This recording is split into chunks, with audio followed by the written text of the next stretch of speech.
Well, hello there. Welcome into the stream. I am going to be watching some Florida versus some Texas, and I decided to have you guys watch along with me. So, if you guys are new, which you guys won't be, feel free to like, comment, subscribe. But this is going to be available on X as well as available on YouTube. I am putting on the Draft Bros show just in case we can end up having some fun, but I tried this last time with Ohio State versus Oregon, and it was awesome. So I want to do this again with you guys. What's going on, Devin? And we got some Suggs up in the chat. It's just going to be a chill stream. We're not going to be doing anything too crazy, but I will most likely be also watching the next game, which is Georgia versus Ole Miss. But bottom line, I'm going to be looking and doing scouting reports while I'm doing this anyway. And I was like, why not just hang out with you guys and we can all have a good time, right? Make sure you have your coffee handy, which if you guys don't know, I'm a big sucker for coffee. So you got to do what you got to do. But stay hydrated, have fun. This stream will only be as fun as you guys help me make it. So you guys commenting, I'll be responding to every comment. I don't have Broshmo interrupting me every time. And right here, we're going to have the game cast. So you guys just basically get to watch it along with me. I'm having the live stream of my own game over here. Hoping Trey Harris plays today. Let me double check on that. I know that he was questionable. So, dumbass. I was typing on the wrong computer. That made me sound so privileged. Let's see. Trey Harris. Is he playing today? Injury update ahead of Georgia versus Ole Miss. This is on Sports Illustrated, which we already know their mock drafts are not great. Can we just see this? Well, okay. He was listed on the injury report as doubtful earlier in the week and has been upgraded to questionable. He will likely be limited and is not expected to be a major contributor. But so apparently he's playing, but not anything that is too crazy. Oh, finally we got the cheerleaders going off. Andrew Armstrong's now your wide receiver 4. Thank you, brother. Thank you, Devin. I'm a sucker for route running too, dude. We know guys like Broshmo are big fans of run after the hell. What the hell? All right. Well, that means that they're just loading up the game cast because they're about to kick off. But this is just going to be playing on the whole time. There we go. Excuse me? I don't know what the hell's going on. You guys, it'll be popping up properly in a minute. But that's because they just haven't even kicked off yet. ESPN going bonkers. But the stream's going to be fun. We're just going to be hanging out, having a good time. Feel free to just continue chilling. And again, this is only going to be as fun as you guys make it. But ask me some questions about certain prospects as well. I wanted to do a running back video this week, but full transparency, all 22 on UNC is not out. So I've been dying to regrade Amari and Hampton. It's just not happening at the moment. But we got plenty of guys that we're going to be having the opportunity to do that for. And it's going to be great. It's going to be great. I literally have regraded Will Campbell this morning. I've transitioned him to actually full-time guard. So sorry, Titans fans. I just dropped the video for rounds 2 and 3 today. He's going to have to go full Skoronski route. But you got the game going on here. I'll be commenting on that as well. A nice little screen pass. Who the hell is that? Is that a fumble out the gate? Unfucking believable. They say he's down. Is that Amari Nyblack too? Dude, I swear, he's been such a disappointment this year. He goes into Jatavian Sanders' role as a Jatavian Sanders style of player. Okay, no, that was DeAndre Moore. So they say he's down. Just like Amari Nyblack, man. Someone who I was so hopeful for. And then this mofo named Gunnar Helm has just absolutely shellacked my dreams. Who's my tackle 1 so far? If I'm going to be for real, it's Josh Simmons. Even with the injury, it's Josh Simmons by a good margin. Nice throw by Quinn Ewers, also to DeAndre Moore. Like the thing about Quinn is that when he's in rhythm, there's few quarterbacks that have enough like actual consistency and potential the way that he does. The problem is he just gets out of rhythm and it's just a downward spiral. As you guys probably know, I used to play with Matt Corral back in high school. I actually have my Oaks Christian football shirt on. This was actually when I was not playing with Matt, but I have another shirt from when I was doing that. This was from before that. But he had that same issue where he would end up having a little bit of a downward spiral. Oh, there's some Gunnar Helm right there. Dude, I heard that he's very similar to Jared Wiley. I owe it to you guys. I need to grade him. I've just been trying to wait on regrading tight ends because I like doing them all pretty much clustered at once. It sucks to see Jason Marshall's out today. But, bottom line, I like to be able to pretty much review them all at the same time because that helps. You can use that as, oh, this guy got a 9. Well, this guy's a little bit better. So he's like a 9.25. Similar to that. But, it's not always going to work out that way. But again, guys, feel free to comment as much as you want. I'm going to respond to literally every single comment because that's what I do on my actual videos. And when someone else isn't talking to me, well, it makes it easy to do that. I might even see if Broshmo wants to hop in. I mean, hell, if this dude ain't doing anything, which I'm sure he is, I can almost guarantee you he's having his own freaking watch along. His head ass. I know that. Okay. I was like, wait, there's 2 streams, and I just realized it's mine. It's literally all mine. But there's Baroshmo's channel. He's not even doing anything. Man, this dude, surprise 2025 NFL mock draft. Head ass. Unbelievable. Okay, well, continuing on. I actually ended up making some bets on this game. He's at an event today. Baroshmo is? Interesting. Oh, I think he did tell me that. CJ Baxter is the RB1 next year. I mean, dude, these guys have been, I'm just saying, there's some good backs next year. And we'll see who ends up coming out. Thank you, Brand, for letting me know that. Otherwise, I was going to harass him. So I guess I'm your only source for a quick free look at ESPN's Draftcast while I just talk about random shit. But today's going to be fun. I'm hyped for it. So, is CJ Baxter RB1? It's a good question. I honestly haven't looked enough at the true sophomore running backs to really let you know. But let me see. Let me see if there's any backs that have caught my eye. Okay, I have Brashard Smith. I think he's going to come out this year, though. If I'm going to be real, he's going to come out this year. I'm looking down at my laptop while doing this, too. Let's see. Do we got a running back in here? So we got Marion Hampton. Let's see. Ollie Gordon, Ashton Genty, Jeremiah Love. So Jeremiah Love, I don't think he's coming out this year. That's a good back for next year.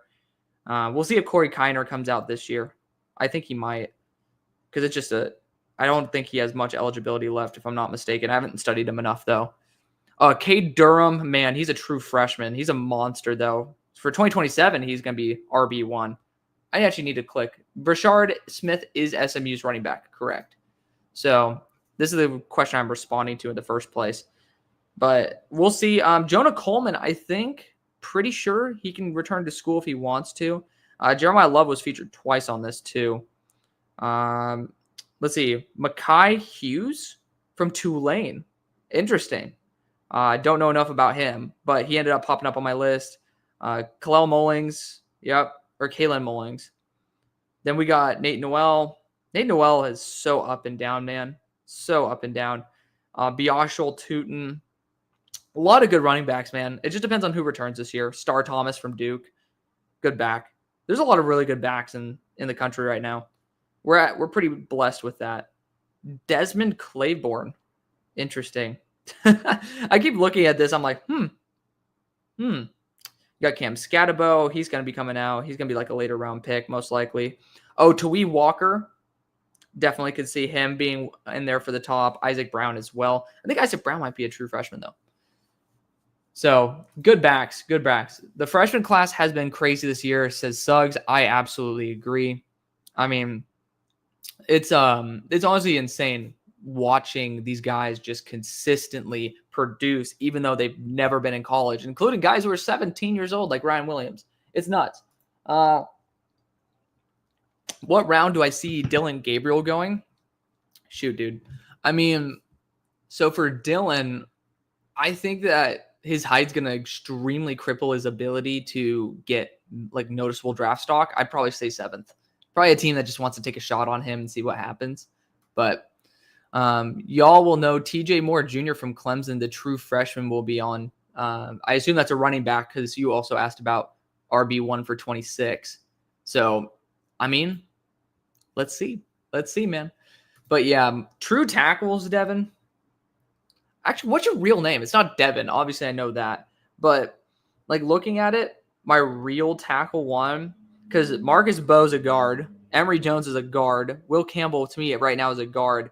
It pretty much is Jack Nelson, because Kelvin Banks might even be a guard, but I think he's a true tackle. Like, it's Blake Miller, Jack Nelson, Kelvin Banks, not in a specific order, that are true tackles. And again, Kelvin Banks has his potential concerns even being kicked into guard too. Like, it's legitimately scary. You got Ursary as well, but Ursary, I'm worried, has to kick into guard for short run as well. Like, a lot of tweeners. So I'm definitely concerned. Oh, wide receiver for TJ Moore. Good note. It's Jordan. Okay. Jordan. Love that. Good stuff, man. I keep calling you Devin. I'm like, I just know that's not your name. But damn, Texas already calling a timeout. Not a fan of that, man. Not a fan of that at all. Oh, and Ewers just got sacked. Blitz from a defensive back right there. Not too bueno, if you ask me. But, I mean, Texas's offensive line, let's see what happened here. Oh, this is an edge stunt. All right, who fucked up? Was it DJ Campbell? It was DJ Campbell. I really liked DJ Campbell coming in to the year as well. Really liked, as in thought he was pretty much a developmental / fringe guy. Ooh, Quinn fumbled it too. Very lucky to get back on that ball. But okay, let's go over the bets I did today. Because if you guys want to, you can feel free to use the link tree. It's not in the description, but it's in my, I can end up putting it there. But it is in my bio pretty much in every single video as well. Let's go over my bets for today because I have a couple of them on this game. So I have Quinn Ewers getting an interception, like throwing an interception, and then Jaden Blue having 19 or more receiving yards, which I think Jaden Blue, watching him and Quinn Ewers, just like when I was watching Quinn Ewers, I was like, man, I'm not a big fan of Jaden Blue as a pure runner, just based off of normal game watching, not from all 22. And it's like when I watched him as a receiver, it was like, holy shit, this guy's awesome. So finally tilt this back to where it's supposed to be. I don't know why the hell I had it like pointed over there. Now you guys get to see the normal window. But I mean, Jaden Blue is going to be hype. By the way, everybody, I swear, everybody and their mom has an underdog code. So I respect it if you guys go another route. I always appreciate the $60 that they send me whenever you guys sign up. Hey, we have over 10,000 posts. That's hype on Twitter. I mean, I'm not surprised. I yap like a motherfucker. And I think this number 11 kid just made someone look silly. Ooh. Hello. Oh, I did not realize that Brett just freaking missed a field goal. The reason I was looking at that is because Brett Auburn had 1.5 field goals, and I was like, damn, I should have taken that. Interesting. I'm pretty sure that this quarterback is from Yale. I remember hearing somebody talking about this, Aiden Warner. He's a redshirt freshman. Let's see what this kid has, man. I'm kind of hyped for it. He's taking his freaking measly time, though. Again, guys, feel free to ask as many questions as you want. We got a little handoff here. Good patience. Good patience by this back. Who is this? Number 13? I mean, I haven't watched any Florida this year since like week 1 or 2 because it was low-key an embarrassment for him. Not going to lie, that's a really bad. This Ta'afe safety for Jaden Baugh. This number 16 on Texas just made a real garbage angle because Baugh had like the slowest juke of all time. Yeah, just tried it again and got absolutely shellacked in the backfield by Moore. I think Moore might be a true sophomore or freshman. I know that they have Texas has another kid who's a true freshman that's been kicking ass on the edge core. Sucks that Lagway's hurt, though. It's just like Texas is so underwhelming for a top team this year. Like, unbelievably underwhelming. He was asked during the Georgia game, DJ Lagway is hurt. Florida is back. Florida starting back is LJ Johnson Jr. Thank you for that. Yeah, this ball kid is like, oh my God. Yeah, I feel like I could throw a ball arguably as good, if not better, than this kid. He just straight up almost overshot his tight end on a bubble. Ridiculous. It was not a bubble. It was a swing pass, but absolute cheeks. Okay, I just saw PFF posting a Dove-like comment.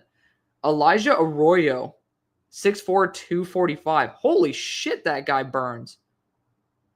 Whoo. Hello, is that a tight end? What in the hell? That's a tight end, isn't it? Oh, man. Not going to lie, though. This dude is like as slow as freaking molasses going so when it comes to speeding up. So Ball's a freshman. He had 5 touchdowns in a game. Didn't I mention his name? I swear I did on the when I was talking about backs. Let's see. Stock winners. Ball. Yep, there we go. 22 carries, 106 yards, and 5 touchdowns. What week was this? Week 8. For those of you guys who sometimes are like, oh man, like why are you not putting this player in a winners or losers? I'm going to just show you guys this. Like every single week, I have like a billion players and I just select the top like 14 or 15. So like usually I do have these guys that you mentioned as winners or losers. And it's just like, it's not feasible to talk about every single one of them. Like you guys aren't going to watch that. I'm not going to be feasibly making that every week. So I think it's just fair. But, oh, Quinn Ewers is just, I mean, when he's in rhythm, man, I just believe in him. But it's just, man, the moment he's not, it's like you can't be out of rhythm in the NFL for more than a drive or two. And it's just like, I swear, it's a full quarter for this guy, even a full half at points. And I just don't love that at all. Again, we got 50 people in here. If you guys haven't already, hitting the like button ends up boosting it in the algorithm. So it would be greatly appreciated. Why the hell? Who spends money? Because these advertisement slots, by the way, I think they're somewhere in like the cup. Well, probably for college football, it's less. I know that during the Super Bowl for a 30-second ad, pretty sure it's like $400,000. And that was back in 2017. So I could imagine what the rates are now. It's like these companies, like a seasoning company, like, dude, your margins are so garbo. Like, why are you buying a slot on Florida versus Texas? Like, I'm not going to do that. Like, why? Just put it out there on social media, man. Marketing on social media is so much better than doing it like that. As you guys can't tell, I used to be like very big into like sport management. I wonder why, huh? I'm doing this now, but we're trying to actually, fun fact, we're going to try to go into the NFL next year. Whether that's going to be for like a media site covering the NFL or whether that's actually going to be for an NFL team, that's yet to be seen. But we're going to try to do our best. And I'm hoping to do something on camera like this. Just trying my best to follow the footsteps of Jordan Reed and Trevor Sikkema. If you guys are like wondering what I'm thinking about vision-wise, that's like kind of what I'm trying to go for. And I think it's worth it. But regardless, just going to be rocking it out. We're gonna see what's good. Don't tell my boss that though. They'd be not too happy if they found out that my vision. I mean, the thing is, it probably won't happen next year, but I'm just gonna do everything I can to see if it can happen. Otherwise, I have a beautiful job, great job that I love. It's just sometimes when you can reach for something, it's almost a disservice for you not to. But guys, put some recommendations in the chat for someone who I should study right now. Because I'm like kind of in the mood to do a scouting report while commercials and shit are going on. And you guys get to hear me do it live. I honestly love multitasking. I'm probably not very good at multitasking when it comes to listening and doing something else. But that's okay. I don't have the sound on. So you guys don't get to hear that in the background. I mean, I could probably do that. Finally, by the way, guys, if you guys don't know, I was in a car crash a couple of weeks ago. I think now it's 3 weeks. It's kind of crazy how time flies. But I'm like negotiating car prices. And it's like, Like I got a freaking voicemail from a car salesman. What's up, Guillermo?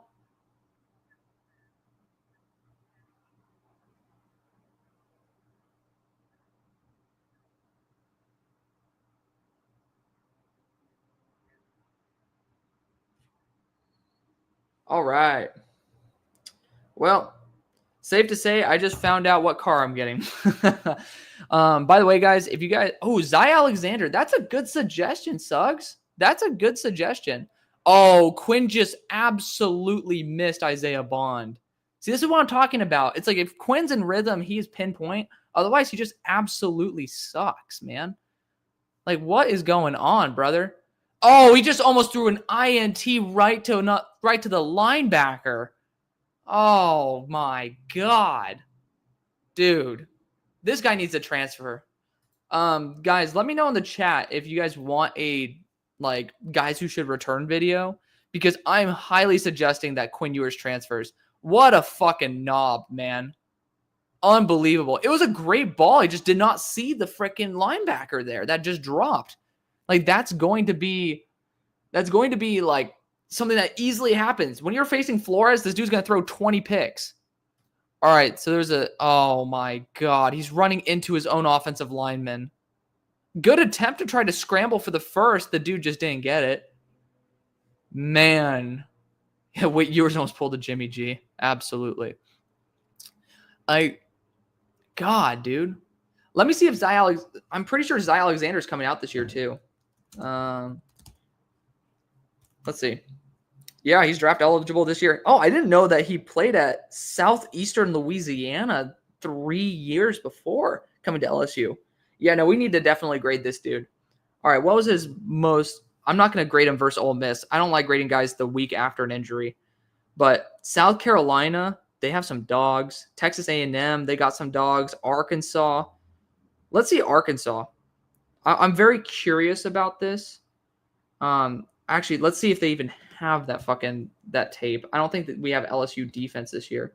So LSU, there we go. All right, what games do we have at our disposal? So we got Ole Miss and USC. Oh, we are going to have to watch Ole Miss. See, this is a problem, guys. And, I guess we could watch them versus USC. Oh, he didn't even play. Unbelievable. So we're actually going to be siloed into having to look at him versus Ole Miss. I might end up actually waiting on that then, because I want to see an actual game. Hello, Isaiah Bond. Oh, my God. Is he gone? Oh, no. Number 7 did a good job tracking him downfield. Hello. I was very skeptical about Bond's production today just solely because of his health. The dude's just been very unreliably healthy. Of course, leave it. Oh, what the hell was that? That was like a double fake reverse. What? It was like a fake. Let's see. It was a fake pitch, then handoff, then pitch again. That could have been horrible. But good job by Bond. Good job. That was really, really well executed. Brostro and I got into a little bit of an argument over Isaiah Bond being air quotes overrated. I'm not necessarily there because I do think he's a legitimate mid-first round type of player. But you know what? We can watch Zy Alexander and then adjust it when we get to watch some more games. It is going to be his best game. I don't like doing that just personally. But at the same time, I've seen guys' best games and they just don't perform well at all. So I guess there's that too. All right, let's go. We'll click on Shamar Stewart to get me down. By the way, guys, my Matt Golden touch. Damn, I almost did Matt Golden for a touchdown. Damn. That was actually not a great delivery by Ewers, if I'm not mistaken. I'm gonna watch that, but we'll get some Zy Alexander in here too. Ole Miss. There we go. Huh. Let me see. So first off, was that good blocking by... Okay, no, that was a swing by the running back. I mean, Quinn didn't need to deliver that perfectly. He just delivered it safely. I'm not going to blame him for that. That's just really good play design. Really good play design. Quinn Ewers had nothing to do with that touchdown. Absolutely nothing. But, I'm also not anti-Quinn Ewers. I just want to make that clear. even though it sounds like I am. It's just, I'm very realistic about Quinn. All right, let's look at some Zy Alexander, man. Like, first off, I got to see where the hell he is at on the field. That's like the one issue when you don't have something like PFF Ultimate. Okay, beautiful. When you don't have True Media, PFF Ultimate, etc., you end up getting you have to like develop really good habits. And so like now you got to look for specific players' items. Like I know now that he has a left shin or a left leg black. Like he has a black leg. Like what the hell is that? Like a long ass sock? I don't know. But this is his first game coming back off of injury. The fact that he can perform this well is quite surprising. Oh. I have no idea what to think of this. I think that somebody messed up. I'm pretty sure number 8, the safety, ended up leaving Caden Price-Corn wide open. That's crazy. Jackson Dart didn't see that. That's nuts, man. That's so, like, so far I'm not getting great vibes from Zy. Like, he kind of has to charge up before moving forward. He's a big corner, though. Oh, he had a great pass breakup, like, just completely clean. That's good. Good ball skills right there. Say touchdown, Will Howard. Oh, nice. So you guys are watching the other games right now too. Like, I should be having like 6 games on right now, but my ADD just doesn't allow for that. That's why it's like I do 2 things at once, and that's pretty much it. But oh man, I don't love at all how manufactured the Ole Miss offense is, which most likely we'll be able to watch it later today. How interesting. Like, Zy Alexander does a very solid job with change of direction. Like, he is a smooth athlete for being as big as he looks. Like, how big is this dude? 6'2", 194. Yeah, he's a fluid mover for his size. Not saying, like, he's on Jedi Barron level, but Jedi is 5'11". Oof. I don't know what the hell is going on there. I'm not getting good vibes out the gate for Zy. Like, I'm getting solid vibes, but you guys know how much I love corners. I'm not getting, like, this is a top 5 corner type vibe, which this game is his best game. So I really do have a high threshold for watching.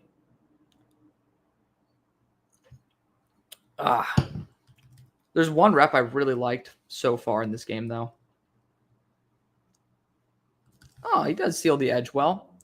So Will Johnson's out 3 games in a row. Dude, I know. It sucks. Like, I wish he weren't, but I also do want him to get healthy, because if he starts playing hurt and then doesn't get fully healthy, he might really hurt his draft stock throughout the whole year. So that's just something I wish didn't happen. They're still replaying the touchdown throw. I mean, like, guys, it's a great play design. Like, pipe down. So, okay, here we go. Cam Ward just threw a dime for a first, cross body across the field into the bucket for 25. The thing is, man, obviously Cam Ward is the highest ceiling of the entire class. It's just, dude, the guy needs to be consistent. He makes some Quinn Ewers level throws in terms of mistakes as well. Just like, he'll make the crazy, like, it's very similar to Quinn if Quinn were more consistently better, I would say, and more athletic. I don't think Quinn's that athletic, but when you see him throw these unbelievable, like, arm talent throws that you can't replicate on a quarterback by quarterback basis, you're like, hell yeah. But then when you end up watching him, like, just throw a ball straight into a corner's hands, you're like, what are you doing? Speaking of what are you doing, this quarterback, Warner, is absolutely ass. Like, double cheeked up on a Saturday morning like this is unacceptable. Like, complete cheeks. It's actually embarrassing. Like, legitimately, it's depressing. This guy he's made 3 throws for 9 yards because they're all behind the line of scrimmage. And the moment I see him throw beyond the line of scrimmage, ass. I could throw better than this dude. I'm just saying. Probably not better, but I mean, he has cool pocket movement. That's a good pass breakup right there. That's good physical play. Damn. They're really kicking their ass already. I was kind of hoping that Quinn would throw a pick this game, and I don't think it's going to happen. I think I lost my bet not thinking about the fact that Quinn will start having him run the ball the moment that they start getting up. But maybe he'll be out of rhythm and throw a pick. Who knows? We'll see, man. Oh. All right, guys. Let's see. It's 3rd and 10. This is going to be a good show, though, for those offensive. Oh, my God. It's a false start. It's going to be a good show for the offensive tackles for Florida. I do want to end up grading them accordingly. This is like the game I'll be using for the majority of Florida's offense. So for Slaughter, it's going to be a great showing for Barber as well as Crenshaw Dixon. And then same thing for Elijah Badger. Like, I'm going to be looking at all of these. Oh, Elijah's out today. I forgot about that. Screw off, dude. Screw off.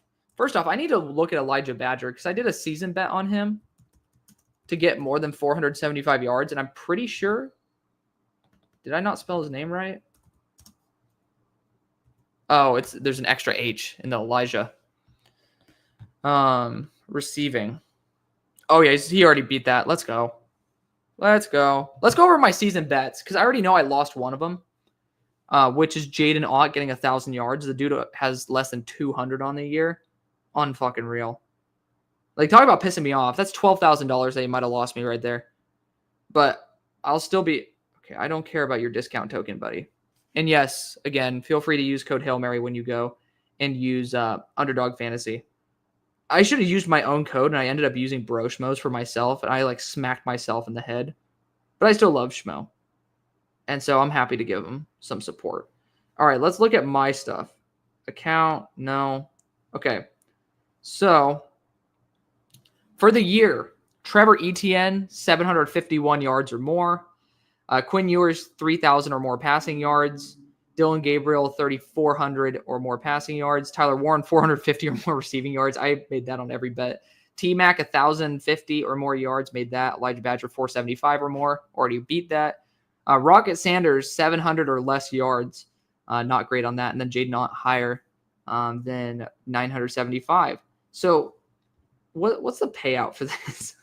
Like, payout details. Okay, so if I end up getting 6 of the 8 guys, I get $150. 7 of the 8, I get $450, and then 8 of 8, I got $12,000. So let's check out. Let's see how we're doing. Hear me out. Quinn Ewers mid to late first. Wow. I mean, I would say so. Frederic, I would say to the Rams, yes. First round, I personally wouldn't touch him. I wouldn't touch him till the 3rd. I just don't see enough consistency personally. Again, I'm not the quarterback guru, so I'll call myself out on that. But I personally am definitely not sold on Quinn being a first-round quarterback. I do think PFF sold him short. Okay, also, so T-Mac and Elijah Badger are confirmed higher than 1,000 or higher than the amount that I ended up betting on. Tyler Warren. I just need to do receivers at this point. Like, I know how to do receivers apparently better than anything else. Tyler Warren, 606 receiving yards, so higher on that as well. So the 3 guys I did receiving yards are good. Let's look at Trevor Etienne. Gunnar Helm just got tutty. Let's go. Said first because he has great potential. If you sit him, having a 5th-year option is just good business. To be fair, yes, I respect the idea of a 5th-year contract, but like, it makes sense. That throw to Gunnar Helm was legitimately beautiful. Granted, it was literally an open space, so I'm not going to like give it that great a credit. But Quinn Ewers' high-end throws are the best in the class. It's him and Cam Ward. There's no debate on that. Like, both of them have the best arm talent in the class. Both of them were great coming out of high school as well. That's for a specific reason. That's why I say Quinn should be going back to school. End up showing that, like, go to Notre Dame. For example, Notre Dame has some good players that are rising up. It's not going to be Texas level, but at the same time, it's a more more reserved system for you to just kind of work on your decision-making issues. Like for me, I just personally would heavily go there because you can still get the tight end talent that he appears to really like with Gunnar Helm. And then you can kind of just develop based off of that.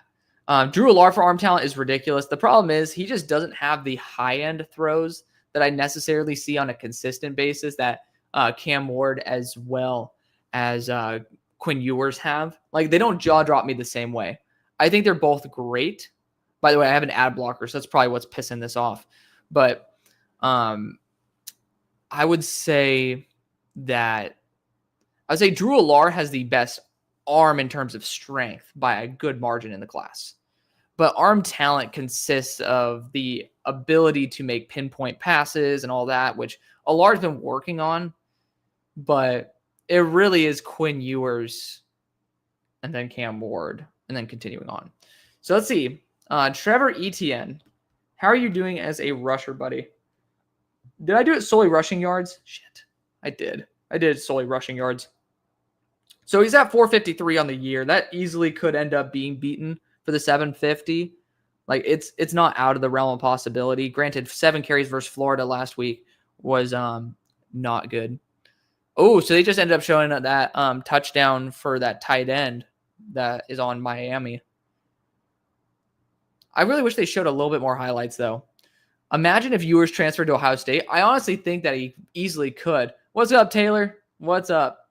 So yeah, I mean, like transfer locations. I know Miller Moss is the leading front runner for Michigan right now, and I think he'd work really well at Michigan. I'll be completely honest there.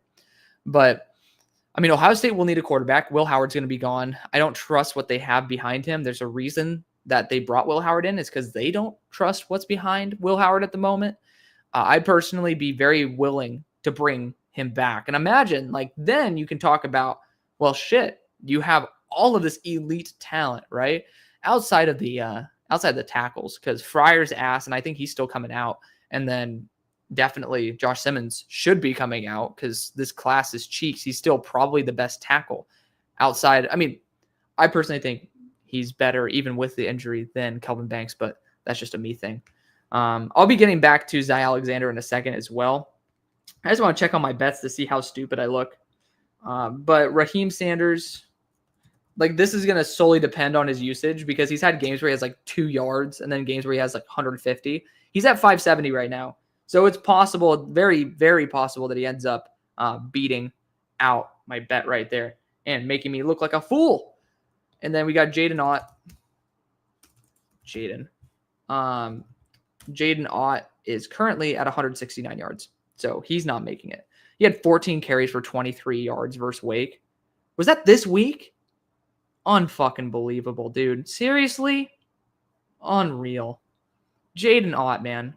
I was very low on him to begin with compared to some people who had him very high. And I don't take pride in being right about people I don't like. If I'm just going to be 100 with you. Like, I don't take pride in that because I prefer to be wrong about players. I'm like, But still. Julian Sane is at, he's at Ohio State. Devin Brown will transfer. He's not a bad arm talent either. I mean, I'm sure they have talent down, like, loaded up big time. I mean, they have money. It's a prestigious program. They have top-tier receivers. Like, it's a pretty much dream situation to go into. But I don't think anybody right now would compete with Quinn. Like, if you know the team a little bit better than I do, I'm trying my best to watch everything.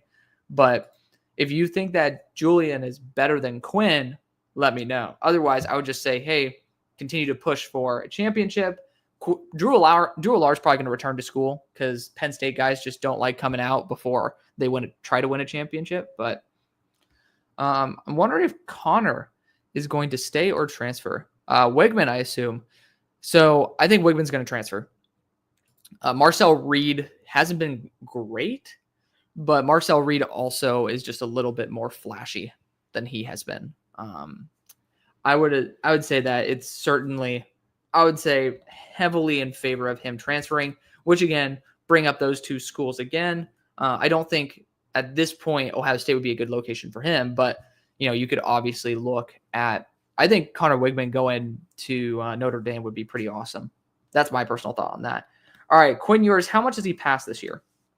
He's at 1385. It's not looking too good. I mean, so far this game, getting 100 yards in the first quarter, not bad. It's a good start. I assume that he'll probably throw just around 300. So he'll probably be under 3,000 for the year just based off of injuries and just not being a big passer this year. So I've already lost my bet, bottom line. I think it's safe to say. But it's still fun to see. Like at the start of the year, you're like, oh shit. Dylan Gabriel getting 3,400 passing yards. He's at 2,600 right now. I'm honestly surprised. I thought he'd be doing a lot more. Like Drew, where's Bo Nix at? I want to see how much Bo Nix threw last year. How'd he do? So Bo Nix last year threw 4,454 yards. Woo. Yeah. Safe to say Dylan Gabriel's not on that tier. But he could end up beating that. So bottom line, I ended up probably losing my bet there. I ended up doing another one as well. So I did Dane Key. So Dylan Gabriel, I ended up doing another bet for him higher than 35.55. Tyler Warren again, Tetaroa 11.50, which he'll still beat Elijah Badger. Quinn Ewers higher than 3,000. Oh, why did I do that? And then Jaden Ott again. Damn it, Alex. Come on, dude. I let Jaden Ott screw me twice in a row, but I ended up doing Dane Key as well. Let's look at Dane Key really quick. So I did 450 yards higher than, and he got 630 already. Dane Key's been such a monster, by the way. I mean, let's see. On his schedule, what has been his hardest games? Georgia. I would put Ole Miss in the equation. They have some really good transfers. And Tennessee. Those are the 3 games. Versus Tennessee, he only got 43 yards. So it is what it is. 7 targets, though. Did he do any drops? No. So that just means the quarterback was not doing a good job getting the ball to him, which, not a surprise. Ole Miss, 12 targets, 8 receptions, 105 yards, and a touchdown. Good job for him. And then Georgia, 3 receptions on 6 targets for 23 yards and no drops. So to me, I always look for the drops because that sometimes indicates like, wow, you threw the ball to him a lot. Like, the hell are you doing? But not the case. So, okay. We got Frederic. My scare with going back to school is if his stock goes up too much, he goes to worse teams, and Quinn needs to sit behind a good quarterback / head coach combo. Oh, you're talking about for Quinn in the draft because Frederic was talking about back end of the first going to the Rams. I mean, that's fair. At the same time, though, I mean, there's teams that trade up, and usually teams that have a sucky record can fire their head coach and actually be a good position when they have a high pick to get a very offensively minded coordinator or head coach to come in. So it is something positive to think about. But still, continuing on, I wonder if Connor is going to say or transfer. Already talked about that. Moss is a perfect fit for Michigan. I totally agree. Taylor ends up saying Julius Sane is a 2023 Elite 11 MVP like Stroud was. Dude, Elite 11 is such a fun, it's such a fun series to watch. I'm not 100% sure if they posted the way they did when Matt Corral was doing it, but it is what it is. Guillermo ends up saying that Miami and SMU is going to be peak. Dude, I can't believe we're in the situation we are. My dumbass thought that we had a game today versus Boston College. That's next week. So it's going to be fun nonetheless seeing it. But, dude, being in person for watching us beat TCU, Florida State, as well as Pittsburgh so far has been unbelievable. And, Pittsburgh, it was an embarrassment, too. I was sitting there, I'm like, gosh, dude. We start, hello? Can you, fucking chill the fuck out? Getting, light all over my face, man. What's up, man? Dude, the sun is just at not optimal angle at the moment. But just watching that was surreal. And then the Florida State game was the best football game experience I've ever had. Hands down. And I got to watch freaking Deuce Vaughn in his first preseason game for the Cowboys end up just eating people alive. So I'm super, it's a pretty high standard, pretty high threshold to have. But, they're showing the beautiful throw. That is one of my favorite throws of all time by Quinn Ewers, just over the middle. Dude, just Quinn's high-level throws are legitimately insane. Legitimately insane. Unbelievable. His footwork, though, just is so inconsistent. All right, we got a question here from Jordan, also known as Devin Witherspoon. Thoughts on how Drake May's playing this year? Drake has done better early on than I expected. He has a slower throw motion. He missed some easy throws, but he's been doing a really good job. He still has those wonky ass throws. So I'm hoping it improves. But for a rookie, I think he's done a phenomenal job. Definitely not someone to ever like really give up on because he's already shown too much talent. So I'm pretty happy about that. Let's see. Demir Miller. I can't believe I just know sometimes Underdog has some really horrible choices. Like they'll say like a running back that should never get like 40 yards. It's like you can only choose higher than like 65. And I'm like, really? Like, let's not do that. But then they'll have guys like Demir Miller who straight up get 20 targets a game damn near for Rutgers. And they're like 45 yards or 49 yards. And I'm like, hell yeah. Like who else are they going to throw to? Gunnar Helm with the reception. Ooh, missed the stiff arm. Damn, that puts your rib cage at big risk because he went like this, the stiff arm, and first off, missed the dude. So the dude came into the side rib. Then someone came in front right into that same spot, man. Like, shoot, dude. Like that's not a comfortable area to get hit. Bro is the white Lamar Jackson, though. Oh, my goodness. Jordan.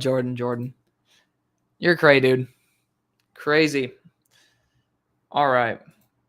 I need to get back to this Zy Alexander study. I never pause studies in the middle of them, but I mean, to be fair, I was only a couple reps in.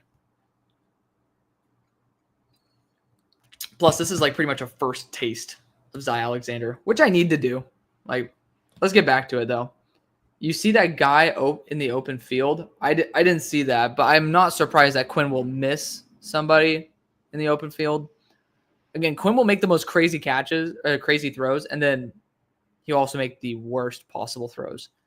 It's a shame. So looking at Quinn Ewers and Will Campbell, they break my heart the most because Will Campbell has such fluid movement before he engages an edge rusher that it's criminal to, oh, wow. Jaden Blue just ended up making a ridiculous adjustment catch to a horrible Quinn Ewers throw. But hey, it helps my bet. Helps my bet this week, man. I would say, yeah, Jaden Blue now has 2 receiving yards, baby. We gotta get him get some more receiving yards, man. Jaden Blue is a really good receiver. Like I honestly would. He ended up doing a little bit of a chip block too. That's funny. Oh man. But yeah, Jaden Blue. I need Quinn to throw a pick. Just say I screw it, YOLO ball. Oh wow, punter dropped the ball for a sec. Damn, Florida should have committed a lot harder on that punt block. They went straight for the return, dude. I would just say full punt block. Do not rush back. Just let your guy catch the ball on a fair catch. All right. Do I think Jalen Daniels stays or transfers? So that's a good question.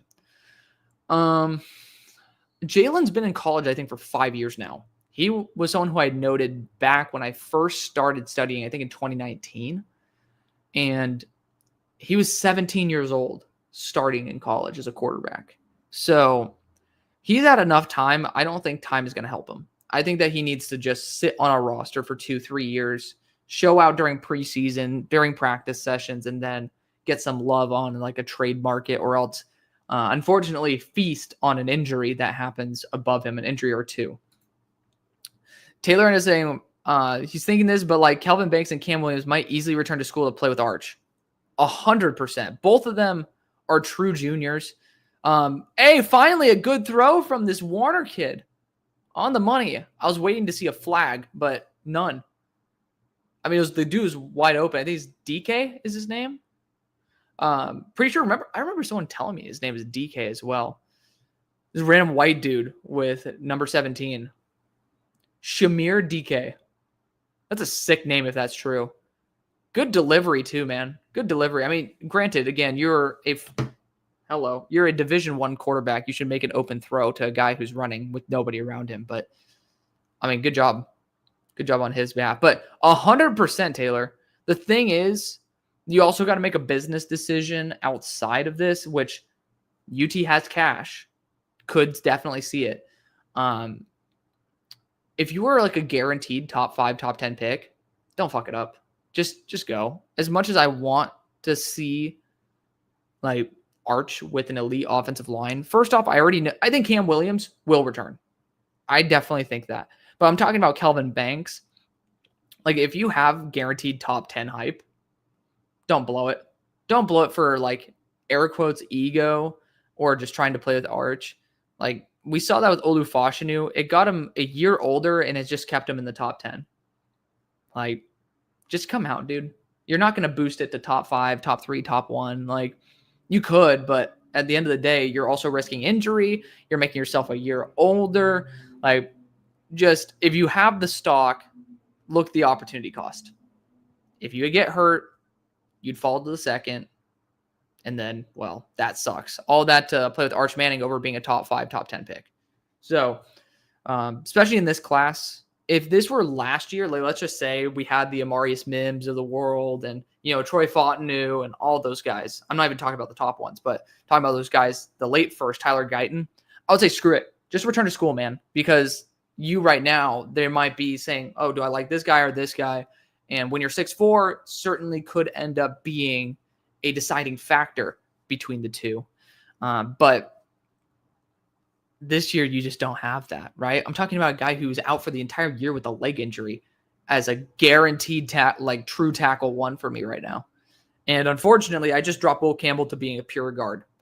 I think that he could end up working as a tackle in the NFL, but he has a lot of development to go. That game versus South Carolina was honestly fine in my opinion, but the game versus Texas A&M, like you're going to go against edge rushers who have that speed to power the way that Scorton and Shamar Stewart do.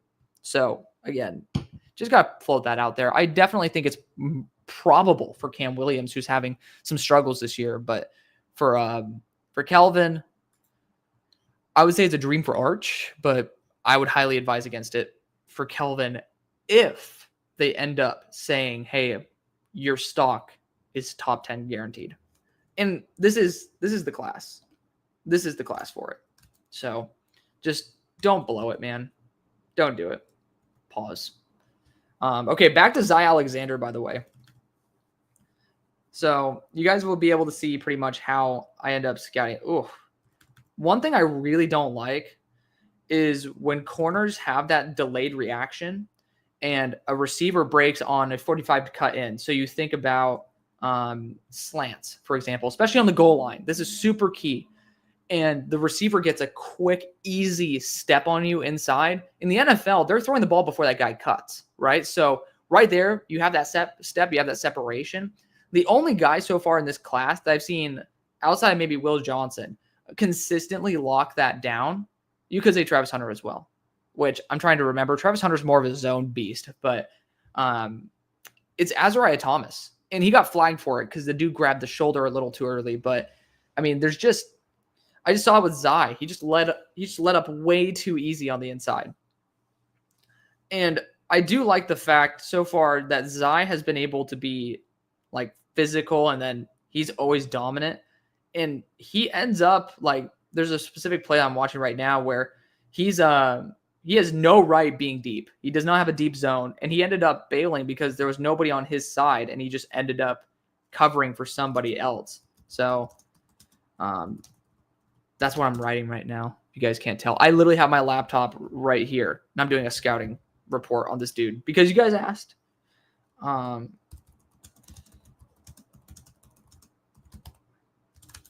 I love that. I love that though. So far Zy's been really smart. I think that that's a massive win for him. Like I love quarters that show at least zone capabilities because I think that is far more helpful than man-to-man coverage. Like if you can play man but not zone, I personally don't really want you. Like if I'm just going to be real, I think that the best asset that you can have as a corner is damn, why'd they pull the guy out on this play? Oh no, he's not. He's in the slot. Slot rep, huh? He stays really square to the wide receiver, man. I appreciate that about him. And he just got another pass breakup. Good for him, dude. Good for him. Like staying completely square to the receiver. The shoulders are pointing right at him. And Jackson Dart throws that ball. What in the fudge nuggets? I personally just don't understand the love for Jackson Dart. I know a lot of you guys really like him, but still. I feel like, so the one issue I've seen so far is the change of direction from back to forward, like reverse to drive, so to speak, in terms of cars. Like he does take a noticeable amount of time to transition, very similar to Tacario Davis. But I feel like he's better than Tacario. And he has nice open field tackles as well. We got a false start on Florida. Great. Oh, it's Baugh. Did Baugh do that? Why is he without a helmet on? Oh. Okay. Interesting. They're going for a field goal. I do feel like Zy Alexander. So, by the way, that's what I'm doing right now. I actually should scroll up and then end up pinning that so people actually understand what the hell I'm talking about. There we go. So, talking about Zy Alexander.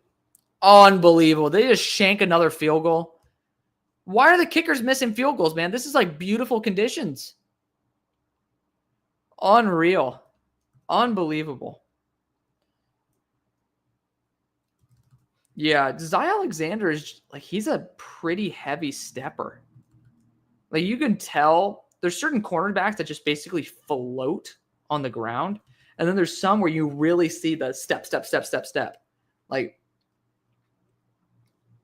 I will admit, he's a good athlete. He's a really good athlete. You're not beating this guy deep. He's very similar to Azariah Thomas in that aspect. Like, I would love to see side-by-sides of them. But I personally think this is like a worse Azariah Thomas, which is a very good thing. I love Azariah Thomas. Okay. We're into the second half. Again, watching Zy Alexander. That's why I put that under there. But we also have Suggs talking about Dorian Porter. I'll talk about that in a second. I have not studied him for the record. But I'm seeing that Zy ended up, man, like I just wish he closed faster. There was a particular skinny post when he was in off coverage, and it's just I don't think he closes fast enough. He doesn't accelerate out of his break. I think his acceleration is good, but acceleration out of the break is just not great when he's going back to forward. Okay, we got this is a Jaden Blue carry. Or is it Baxter? I'm forgetting. Jaden Blue's 23. Who's this Travion Weisner kid, by the way? I don't know what's up with that. Like, you got some really, really good backs on this team. I have not seen anything from Weisner so far that has popped out to me. At all. And that is Quintravion Weisner. Oh, man. So, Trey Harris ended up running a... yeah. This guy's not built for off coverage. Bottom line, he's a really good athlete in a straight line. This is just pretty much a worse version. Oh, yeah, he is. Like, I think he does a good job when you put him in press coverage. You just can't put him in off. Which some corners really thrive in off coverage and can't play in, like, true man-to-man situations. And he's smart. Talking about Zy Alexander, he's a smart player. It's just, oh, man. Oh, no. He just got blown by Watkins.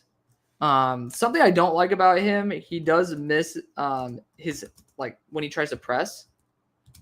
I do see him missing sometimes and whiffing. Please say Quinn threw a pick. Oh, no. Was that dropped? DeAndre, you motherfucker. Are you serious? Dude, guys, that was an awful drop. I feel bad for Quinn. That's really sad. That was a beautiful deep ball, too. Jaden Blue with the carry. Jaden, why are you trying to lower the shoulder, dude? Man, I really don't like... I think Zy Alexander's a better corner in the NFL than he is in college. This dude does not belong in this system. I'd stick him on Penn State. Like, Penn State, I feel like, would do a better job. This is very similar to Ohio State. They just like to play their corners off. And he has not played the run at all. I'm not saying he's bad at it, but it's just like there's not enough evidence for me to feel confident right now. Oh, man. He had a hard time shifting from one direction to the other, dude. Gosh, man. He has a good top speed. It's just like, dude, you got to be better than that. Like, you got to be more consistent. Oh, it breaks my heart because I want to like Zy Alexander like a ton. And again, really good ball skills. Really solid impress man when he's on the line of scrimmage. But when he's guarding an off man, it's like, oh, brother. He just gives up position too easily. He's very raw. And that's really weird for a fifth-year corner. Like, he didn't play. I don't think he started the first year. Yeah, Watkins just got some steps on him too. Shit. He plays well against bigger physical receivers. It's just, man, he has to be careful.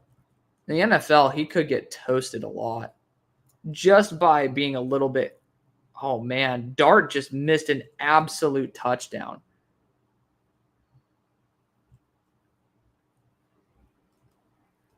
I really like his zone IQ, though. I think that Zy Alexander in the right system, like put him on the Steelers where Joey Porter Jr. is, because Joey Porter Jr. had similar problems. Not the change of direction issue. Did he just get beat deep? Oh, man. Did he get that pick? His INT was not a good INT. That was an underthrown ball by freaking Jackson Dart right there. I'm going to be for real. He's had some really good plays. But woof. Hey, good ball tracking, though.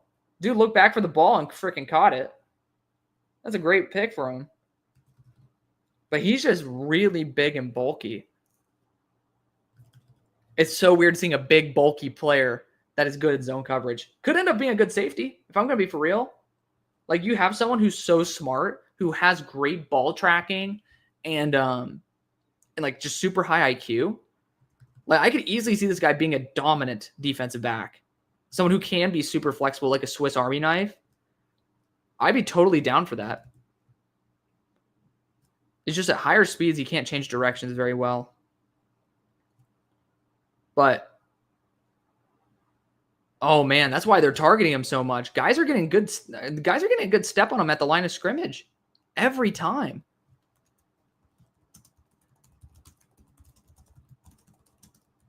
That is crazy. That acceleration is scary. We're talking about like Denzel Burke type of acceleration here. So so for you guys who are looking at corners, because I feel like my best position of scouting is corner. Oh man, he really does give up ground, doesn't he? Shit. Something that I highly implore you guys to do is when you end up watching a player in the cornerback position, don't look at the stats. And you might say like, well, I mean, the stats matter. And to a degree, yes. I honestly think that stats are very overrated, but for the cornerback position specifically. But when you watch how a player like Zy Alexander is like covering receivers, don't look at just the throws that they're targeted. Imagine if the quarterback threw every single time at them. Every play, like nobody else is reacting, but every play in that one-on-one situation, they're throwing right at him. Are they making the play or are they letting it up? TJ Tampa, to me, was someone who I really didn't like last year because of that. I genuinely didn't like him because every single time when he faced A.D. Mitchell and Xavier Worthy, I said if that ball was thrown, that receiver catches it.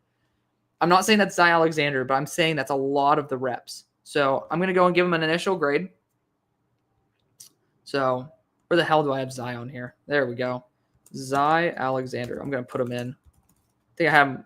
I should be putting him on my DBs list if I'm going to be for real. Like, I really think that he could be very, very talented as a safety. If you think about him, because he actually good open field tackling as well. I do like that about him. But, I mean, his run defense grade on PFF is 69.5. Like, that's kind of ridiculous. And it was 77.7 last year. You got to give a dude credit. Like, you have to. Oh, Shamir DK again. Like, this dude is like the only weapon downfield that's working for Florida, by the way. But don't worry, I'll be talking about the comments in a second. I just want to be able to get this grade in because I get distracted way too easily. You guys know the deal. 6'2", 194. I think he's going to be a... Okay, put your bets on his grade. You guys know that a 70 to 75 is a fringe starter. A 75 to 80 is a corner 2, so a starter, but not an elite corner 1. And then 80 plus is a corner 1. So can Zai play zone, Guillermo asks? Absolutely. That's what he's going to be graded on. I just want you guys to put your bets right now. I'm going to do this grade silently so you guys don't hear and aren't influenced by it. I'm curious who gets the closest. I don't know what I'm going to grade him yet. I grade him based on my categories, and then the grade that pops out like 90 to 95% of the time is actually what's in my head. So I do like that a lot. That's why I continued tweaking my scale to where it's like, man, I thought this player was better than this one. Why is the grade not lining up with that? And then I realized why, and I'm like, well, let's shift some things around. Let's see if I'm overvaluing certain aspects of their grade. And, well, a lot of times I am. So let's talk about it. So man coverage, I'm not going to say it, right? I'm going to be spoiling it for you guys. Zone coverage. Going to get a little ballsy here. Athleticism. And the thing is, I have 2 different grades for athleticism. I'm going to see if it matches up. Change of direction. Instincts.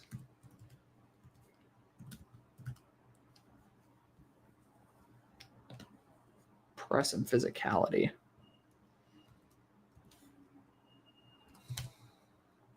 Then run support. Okay. I don't think he has...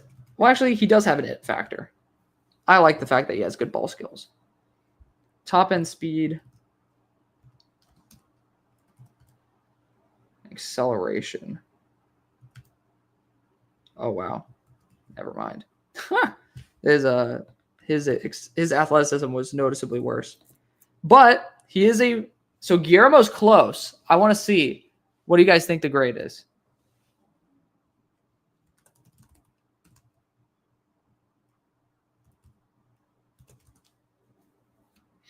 I'm going to wait on you guys. I'm not going to tell you the answer. I need somebody else besides Guillermo because Guillermo's close, but he does not have it correct yet. I'll say he's not as highly rated as Jade Baron. Jade is not ranked overly high for me, but he's also not ranked really low.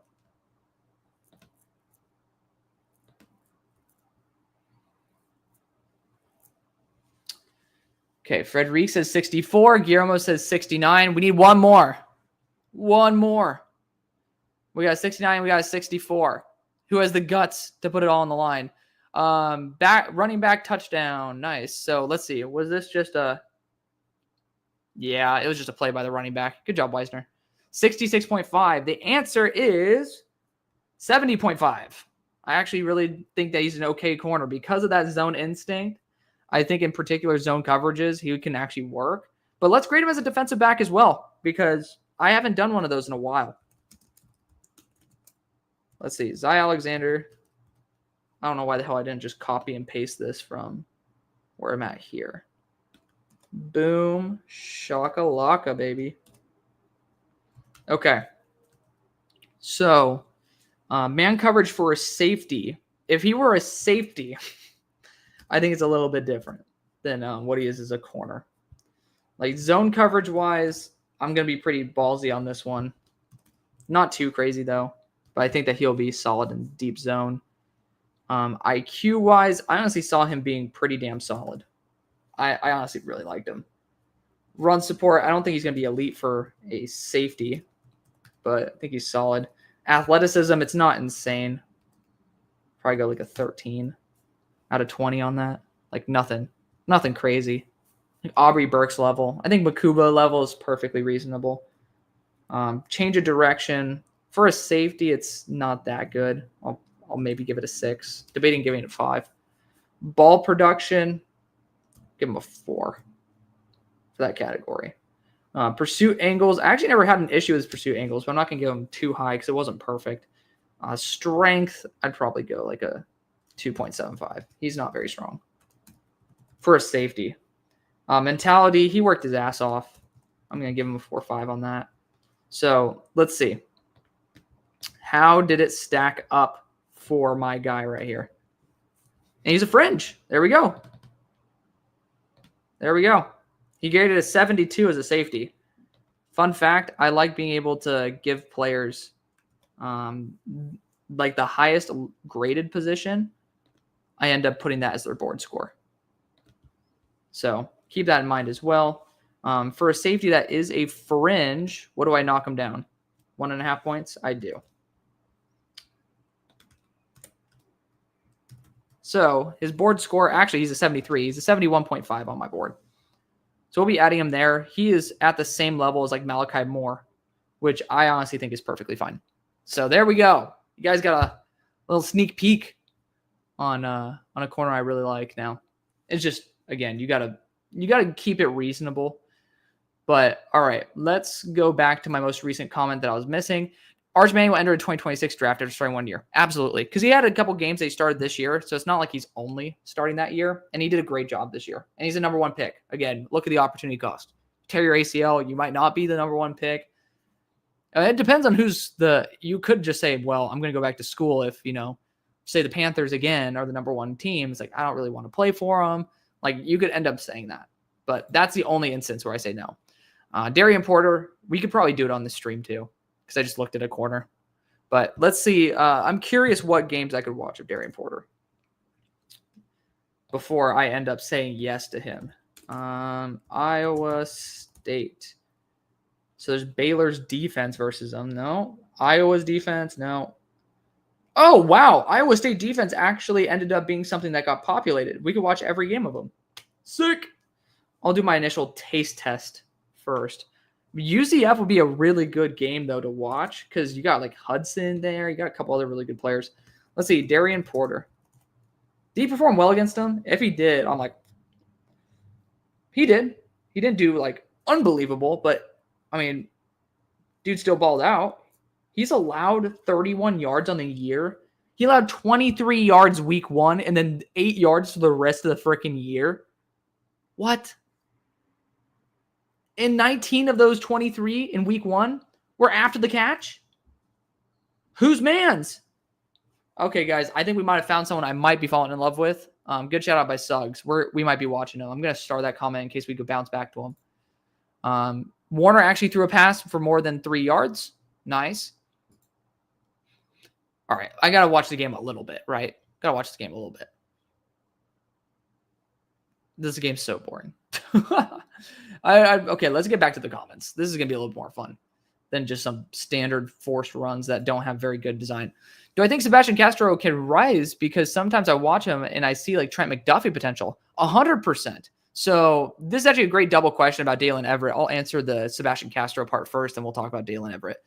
Sebastian Castro, I ended up regrading him and watched like one of his worst games. And he ended up raising up on my board. Again, watch the players' worst games. Like, I implore you guys. Like, you can watch a little bit of the best to see like the flashes, but watch their worst games. See why teams were able to see why you had some issues when it came to like, oh, well, for example, why is Sebastian Castro playing an off man when he doesn't have great acceleration out of the break? Like, there's certain instances like that where you need to be able to focus on that. But like, for the most part, look at the worst, because if you love them through the worst, you're going to love them through the best. And sometimes guys just have an off day. So that's why, like, you're like, oh, well, why didn't he perform well during this game? Okay, well, let's just say, he just didn't look very explosive. So, for example, Kyle Kennard, I looked at him versus Bama. I'm like, well, man, this guy's very underwhelming to me.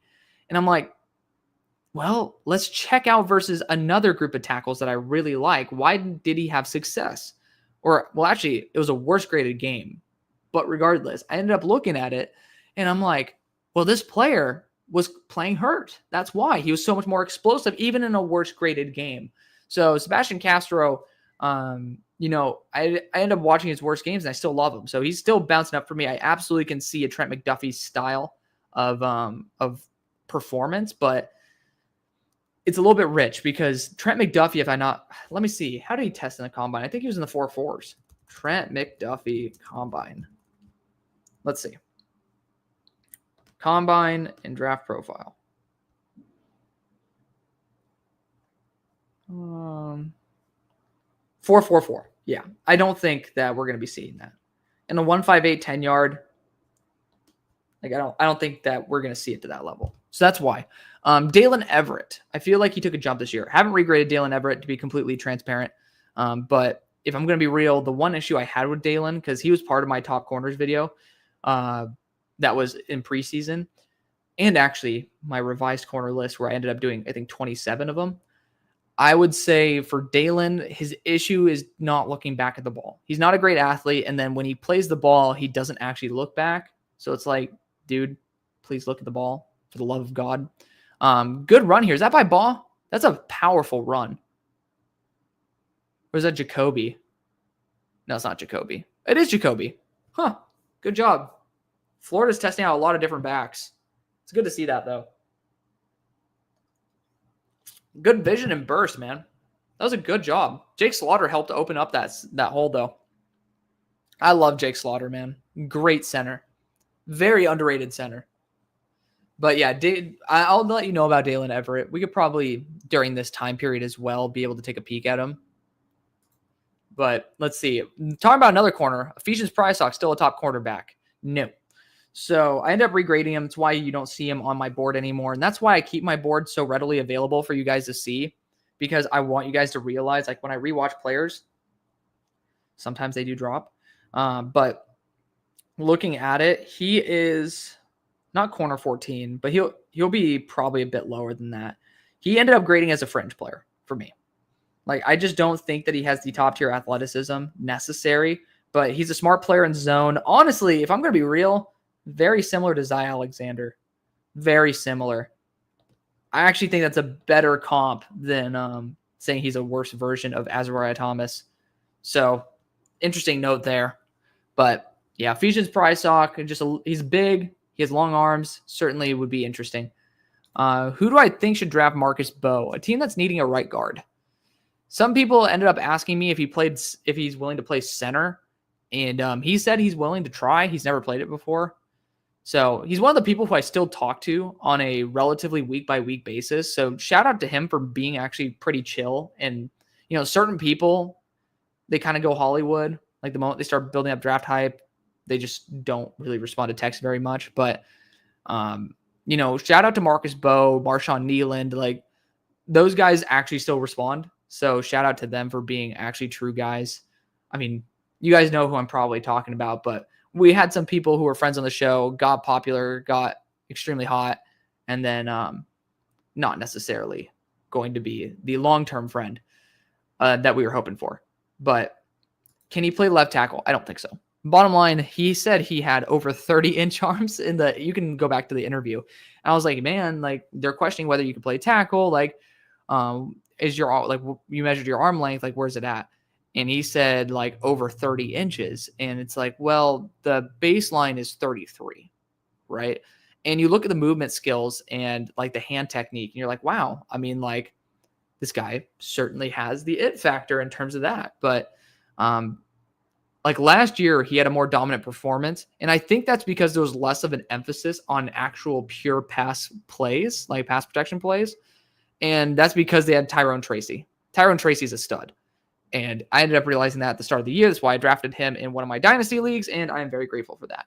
But I think that this year he's gotten a little bit more exposed in terms of being more of an interior offensive lineman. I think he shot himself in the foot by allowing, I think he allowed 6 pressures in a game. Let me see. I don't want to shame my boy here. Like I love Marcus with all of my heart, but it's again, that's the thing. That's why you have to separate talking about business and being honest with you guys and not. He hasn't had a 6 pressure game. He's only had 4 pressures. He could end up working as a guard or as a tackle if you need him to, But again, I've just seen so much. I watched his game versus Oregon. I just saw so much more of a guard in him. Like the skill set translates way better. We got a holding on Austin Barber. Damn. You know, I actually ended up drafting him at number 100 or number 99. So, damn, that sucks.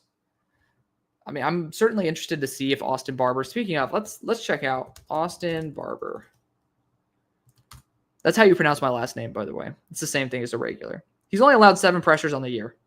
Now he allowed 3 pressures versus Texas A&M. Granted, who the hell hasn't? But versus Tennessee, only allowing a pressure, not bad. Georgia allowing only 1, not bad. Kentucky only 1, not bad. I want to see the penalties though. He's had 3 penalties on the year. I think one of them accepted. I don't know what the hell is in that parentheses though. Penalty decline plus offset. Oh. So he's had one of them that was declined. So it's probably on a stupid play, which to be fair, you look at the quarterback. I'm probably sure that's what it looked like, but anywho. What did the Steelers do? We activated Modikevich. We released Terrell Edmonds. We had Terrell Edmonds still on the squad? That's funny. I didn't realize that. Huh. Oh, Solomon Thomas is out this week too? Shit. He actually was doing really well this past week. Good on him, man.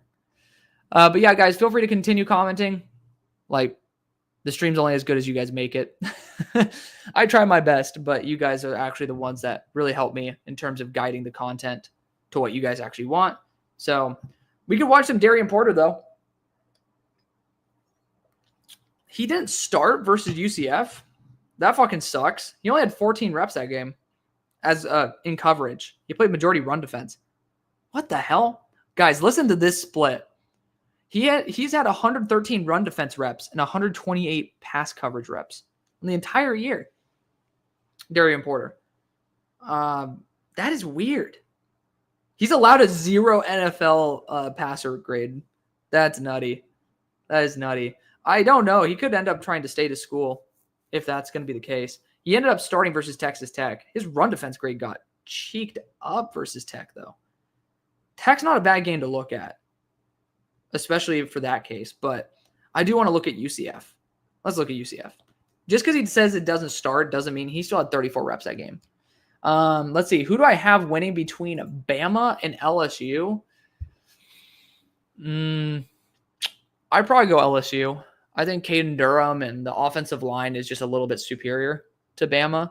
And Milrose's just been on a downward spiral. It's going to be solely dependent on Milrose's performance. And I guess you could say the same about Garrett Nussmeier. But, Nuss Bus, I think, has higher quality offensive plays outside of the running ability, so with his arm, than Milroe does by a big margin. And you still have guys like Zy Alexander we were just studying. Of course, they're going up against Damani Jackson, who is more that athletic freak who's still developing. So you definitely have a really good battle between two very talented squads. It's going to be a fun one, but I do think that we might see LSU getting the nod. What do I think about Andrew Armstrong? He's been a my guy this whole time. When I did my top receivers video, he's my wide receiver 4, and then I ended up falling in love with a billion other dudes. So he ended up being like my wide receiver 11 coming into the year. But yeah, I mean, hello. I still have him being like legitimately someone who I'd undoubtedly draft, maybe within the top 64, but definitely day 2. I'm a big fan of Andrew Armstrong, and I do need to update his grade, but I doubt that it's going to be much lower. Andrew Armstrong's such a stud. Like, I don't know why people don't show him the love that he deserves, but they just don't. It is what it is. Dude, they just get unbelievable. Unbelievable. Oh my goodness. This freaking Florida team is absolute cheeks. Then Quinn Ewers is feasting. I was hoping he was going to throw a pick. Touchdown for Jeremiah Smith for The Ohio State University. Not a surprise. Purdue, I expect them to get their ass whooped. Rick ended up asking, who's the Jared versus Liatu Latu this year? It's a good question. Thinking about, so I love the fact that you ended up phrasing it Jared versus Liatu Latu rather than Dallas Turner, which granted, I assume you're just talking about top end pass rushers, but I'm going to take it an extra level deeper where you're looking at the 255 plus range, right? And the 255 plus range is not on that level, I'll admit. Just getting guys who have that bigger frame that, you got JT Tuimoloau, Nick Scorton, and Cayman Rucker, and then also LT Overton. Like, I think that for that bigger frame, that's what you're looking at. And you know what's crazy about that? Those guys are 270, 285, 283, and then you get a 265 with Cayman Rucker. Like, Cayman Rucker is the closest thing. I'm waiting again. I told you guys earlier why I don't have Amarian Hampton regraded. Same thing with Cayman Rucker. I'm waiting on all 22 for UNC. It's annoying the hell out of me, but Cayman Rucker is an absolute stud. What I need to look at is if Caddies has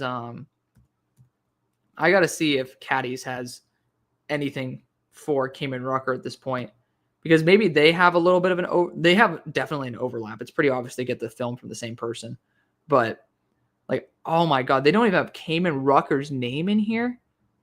Unfucking believable. Unbelievable. Do they have him listed as a linebacker or something?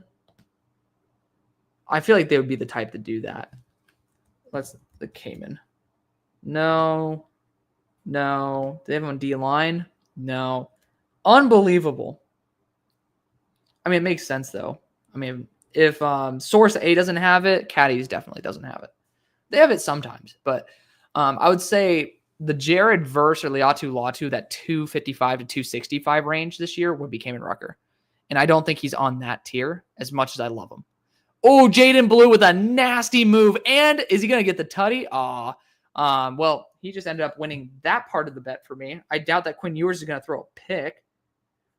So I could still win some money for my $10 bet, but highly doubt it. All right, let's see. Let me just check. Let me check what I'm doing here. Yeah, Jaden Blue, I did 18 and a half or higher receiving yards. So then Demir Miller did 48 and a half receiving yards. So Demir Miller's already above that with 58. Jaden Blue just bursted the hell out of it for 46 more. So he has 48 now. We got 2 of those down. What we're going to need today is Quinn Ewers to throw a pick. Please just throw a pick. Get tipped and get a pick. It's not going to hurt you, Quinn. If you get a tip pick, no one cares. He should have thrown the interception earlier to that linebacker, man. That could have won me $500. By the way, only gamble in a place that's legal. This is a DFS site, so that's why it's legal in Texas. Please pick it off. Oh, no, that was an interception. That should have been. Quinn, keep doing that, buddy. Keep doing that. Son of a biscuit. Okay, so again, so we got two out of the 3 that are current that are going. If I end up missing out on one, I get $26. So worst case scenario, I end up making 16 on top of what I ended up putting down, which if you guys know, I'm not very good at sport betting. So I love you guys, but I'm not very talented at that. But you guys get to see it sometimes when it goes to the yearly thing. Pick it off. Oh, touchdown, Matt Golden. It's like it's a double-edged sword because you guys know how much I loved Matt Golden coming into the year. But it's just like, Quinn, throw an interception, buddy. He's going to get pulled for Arch.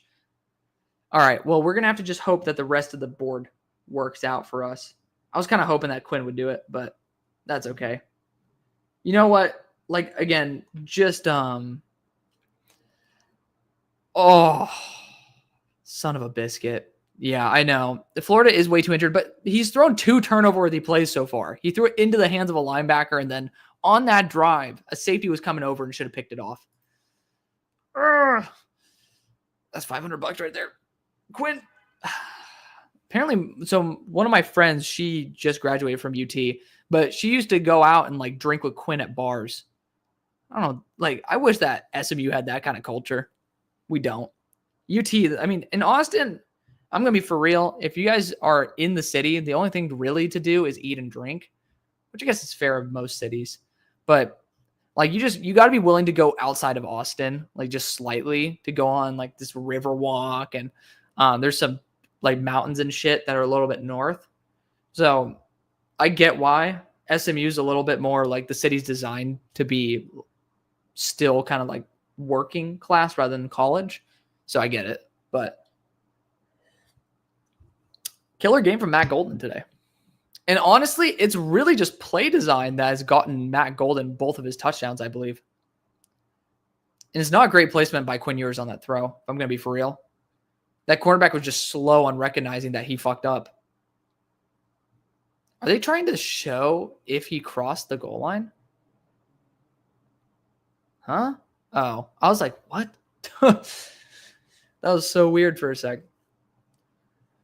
All right, guys. Again, feel free to send in comments, concerns, criticisms, whatever the fuck.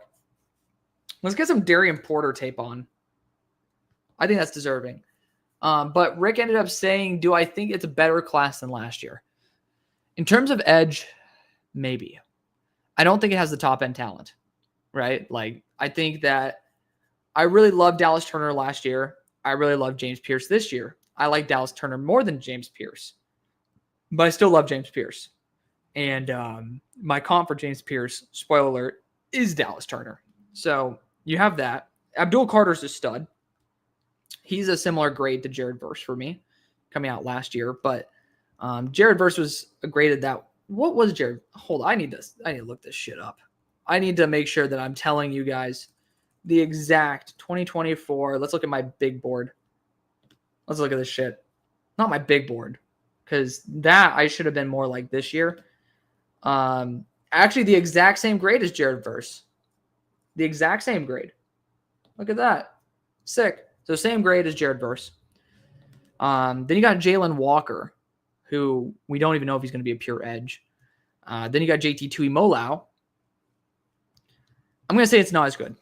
Nick Scorton in there. Shamar Stewart, Kamen Rucker, LT Overton. It's deeper than last year, but not as high end. LT Overton's a dog. He absolutely is. And it's an indictment to Texas A&M for showing the fact that the moment that talent leaves their school, they get better. Like every time, dude. I swear. People just need to stop going to Texas A&M. You don't think Pierce has a higher ceiling than Turner? I mean, not really. Dallas Turner had 34.5-inch arms at 6'4" or 6'5". Like, I don't think that James Pierce has 34.5-inch arms. He's still 6'5". But I mean, we're talking interception. Interception by the wrong team. Bastards. Good pick, though. It's just a bad throw by Warner. But I mean, it's interesting you bring it up. I think that Dallas Turner was less consistent than James Pierce in his best games. I think James Pierce has been the most consistent edge rusher when he's performing well. Like, there's just something about him that's unstoppable. But Dallas Turner, he was different to me. And I mean, like, James Pierce is a fantastic player, so you're just pretty much debating between two edge rushers of smaller stature that are just incredible. And I'll say this, I think Dallas Turner's not in a great system for him. He ended up being a pick because he fell too far, and the Vikings were like, fuck it, this guy's probably a top 10 guy on our board, and he fell to 17. Let's just get him and call it a day. I think that's where they were at mentally, and they just went best player available. So, is what it is. Oh, man, this number 11 kid is doing some great shimmying after the catch. Hello. Is it Bolden? That's crazy. The hell? The one day I keep my door open. Who is this guy? Who's Mans? This number 11 kid for Texas just shed like 30 tackles. Silas Bolden. Oh, shit. Has Silas Bolden always been on that team? Hold up now. Hold on. Silas Bolden. Hold on. I got a comment here from Taylor. Trey Moore, day 1 or day 2? Isn't he a true freshman? He's a true sophomore. Why am I tripping? He's a developed player. Who's the guy who's the edge rusher on Texas that's a true freshman? Hold up. I'm looking this up. Trey Moore, day 1 or day 2. I haven't graded Trey Moore, if I'm just going to be completely blunt with you. Colin Simmons. That's the dude who's a true freshman. That dude's been a beast. He struggled the past couple of games, though. How the hell do you not register a pressure versus Vanderbilt? Weird. Maybe he got hurt versus Oklahoma because that production dropped off noticeably. Unbelievable. Jaden Blue with another reception over the middle. Unbelievable. Guys, please intercept Quinn. He doesn't need a 5th touchdown. He doesn't. He needs 1 INT. Please. No, don't give the ball off. Jaden Blue touchdown. Oh, I'm going to cry. I'll get back to you on Trey Moore. I'll be for real. I actually really like Trey Moore pops off to me. Is he the white dude? I'm trying to remember. Trey Moore. No, he's not. I thought there was I'm trying to remember. There's like a white edge rusher on Texas I like too. But he might have come out last year. I haven't been able to watch Texas close enough. Man, he was a UTSA edge rusher too. I love UTSA.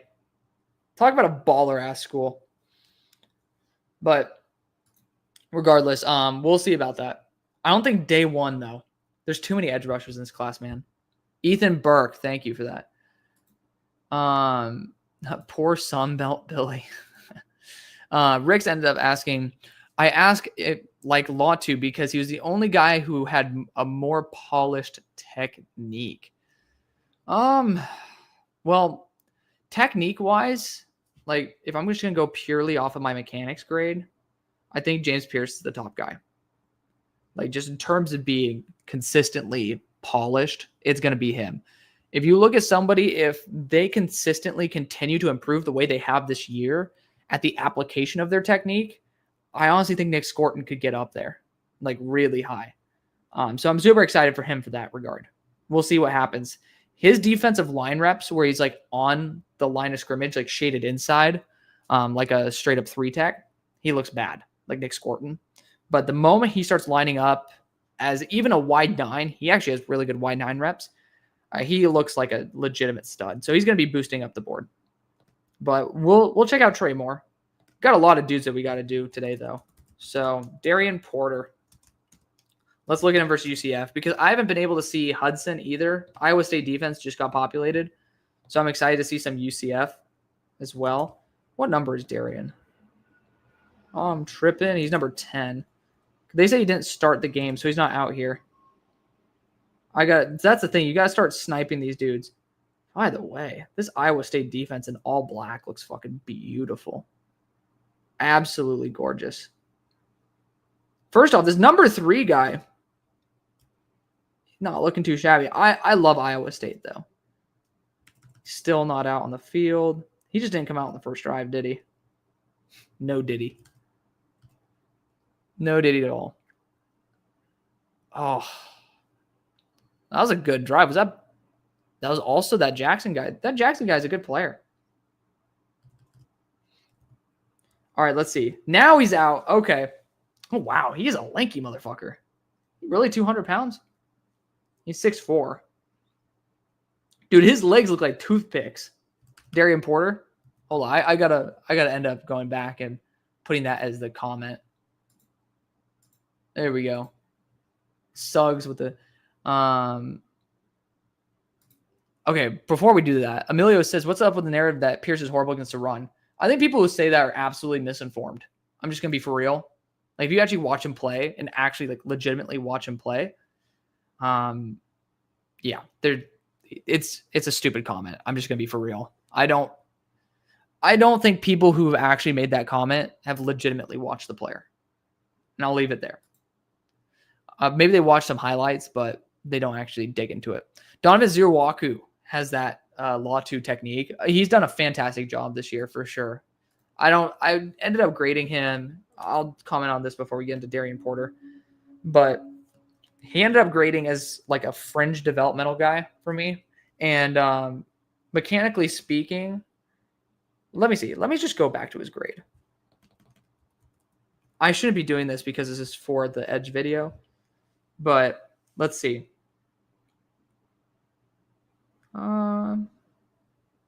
That's why. He falls a lot. He has bad balance. So I said he has some good reps that are plagued by poor balance. So that's the main reason why. I was wondering. I was like, like, I got to know why I did that. And so that's why I keep notes as well. You just can't keep a memory that's that consistently strong. Why does Darian look like he has toothpicks for legs? But dude, his feet are so, like, they're quick. They're not these like little, yes. Quick feet. Talking about Zy Alexander, these fucking long ass, stubby ass legs are just like boom, boom, boom. Like, no, you gotta be light on your toes, man. Good play at open field. I could definitely tell why he misses tackles. I feel like he's around 190 or 180 though. He is really thin. That's not a 200-pound 6'4" corner. I'm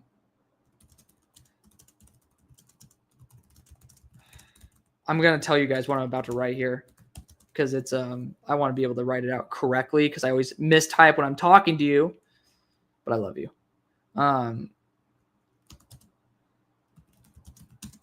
So in off coverage, he just ended up letting, I think, Hudson go by him. And usually when corners are like this, I mean, to be fair, he reacted very well. He's a smooth mover, man. Like, I love that about him. I hate when corners try to press and off coverage when the guys get right at where they'd flip their hips and then just let them fly by. It's like, dude, if you're going to deck their ass, sit their ass on the ground. Get your flag. Do not let up a play that could be a touchdown. Or pop them to the point where they kind of slow down and it just looks like standard contact, right?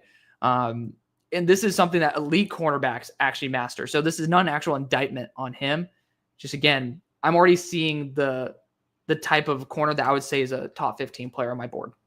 Hot take. Just like you're looking at that frame, the explosiveness he has for his size and those quick feet is just like, that's what I look for in a corner. He's staying really nice and square. I'm not sure about that top speed. They're showing that freaking touchdown for Miami again. Like, I just love the quick feet. Number 4 is good too. I just saw number 4 get subbed in. And, Porter just got subbed out. But that number 4 guy just popped off to me off one rep. Again, that's not a scouting report. It's just like, something to notice. He has some acceleration to him. I'm not going to say it's like ungodly acceleration. It could look worse just because of the fact that, we got some highlights from Ohio State. Did Will Howard rush for a touchdown? Unbelievable. I could have taken that bet today. This is why sports gambling is a problem. That's a manufactured drag route.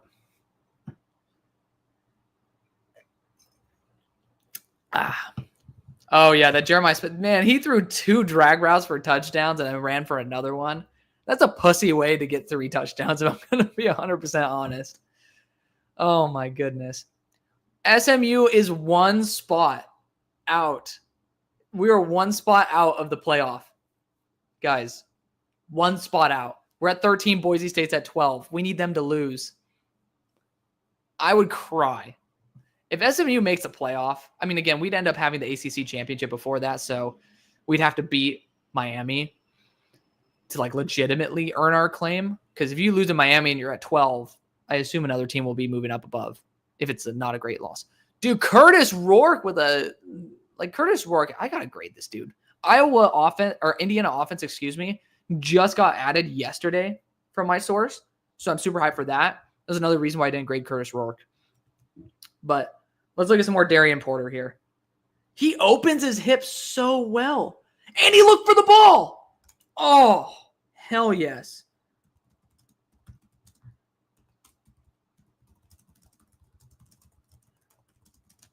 Great freaking play, man. I just knew the moment I saw those stats, I'm like, I'm going to love this dude. And it's like, I just love the fact that guys like, excuse me? Hello? Okay. That was a weird ass, the system is not performing well. It's Huddle, by the way. So Huddle has its glitches. You gotta be patient when it comes to Huddle from time to time. But yeah, Darian Porter is gonna be high up. I'm just gonna let you know right now. I haven't seen his zone ability yet, so TBD on that. But Iowa State kind of has my heart at the moment. They always have had good DBs though. Like every year, they've had good defensive backs. So I'm not surprised by this at all. As a matter of fact, I was expecting it, and I should have watched it sooner. But hello. Ohio State gets what? Oh, Ohio State got the number 2 spot over Georgia. Yeah, it's not a surprise. Georgia's freaking ass. Like legitimately, this is the most underwhelming year for top end talent in college. Outside of like the true freshmen that are balling out, and like you got like Arch who had some moments. It's like, dude, I just don't get excited about any of these teams being legit juggernauts. We're not seeing like a hybrid NFL team here. Dude, Darian can fly. Holy Toledo. Hello. I don't know if it's accelerations, all that, but for his size, he does a good job. I have not seen him make a legitimate play versus the run, though. I'm very intrigued. He is super smooth for his size. Like, super smooth, guys. I messed up by not watching this dude earlier, if I'm going to be for real. I mean, I know that the tape just came out, but hold on. I need to watch this one rep of this number 4 kid. Oh, I know number 4 is my type of guy too. You know how we all have a type? Blondes, brunettes, you know, the standard debate between the bosoms and the buttocks. But this is like my kind of corner. I think he sometimes points his shoulders a little bit too far north, but he's just too... He changes directions too easily for his size. Oh, man. He just keeps those feet moving so quickly in short range. Like, it allows you to adjust. Even if your change of direction is not nearly as good, it allows you to respond that 0.03 of a second faster. Yeah, definitely don't think this dude's going to be an asset versus the run. I'm just going to be 100 with y'all. But this dude flies. So we got our next Azariah Thomas, for the record. Just saying it right now. You guys were here first. Interesting. I want to see zone reps, man, where it's not freaking throwing the ball to Hudson on a short route. He did get thrown off. I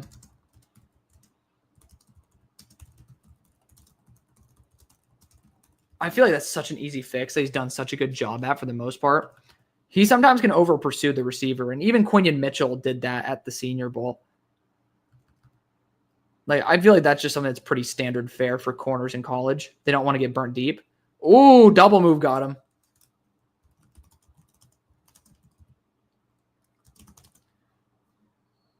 I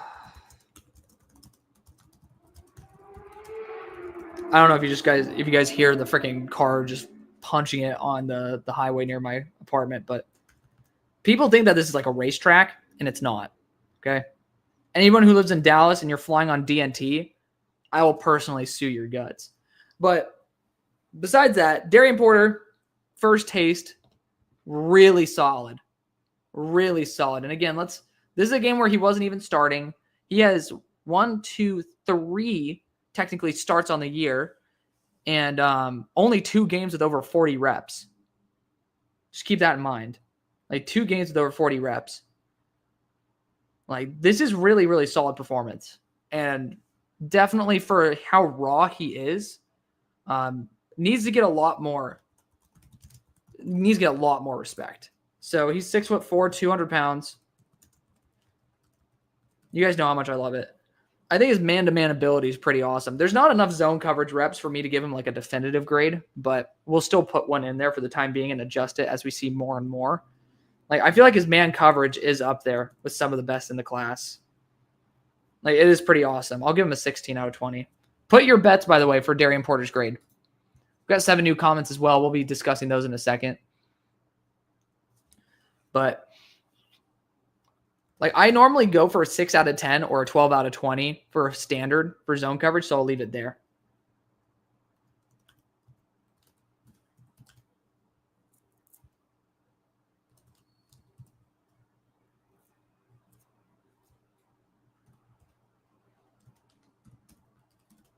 I'm being quiet because I want you guys to say what you think the score is.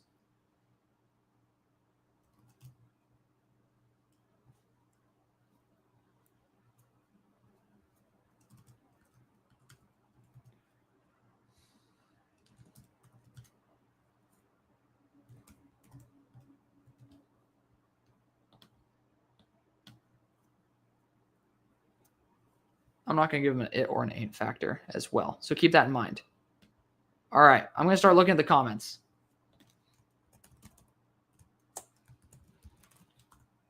I think this is perfectly fine. This is a solid grade. This is actually exactly what I was looking at. Taylor, you are 100% correct. It is a 74. Like, right on the money. Fringe starting core, like a fringe guy, like a corner 3 who needs probably a little bit more time to develop.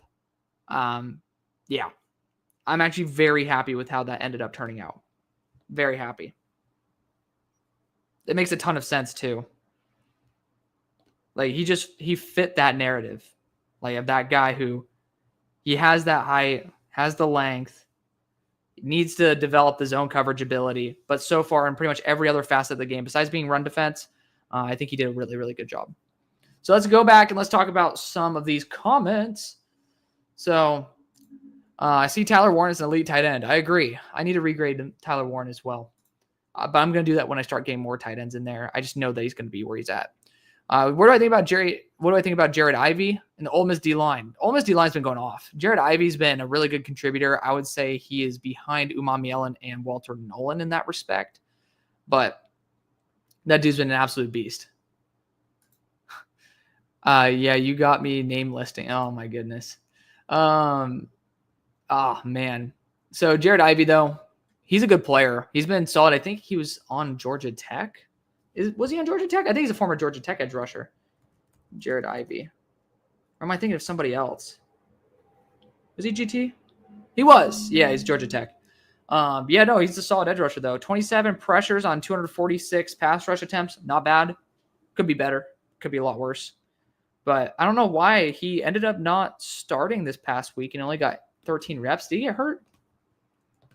Jared Ivey injury. Let's see. Injury status. Does anyone have okay. Looks like a knee injury that prevented him from returning to action. Yeah, got a knee injury. That sucks. Nobody ended up actually commenting. Oh, he's carted off the field. Oh, that's September 14th. Okay.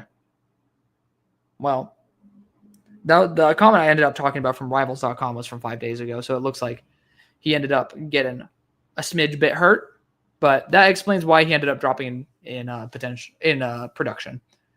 But Will is him. Yes, Will is him. So the league has to stop disrespecting the Rourke brothers. They're like alternate multiverse Manning brothers. I still remember. So in that game I was talking about with Deuce Vaughn, it was the game where I think it was Curtis Rourke. I'm trying to remember. Is it Nathan Rourke?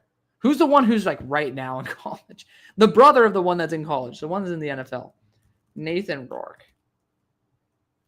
Yeah, so Nathan was actually not on the Cowboys. He was on the Jaguars and ended up making one of the most unbelievable throws in preseason.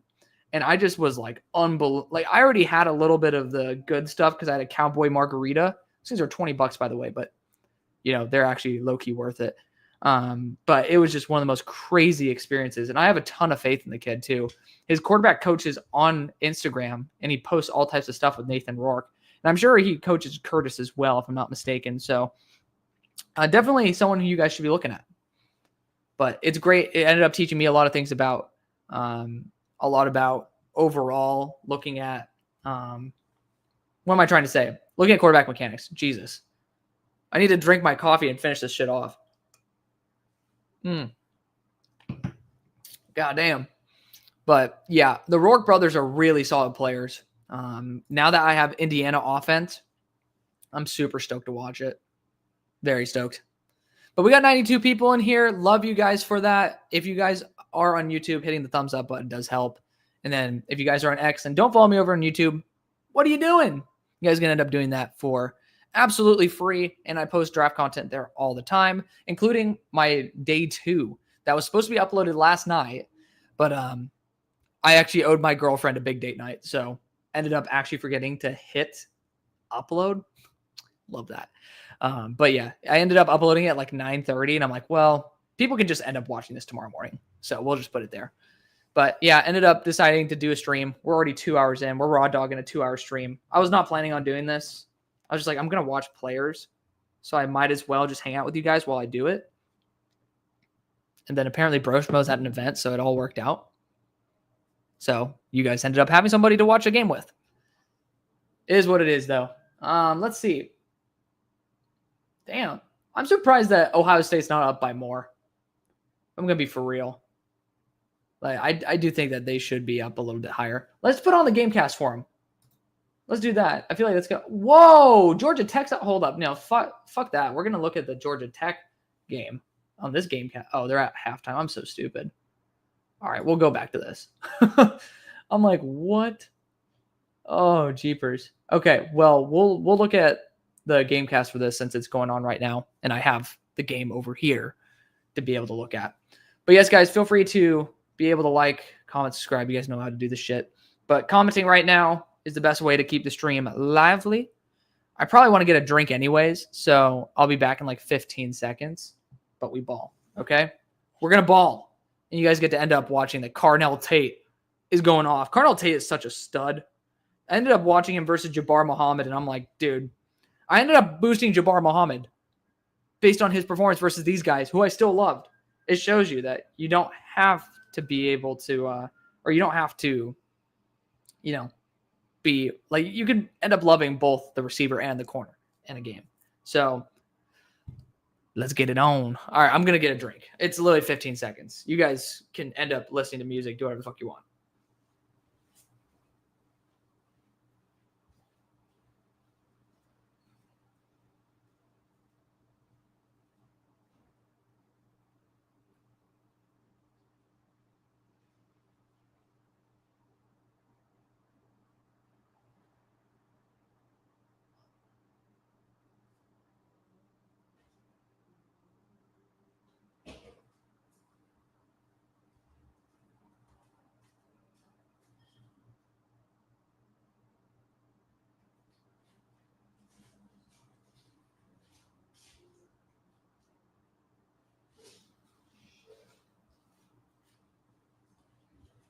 I'm back, motherfuckers.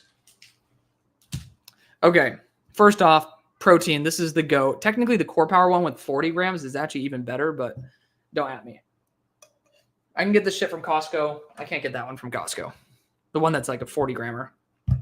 And then, well, this is going to be our lunch for today. Your boy's on a cut. You got to do what you got to do. You feel me? You got to do what you got to do. My fat ass, ever since the accidents that I haven't been going to lift as much, I needed to learn to cut back on my calories. I have not done so. So we do not need to get chubby at the moment. Taylor ended up asking me a question, though. Who's my Heisman? Ashton fucking Genty, baby. That dude's been performing better than any other player in the country.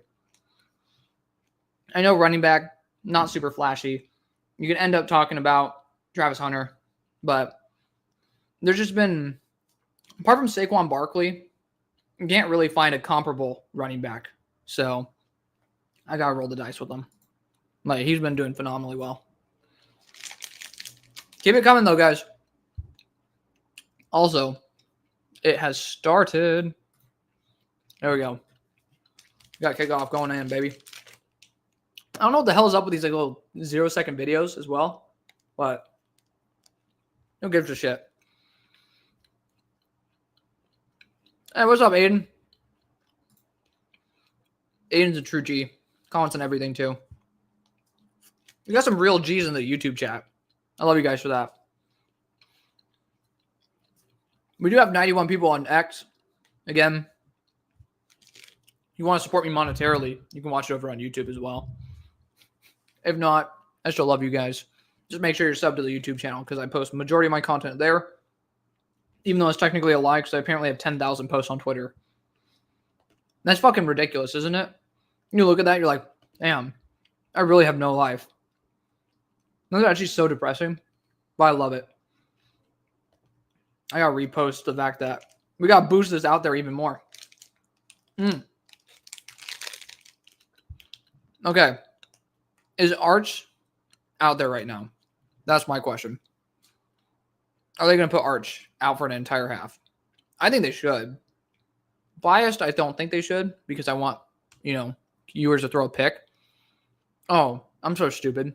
Literally, Florida is on offense. That's the thing. I'm thinking about too many things. Watch the Miami game. It's close. If I'm going to be for real, homie, I have ESPN Plus. Oh, speaking of a pick, unfortunately, it's not for the right quarterback, but we got another one. It was tipped. Good play. By the way, this Kind Bar sucks ass. It says it's a peanut butter one. They have so many better ones than this. This Warner guy is so bad. To be fair, his running back, Bob, straight up let Collins just right through. That is so bad. That is straight up criminal. My God. Taylor asked a great question. Does Jay Higgins have any first round potential? I just want you to clarify before I answer. Jaden Higgins or Jay? Because wide receiver or linebacker are two different people with two different answers. I'll just spoil it right now. DJ Lagway would have smoked Texas? Maybe. That dude's high-level play has been ridiculous. A little inconsistent, though. I think he's talking about the wide receiver. I assume so as well, Emilio, but I want to be able to double check because Jay Higgins is an actual player. And I'm also I'm using this as an excuse to freaking lag while I eat. There we go. You guys get some ASMR. Look at that. I provide all of this to you. You guys should be donating me millions of dollars. Don't do that. I don't want to be a pussy who gets $1 million because people feel bad. Only because I actually do a good job. And that's not good ASMR. It's funny because both play for an Iowa team. You're right, Emilio. You're right. Which one? Because I know Jay, Iowa. Okay. All right, Taylor. All right. So Jay Higgins does not. First off, linebacker. Linebacker in the first round, pretty much a no-go. Unless you have some other strength that you can probably be applicable for. I love him as he's going to be a fourth round pick that's just really fucking good. Think of Josie Jewell. Not very athletic, super high IQ, just a solid linebacker. But he's not going to knock your socks off, and he's really solid. So I will say, because of the limited athleticism, Drew Allar outran this guy. Keep that in mind. No. I don't know if he has third round potential because of that. It's just low value position, low quality athlete. But I really do like him. I think he's a very solid college linebacker. He's going to be a very serviceable linebacker in the NFL. It's just when you talk about the top end talents, is there a chance that he could be anywhere close to Fred Warner, Roquan Smith? Zero, in my opinion. Again, TBD. I haven't regraded the linebackers this year, but Guillermo's saying he's a Niner. I love it. And he's a solid linebacker. He could play your Sam role pretty well. I'm not mistaken. Isn't he 230? He's slow and kind of small, if I'm not mistaken. Yeah, 6'2", 232. Again, I love the guy. But I'm also relatively a realist when you look at, you just got to value athleticism a little bit more as a linebacker. Panthers with Higgins in the fourth? Abso-fucking-lutely. Honestly, he's the exact opposite of Trevin Wallace. Trevin Wallace was such a solid athlete like a top-tier athlete who's just very raw. Higgins is going to be a polished linebacker that just doesn't have the athleticism. They can pair up very well. And I know your DC, if he ends up... Oh, no. Cam Williams is the one that got hurt? Oh, shit. No. Yeah, no, he's coming back. He's donezo. He's going back to school. Damn. That sucks. Damn, Quinn, why can't you throw a pick on that? Oh, Isaiah Bond. Oh, no. Oh, touchdown. Oh, my God. Yeah, I'm pretty happy I said Isaiah Bond is not overrated. That dude's a stud. When he's healthy, I think we just got into, similar with Will Johnson, we just got into the point where, prospect fatigue took a big hit. Freaking Quinn Ewers, man, getting 5 touchdowns after I chose him to throw 1 pick. Can you just you'd still do fine if you threw a pick here, buddy. God, Isaiah Bond's so good. Keep the question rolling though. Rip Cameron Williams' year. Well, Taylor, you're 100% right that he's going to go back to school, but it's not just to play with Arch Manning. He needed so much more time to develop too, man. That breaks my heart.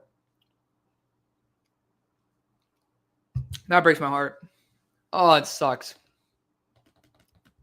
I'm going to tweet out about this because you guys know I like to tweet about a bunch of random shit. I mean, I have 10,000 tweets. It's what I do for a living. It's not. Kind of is.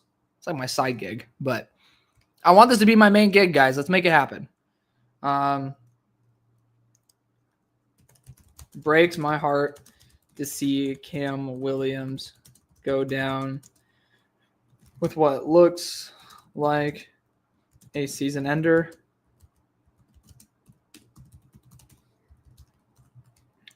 Thought he would return anyway, but I really did not want injury to be the reasoning for it.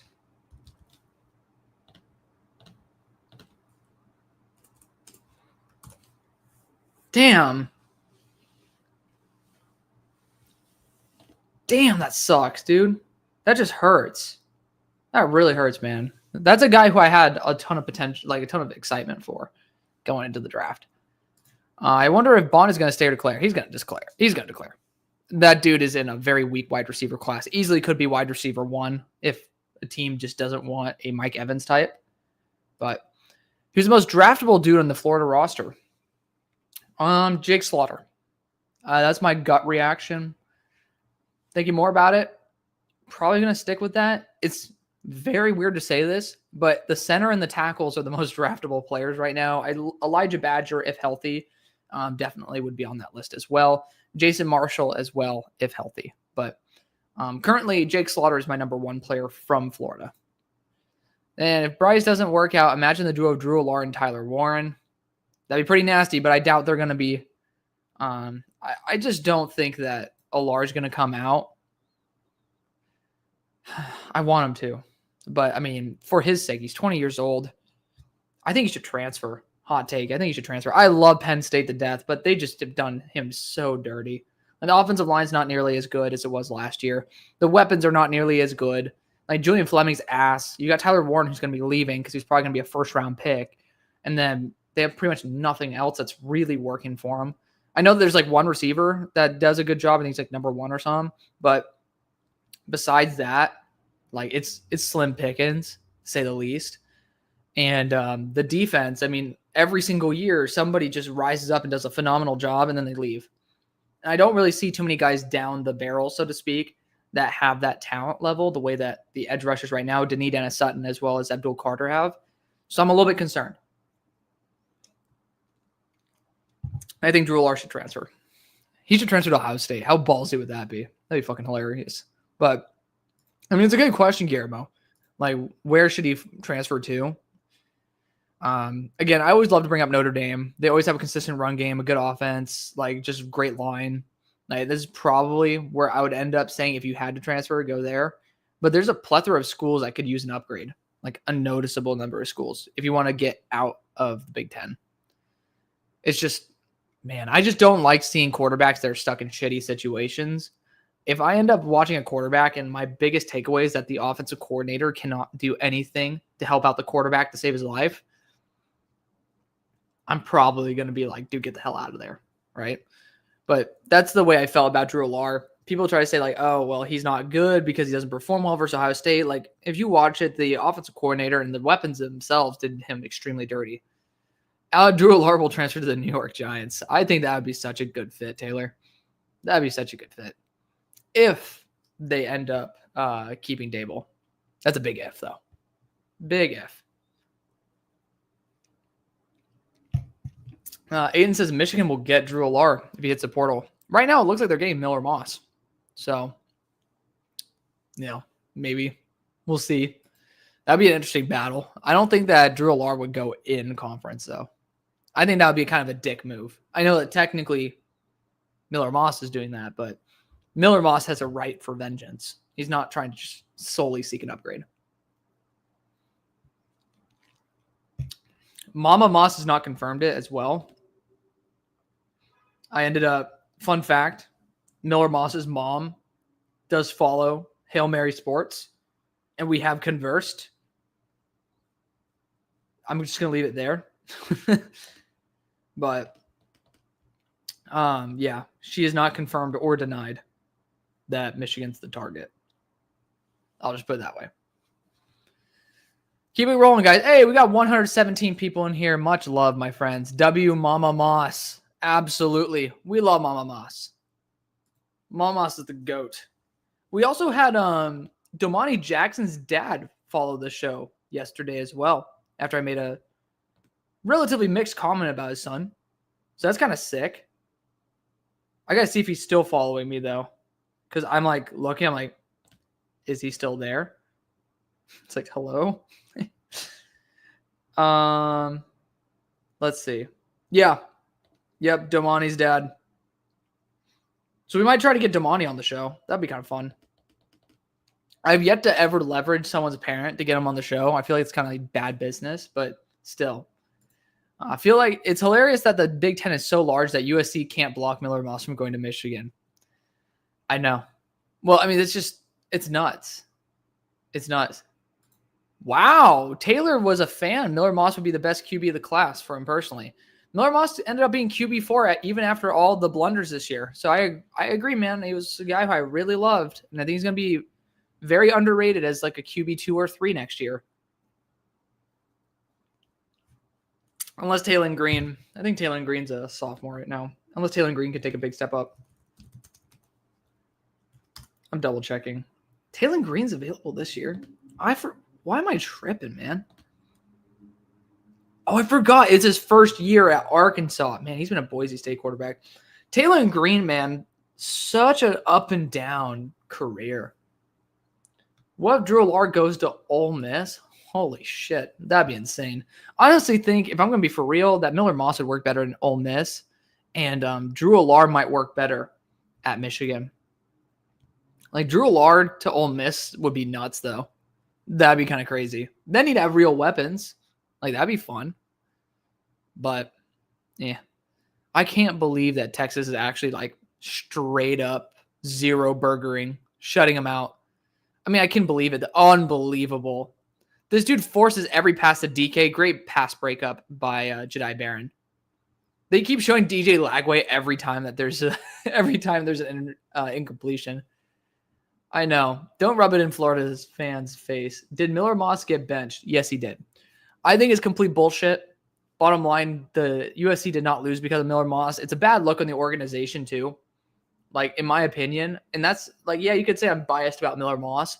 But, like, when you look at it, these next 2 games, which I believe are UCLA and Nebraska, they're games comparatively that are actually relatively easier to win. A good cut by Baugh, by the way. He has not done a bad job. But I think that's complete BS. You know, you don't pull your starter mid-season when he's actually been able to be the main reason that you've been competitive in a lot of these games, even though you lost them. It's like the wide receivers are garbage. I'm going to be for real. The weapons are trash. The offensive line lets up a ton of pressure. And, like, the running game is pretty much the only thing that's comparable to the quarterback play. and then you just take him out because you want to get somebody with some more legs or something. Like, I think that's bad business. That just shows that, like, I lost a lot of respect for Lincoln Riley when he did that, personally. Like, I just lost a lot of respect for him. That's just not cool. Regardless if it's Miller Moss or, insert a quarterback that I'm not a fan of, like, even if it's Jackson Dart, right? If Jackson Dart were performing valiantly and they were losing games and he pulled them, I would say the exact same thing. If Lane Kiffin did that, I'd be like, why? Like, you look at the wins above replacement and it's like you're almost negative at this point. Like, dude, you might be willing to switch out some cornerbacks so they make better plays, because so far USC's safeties have done a fantastic job. But it's crazy to me. I wonder who's going to be the starting quarterback for Georgia. Taylor says Carson Beck. Legendary fall off, by the way. I was never a Carson Beck guy as like remotely QB1. And again, even though he was my QB3 coming to the year, I was like, I still don't like this class at all. It's just wild to me that he fell off to the point where people don't think he's remotely worth a top 100 pick. That's why I still think he'd be a third rounder. He would. But, I still think that he certainly can play. He ended up going back to school, so I don't know how much eligibility he has left. Let's see. He says he's draft eligible years this year. He has 4. I think that he did technically play 2021. I think there might be eligibility for one COVID. One. Like, I think that's true. They can end up. People can manufacture red shirts out of nothing, though. Ugh. Man. What is this dude doing? This Warner guy is absolute cheeks. Jedi Barron has been doing a fantastic job today. Good job on Jedi. Jedi moved up my board a lot too. I thought that he was a solid but nothing special as a slot. He's done better as a boundary corner. I think he's done a really good job in zone coverage too. Oh my goodness. Dolphins should draft Carson Beck. I think that would be a pretty solid. That would be a solid move. I mean, you don't need someone who's unbelievably talented to back up too. You just need someone who won't lose games, which technically he's done. So I guess it's not a great fit, but man, that ball guy just did a beautiful break tackle, man. Nice. Good tackle. Good tackle break. How would I rank this draft class compared to others from the last 5? So I've only done this for 4.5. So I'll start out there. But let's see. So 2020, I didn't really study it because, again, I started literally April 16th, and it's 2 weeks to the draft at that point, right? So keep that in mind. I would say, so I don't know enough about that class, but in retrospect, this class is worse. 2021, pretty sure it was worse as well. Wasn't that the Trevor Lawrence year? Pretty damn sure. 2021. Damn, did I not have a board for that? No shit. That's crazy. I didn't have an actual full board. 2021. Holy Toledo. Let's see. Players I like. Let's just put 2021 in there and just see what happens. That's crazy. College football players to watch 2021 to 2022. No. That's nutty. Oh shit. Oh, it's Ulysses Bentley. I thought it was like the guy who we have now. I'm like, hold up. Damn, dude. It's kind of crazy. I had Deuce Vaughn in here. That's funny. 2020, I had Deuce Vaughn. Oh, man. And Jalen Daniels. There we go. 17 years old starting. Has lots of potential. Needs to get rid of boneheaded mistakes. Can set the ball into a tight window with precision. And then I have Dylan Gabriel in here. Matt Corral. God, that's so funny. That's funny. Oh, man. This takes me back, dude. Rest in peace, Lavelle Davis Jr. That sucks. But anywho, I would say 2021 was better. 2022 was not. Just because top-end talent wasn't necessarily there for the quarterback position. 2023, yeah, it was better. And then this past year was as well. So it's probably the worst, like second worst out of the past 5 years. Amazing catch by Georgia Tech receiver for a touchdown. Noted. We'll see it maybe pop up here. We got, oh man, Quinn, can you just throw a pick, please, dude? Like, please. It's ridiculous. But regardless, Cam Rising can come back this many times. Anyone can return, literally, though. Byron Brown. If I'm going to be for real with you, have not studied him. Let me look him up. Byron Brown? Oh, I mistyped his name. Oh, USF's QB. You know what? He played versus Bama. I might want to take a peek at that. Not a fan of the fact that this dude's played 5 games and has thrown 2 touchdowns, and that was only in 1 game. So I think it's safe to say that this dude will need to return to school. But, I mean, it's a name. Let's just take a quick peek at him. I'm not going to actually scout his ass. But, like, why not? Alabama defense versus USF. Let's look at him. He looks taller than 6'3", but maybe RJ Harvey's just tiny. He has a weird throw motion.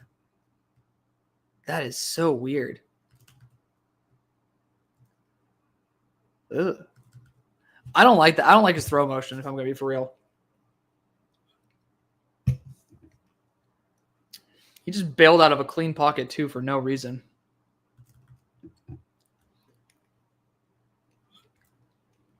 I say I'm not going to scout him, and here I am, like, literally watching every play. This offense is just so run-heavy. Ty Felton is such a Ravens as Guillermo. This kid has a good arm. Like, I'll admit. Like, from the few reps I've seen, he does a good job passing the ball. It's just very run-heavy offense. I just don't really think that there's very much to him. Outside of just, like, his timing is horrible. Ugh. Like, he throws the ball just way too late to the receiver. Maybe it's the right read, but it's just too late. That's something I've debated, like, doubling down on for my grading system for QBs as well. Kaepernick vibes, huh? Interesting. Like, the thing is, he makes the right read. It's just so late. I'm debating on doubling the weight I have for timing. I already know to absolutely fuck over what's his name, Jalen Milroe. Jalen Milroe he's been getting knocked down more and more the more I've actually shifted my grading system for quarterbacks to reflect what I think quarterbacks should have. Oh, it just absolutely shanked a deep ball. Safe to say this guy needs to return to school. Oh, yeah, he overthrew too many passes. All right, I'm hitting the stop button on Byron Brown for the time being. But I mean, he's certainly a fun player. He's willing to take deep shots. That's cool. Pause. But oh man. Oh, I thought Trevor Sikkema liked my thing. This guy named Thomas Hielkema. Dude, just straight up, I got catfished by a follower. Unbelievable. But yeah, Ty Felton, I freaking love Ty Felton. He's a beast. Hey, man, you know, the thing is, I know I'm a little bit harsh on certain players, but you have to take it through the lens that, like, I like a lot of guys. I like a lot of players. But when you're talking about quarterbacks specifically, you see maybe 50 of them get reps in a year. And 32 of them are supposed to be getting reps, right? So, like, the other, let's just say 18 that sub in are not necessarily at the quality of the 32 that are supposed to start, first off. And then secondly, of those 32, minimum 12 of them right now are not necessarily up to every year starter quality. Like, I mean, personally, let's just go through the list of starting quarterbacks. And let's just see who I think should not be starting. Let's just take a peek. So for the Cardinals, they're fine. Falcons, they're fine. Panthers, so that's one team. Like, you got the Bears, no. Cowboys, as much as I don't like what's going on with Dak, I still think he's a really solid player. Detroit, no. Green Bay, no. The Rams, they'll be coming up on it soon, but not right now. Vikings, no. Saints, Giants, Eagles, no. Even though technically I think Jalen Hurts might be the reason why the offense isn't number one in the NFL. He hasn't been the reason why they've been losing, which is a plus. He had a turnover issue for like almost a year. Niners, no. Seahawks, no. Buccaneers, no. Commanders, no. Titans, I do think that right now their quarterback play is subpar. Steelers, iffy. We'll just add it for conversation's sake. Jets going forward, yes. So we got 6. So count 5 plus this finger. Patriots were good. Dolphins, when healthy, were good. Same thing with Chargers. Raiders, so we're at 7. Chiefs, Jaguars. You could almost count the Jags in on this. Colts, you can almost count the Colts in. We'll count the Colts in on this. They have a developmental guy, but for the sake of conversation. Texans, they're good. Broncos, they're good. Cleveland. Cincinnati, they're good. Bills, they're good. And then Ravens, they're good. Like, I could have ended up mentioning in there probably a couple more teams. So, like, technically the Rams could be looking at it, but for the sake of argument, 8 guys, right? 8 guys that need to be replaced. And so that brings it down to 24 teams that have at least an okay starter or above. So if you have 24 guys that are not in immediate danger of replacement, do you think they're a top 24 quarterback on the planet? I'm not there with anybody in this class on it as much as I want to be, but it's like Anthony Richardson has so much more talent than the guys that, we kind of like that are day 2, day 3 in this class. And Anthony Richardson ain't starting because he has like issues with progressions. He has issues with his mechanics for overthrows. Oh, Jaden Blue. Did he catch that? Oh my goodness. Jaden Blue, what a monster. Jack Sawyer got a touchdown. Unbelievable. Did he beat Marcus Bowe on that, Guillermo? Did he come off the right side or the left? I'm going to need to hear about that. We'll see it. Okay, let's see. Oh, what a catch. He got that right leg in, didn't he? Oh, man, that was a pass breakup, and he adjusted and caught it? Wow. Jaden Blue. Oh, they called it incomplete? Fuck off. Oh, piss off. That was such a good play. Maybe it's because he bobbled it on the way down. Jaden Blue's been getting shout-outs all day, Taylor. I mean, that's the thing, man. I've been very low on Jaden Blue until I've watched him through all 22. Oh, they threw the flag? They threw the challenge? Yes. Man, because look, he gets that 1 foot in. Does he have control right there? Yeah, kind of does. Oh, it juggled on the ground. Never mind. No. Shit. I thought he did. It's not. The thing is, Jaden Blue's just such a good route runner. You guys know, even though I shouldn't, I fall in love with running backs that are really good route runners. It's just kind of a thing for me. Change of direction is a big deal, especially in open space, especially at high speed. It's going to be incomplete. By the way, Darian Porter, let's just look at this. Darian Porter right now is corner 7. That's pretty damn good. Like, I'm almost ready. I'm very close to being able to do a top 20 corner list. But I want to be able to get a couple more guys regraded who've been having good years. And then, guys who I was lower on. So I will be doing a top 20 corner video at very minimum. Running back fumble to the left side. Okay. So that sucks. Oh, I mean, actually, no, I lied. That's actually really good because that means Marcus Bowe didn't allow a scoop and score. Oh, shit. Yeah, no, that's incomplete. Yeah. He ended up bobbling it on the ground. I think in the NFL, it would have ended up. No. Okay. Let me know in the comment section if you agree with this. One of the things I hate the most about football is when there's a call that's absolutely correct, but it's against their team and they boo it and try to say it's bullshit. Like, I straight up lose all respect. And I know, like, it's so fun to be like, oh, damn, why'd you have to call that? You didn't call it on another team. Like, I get that portion. But it's like, guys, if your team can't win playing the game correctly that they signed up to play, hate to say it, they shouldn't win. So play cleanly and just get pissed off if the refs don't call something on the other team. Like, I'm just saying. That's a personal thing for me. Oh, Carson Beck. I'll say that guy tries very hard to look good. He maximizes what he can. Doesn't get very far, but his hair looks clean. The red on black looks low-key fire. I'm technically wearing red on black right now, so can't really judge. But I just think officials are too emotionally impacted. I think officials need to be robots. If I'm going to be for real, if we could find a way to properly evaluate the impact of a particular penalty, because every play an lineman holds, right? Every play a defender could be called for illegal contact downfield or pass interference.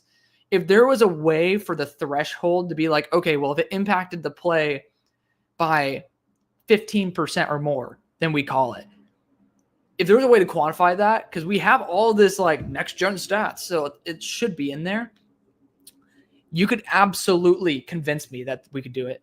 I just have no faith, especially based on how like soccer has their like weird bullshit like goal rule where it's like electronic. I don't know what the hell it's called. Like, I just don't trust sports to do it properly. I just don't. Now, I do really wish that for the NFL would allow certain penalties to be challenged, i.e. like if it were clear PI, you can actually challenge a call that wasn't made. I want there to be specific calls that you can end up challenging for or against.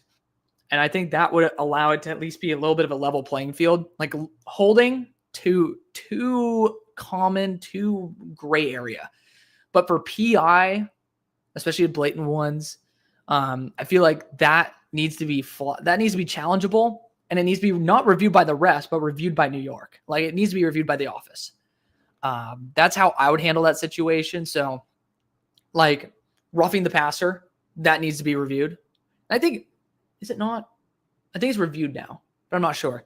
But that needs to be one that at very minimum needs to be reviewed, if not challenged. And then beyond that, there's not many penalties I can truly think of. Like offsides, I feel like that's fair. That you can just literally look back at the tape and be like, dude, he's not offsides. Or like, there's just certain rules where I personally think that it allows for enough flexibility to where you can end up, allowing it without really halting the game. And especially with the new challenge rules, where if you like challenge it once, get it wrong, challenge it once, get it right, you still can get that extra challenge flag. Like you don't need it necessarily to be in order, but still, man. I mean, I personally am not a huge fan of the fact that the refs have that much control over the game. I don't think, don't let this performance think that or make us think that yours is a first round pick. I'm going to be 100% honest. It doesn't, because this is an absolutely butt cheeks team that they're going against. They're going against a team that's on their heels. The defense is tired and you have elite weapons. Like, I 100% agree. Guillermo ends up asking, how are you feeling about the Steelers' future? I don't know, man. I mean, we always have a really good defense. Like, our identity is certainly there. We're winning on special teams, which is just so crucial. And our offensive line is still not complete. I don't think Troy Fautanu, I had issues with him as a tackle. Everyone had issues with him as a tackle. And all of a sudden, just because he has long arms, he's a tackle, right? Like, that's what I don't really like. It's like we think that this guy's play is a guard this whole time. And the moment that we get an excuse because he has long arms, we're like, oh, he's a tackle. I'm like, well, we never really thought of him as a pure tackle before that. So why are we changing our tone just because he has arm length? Similar to saying, oh, this guy's been a tackle this whole time. He's super locked down. And we hear he has 32 and 3/8 inch arms or 32 and 5/8 inch arms. And you're like, oh, maybe he's a guard. Like, that's more logical than the other way around, where it's like, man, this guy feels like a guard. He looks like a guard. He plays like a guard. He has long arms. He's a tackle. No, that's not how you logically deduce that.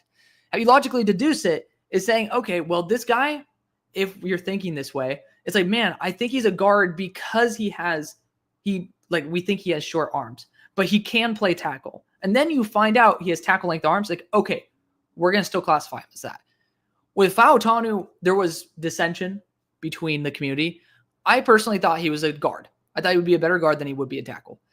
And now he's injury prone as well. Unbelievable. He's out for the year. So that sucks. But I just personally think the tackle spot's still open. I mean, Danielle Hunter feasted on this dude, and as he should. It's a rookie versus a elite veteran. But it's like, man, like, what are we doing? What are we doing? And so I'm worried about the tackle situation. I mean, Broderick Jones literally comes out and says he has Down syndrome. I'm like really? Like, I hope that he does. I hope he wasn't doing that as a joke, because it's like, if you're using like a bullshit claim to try to get away from responsibility, I first off don't like that. But if he does, then like, cool, but that's not a reason why you should suck playing tackle when you actually had a pretty solid year at right tackle. So I had some mixed feelings about it. I'm really worried about the offensive line. Receiver wise, we're showing that we can snipe dudes down the board in the draft. Not Roman Wilson apparently, but you can snipe dudes down the board. But then we use way too much draft capital when we trade for guys like Mike Williams. Not a fan of that. I would say running back wise, I don't really want to pay Najee as much as I love the guy. Great player, great talent. It's just like there's a lot of better running backs in this draft than I think Najee. So, oh yeah. Aiden says Down syndrome's crazy. I know. Like, literally, I'm praying to God that it's a real thing. Not for the fact that I want him to have Down syndrome, but for the fact that I don't want someone who is a star tackle on my team, stars very big air quotes, because Dan Moore's starting over this dude's ass, like when, Fautanu was first supposed to be starting. But it's like using it as a crutch for failure, regardless if you have it or not, is bullshit. Like, sorry, dude, you were a first round pick. Like, it didn't affect you at Georgia. It shouldn't affect you now. So if you do have it, that sucks, but you've shown you can play. So don't use that as an excuse. If you don't have it, you're an idiot. Like, why would you say that? Like, that's just like, of all things to say. So, yeah, I'm not a fan of the tackle situation. The offensive line situation, since we had, Alejandro Villanueva, David DeCastro, Marquise Pouncey, who we have at right guard. I'm tripping. On the right side of the offensive line, we had a plethora of dudes who ended up having some good tenures there. You got Beachum as well. But, I mean, actually, I think DeCastro is the right guard. Now I'm trying to remember who our offensive linemen were. But, I mean, since we had that core of the offensive line, we have yet to really properly replace it. And it breaks my heart. Breaks my heart, man, because that's how we've been so damn consistent on offense when Big Ben was around. And now it's like our defense has to carry us the whole time. And it's like, dude. And then, of course, the quarterback situation. Who the hell is going to be our QB next year? Is Russ going to resign? He's not going to sign for a minimum after getting paid $40 million this year. Like, he's going to want to at least get a 1 year, $40 million contract, maybe with New York, maybe with the Steelers. Like, I don't know. And then Justin, of course, I mean, he had a really solid start to the year, but he wasn't winning games for us, right? He wasn't the main reason we won. Our defense kept us in games. Like, let's just be real. So I'm a bit concerned, to put it bluntly. I'm a bit concerned. So continuing on, people would be less pissed if nothing was reviewed. Reviews create the expectation that every call should be right. If nothing can be reviewed, human error is more easy to accept. I would say as a general principle, sure, but this is not, we've seen what happens when, like, human error is unacceptable in a game that is so close. The margin of error in a football game is so minimal that you can't allow standard human error to add to that. It outweighs it too much, in my opinion. So, like, I think that if you make a call, it needs to be right. That's why you're getting paid. Just like if a quarterback throws a ball, it better be catchable, right? Like, we better have that expectation. And because having that expectation of people who are paid to do something is okay, because that's why we're paying them. If you want to say, like, we're not going to pay refs, then yeah, I mean, we got to lower the standards. But I think keeping the standards at an all-time high, just like when you have no safety net, people perform better, right? Like imagine you're rock climbing. You're up at like a rock climbing wall. Are you going to be a lot more precise when you have a cable attached to you or when you're not, right? So, I mean, I know that it's a little bit of a far-fetched example, but I think that the goal of reviewing is not to piss people off less. It's to ensure that the calls are right. Because again, like you missed the call. Like it is what it is. Like people's feelings, I personally don't give a shit about. Like I know it makes me sound like an asshole, but you guys know how I roll. That's why I say I owe you guys honesty, not comfortability. Like at the end of the day, we pay to watch a sport that has rules. The rules need to be followed, which means the rules need to be enforced. And if the rules are enforced incorrectly, then why are people following the rules, right? So that's where my mindset's at. So there you go. You guys get to hear a long-winded version of what I'm thinking about that. I personally would just say there's not very much room for officiating error because of all those factors combined. So thinking about the Niners' future, I'm worried for Brock if Trent retires next offseason. Well, he wanted to get an extension, so I think that he's proven that he doesn't want to retire. I would say that it's at least lower probability. Lower probability. Dan Moore is a curse of this line. I don't know, man. I honestly think Broderick Jones at this point has been the curse. Dan Moore has been, in my opinion, for what we expect of Dan Moore, he's done an okay job. Just again, that bar is pretty damn low. If I am an NFL GM, would I rather have Abdul Carter or Dylan Stewart? Man, were you the one who asked this last night when I was talking with Rochmo? Someone asked Abdul Carter or Dylan Stewart. My short answer would probably be Abdul Carter, solely because I haven't watched Dylan Stewart. I haven't graded Dylan Stewart. I've watched him, but I haven't graded him. And there's a different level of Jaden Blue again. What in the hell, man? He's getting another shout out. I mean, first off, awful. I mean, great juke, but awful play by Florida. Florida's done an atrocious job this game. Like a really bad job. Nothing's working for him. And they just gave it to some other dude to run for an extended yard. Gibson? That Gibson guy does not look that good. I'm just going to be real. That was like, when you look at those two runs back to back, it's like Jaden Blue would have housed that. I'm all of a sudden a Jaden Blue fan. I don't know what's up. But I would say TBD on this, but Abdul Carter, I wouldn't be pissed off with either of them. Like Dylan Stewart's younger and producing earlier, but fuck it. Let me see what Stewart's frame is like, because I've decided to ignore it. I shouldn't have, but Dylan Stewart. 6'6", 250. Whew. 9 pressures versus Texas A&M, man. Fantastic player. I mean, you can't go wrong. That's the truth. You can't go wrong. I feel like there's you start getting to the gray area when you're analyzing that next step of players, that next group that aren't like the supremely talented, like Carter or Stewart. The one reason I would say Carter is, first off, more experience, but second off, almost antithetical to that, both of them had 1 year of pure edge experience, right? Like both of them have been pure edges for now half or like a little bit over half of a year. Abdul's taken bigger steps, bigger progression steps in a faster time. And he started out much slower than Stewart.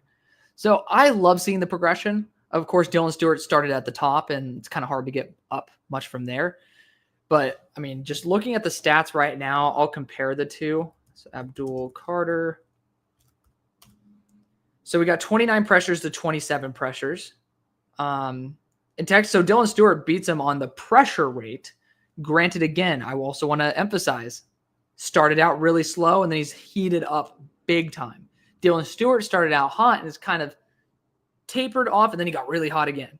So you can't really complain. Both these guys are freaking studs. Like, run stop wise, 23 for Abdul Carter, 13 for Dylan Stewart. So you get a better, well-rounded performance statistically from Abdul Carter. And then Abdul Carter also has been technically better in terms of coverage, but you don't really expect either guy to truly beat coverage. Except, to be fair, Abdul's been so good as in coverage as a linebacker. That was his strength. So Yeah, I'll go Abdul. I'd be happy with Abdul. And he's a little bit heavier at 3 inches shorter. That's a long-winded way of saying that, huh? All right. So because of gambling now, you can't leave room for officiating error. So I agree with that. I think that's a very summarized version as well. It's a new factor I didn't bring up. It's a great point. Bryce Young will ball tomorrow. He'll shut down the Cam Ward agenda. I really hope so. I really do. It's just sometimes it does disqualify a player if they're 6 foot or under at this point. Frederick ended up responding to that comment talking about the gambling. It's totally fair. Just saying one of the options, not saying it's a correct one. However, I do not know the correct answer. And that's the thing. That's why we have a good debate here. And it's always good to bring up these thoughts. Again, like it is understanding that, when you look at how, it's a whole entire point is that it's an entertainment business, right? And if the clientele that you're trying to entertain is having a bad time because of how you officiate, yeah, maybe there is something to change. And if you think that it's because of the fact that we have a high standard and, if the standard's here and, maybe the standard should be here based on reviewing, then, well, that could be a reason. So if everybody feels like it's up here and you lower the standard here, then people will be happy. It's certainly something you could talk about. I personally don't side with that, but I do see the logic there. So both Dylan Stewart as well as Abdul Carter, I think are top 5 picks going forward. Hot take. Maybe top 3. Who would have thought a guy with the last name Stewart's going to be elite? Stewart's been actually a pretty solid name. Yeah. So I feel like Stewart's almost as good as Carter as a freshman. Totally agree. Again, it's the same thought process if you think about both these guys have had only 1 year to play as an edge rusher, though. So what are my thoughts on Jalen Coker? Coker's been going off, man. I was really pissed the fact that I didn't have any. The guy who I just crapped on earlier just got a touchdown. This Gibson kid. Good for you, buddy. Good for you. Prove me wrong, buddy. But Jalen Coker, I was pissed that we didn't have Holy Cross all 22 because he's been going off, man. He legitimately looks like a legitimate threat. It's almost enough for me to consider not going wide receiver for the team in the draft. Like he's really that good. Amuka had a touchdown. Let's go, Emeka. I said Amuka. Emeka Abuka. Hallelujah. Jeepers. We finally caught up, by the way. Look at that. I promised you guys I would look at all the comments. Like, I deliver. Coker looks like a Walmart version of Nico. I honestly think that's a really, really good comp. I'm going to be for real. I love using Walmart, Sale, Target, all that stuff when talking about players are like washed up versions of or like washed down versions. I think that's perfectly fair. I think it's solid. Oh, well, let's see. Who else should we study today? Who else? I could update some defensive interior guys, but you know what? You know who I owe some love? Who I owe some love? Oh, Donnell Fortune. I'm excited to study this dude. I mean, people have been talking about him for a hot minute, and I love South Carolina defensive backs. You guys know me.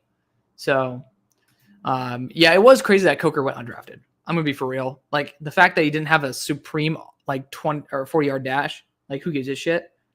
But looking at the games that O'Donnell has played, let's see which ones I can watch. LSU, that's a good game to watch right there. 79 reps, too. Woo. His worst graded game was versus Ole Miss. That's actually a better game to watch. Those are all NFL grade receivers. Like, you can't complain about either of those games. I think Ole Miss is better for our conversation here. Let's go O'Donnell. Have I done Fortune yet? No. Perfect. O'Donnell, Fortune. Let's go Ole Miss. Because that's a whole group of receivers, by the way.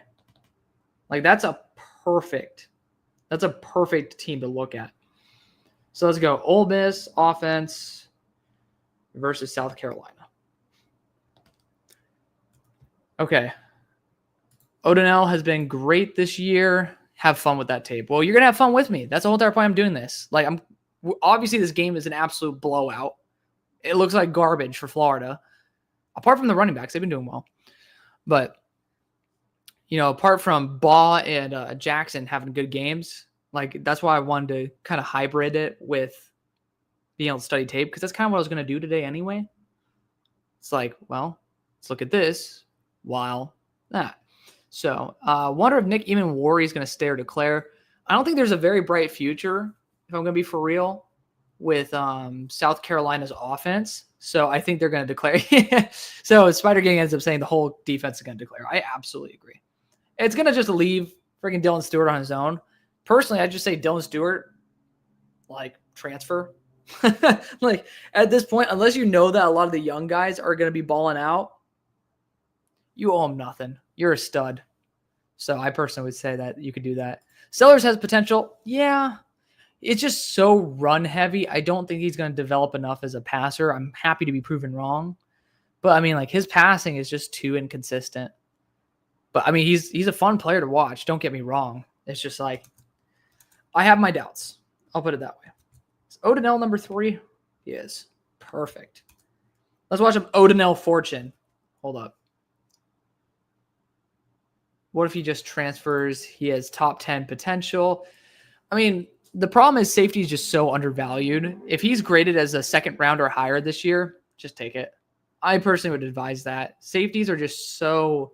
I remember how much I loved, and I mean loved, the safety out of Notre Dame that transferred to Northwestern. Why am I forgetting his name all of a sudden as I was about to say it? He was like one of my favorite players. God, hold up. He was on the Eagles too for a while. Notre Dame safety, transfer Northwestern.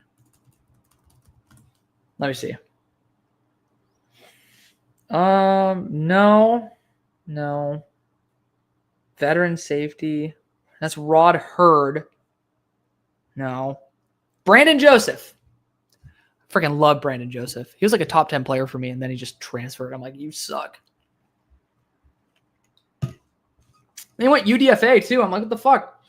Like, have I watched Suntarine Perkins, dude, from Ole Miss? Dude, I've heard so much about him. He's a baller, but no, I haven't. That's why I'm catching up on dudes I need to. I really wish for 2 weeks I was able to do stuff like that. You guys know why I couldn't, but, it is what it is. God throws some curveballs at you in your life. I swear. You never expect it. A car crash was not something I had on my bingo card for this year. Nor did I want it on my card either. I'm lucky that I wasn't at fault, but shit. So far, Odinell's done jack shit, but that's also just because they've just had him in deep zone.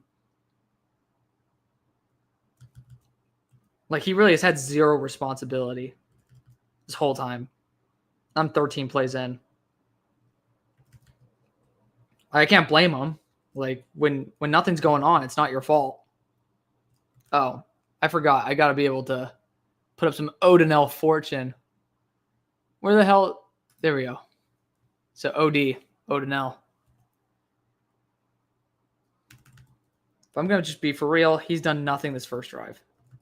I don't blame him, though. Again, like, you got to look at what players should do.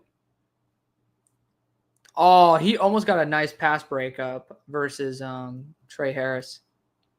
I think it's Trey Harris. Oh, no. Never mind. I lied. That was like the one catch that Antoine Wells has had this year. I do think he might be top speed limited. Let me see. He does not have the quick feet that we just saw from Darian Porter.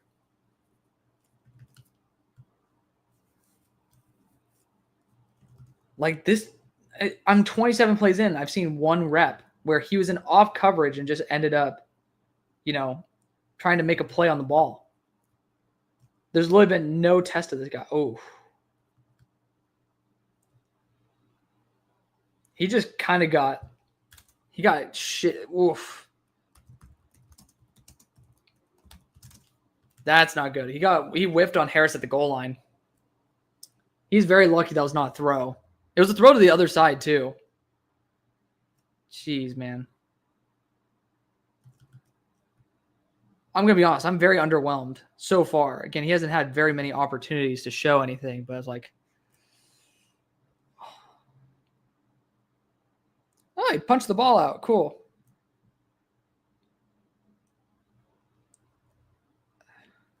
I'm going to be for real, though. Like, he's so far off. He's like 10 yards off the line of scrimmage. Like, how can you imagine? I mean, how can you expect him to show out at all when, okay, finally, he's 4 yards off the receiver? Like, this is just not translatable. This kind of defense is, it's just not translatable, man. And honestly, I don't understand why they're doing it versus, okay, Odinell's in the slot now. I don't know why they're doing it versus Ole Miss. That's a quick throw offense. Like, to me, I'd prefer to keep my guys closer to the line of scrimmage. That's just me personally. I think that if you have a quick throw offense, you could have your guys 5 yards off, but don't have them 10. Like, you're just asking them to just chunk it down the field on you. Oof. He ended up breaking on a hitch route that was thrown, but it was actually a really bad angle because it was led outside and he broke it inside. They're shading him inside too. Very interesting. Oh my God. Exposed on a double move. All right, guys. I'm gonna end up posting this clip on my X page, so you guys can go see this in probably like 15 seconds, probably 20. Yikes!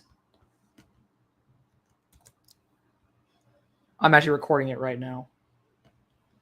You guys are seeing me do this live, so you guys get to experience the full supply chain of my all 22 clips. Oh. That might be one of the nastiest double moves I have ever seen. Oh, man.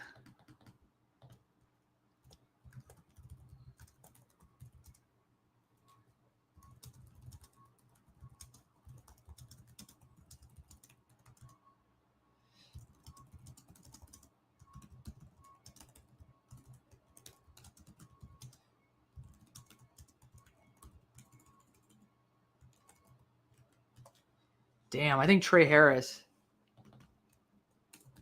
I'm just going to call it the wide receiver. All right. And it is up. So you guys get to end up seeing that right there. He got absolutely fucking cooked, guys. He got cooked on that rep. You guys get to watch it firsthand. I have a message request. The fuck? Oh, somebody said they have all 22. Maybe, buddy. Maybe.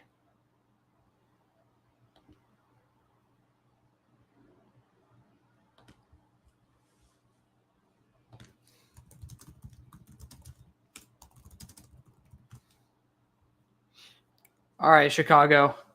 Let me know. I could tell somebody in the chat, too, because I was talking about it. And he just ended up following me out of nowhere. All right, my guy. Let me know what's good. I'm fine taking a peek. All 22 is good. I just want to be able to, get some true media. True media is what happens if you work in, like, the industry. They give you that shit. So I need to be able to take advantage of that, let's just say. Oh.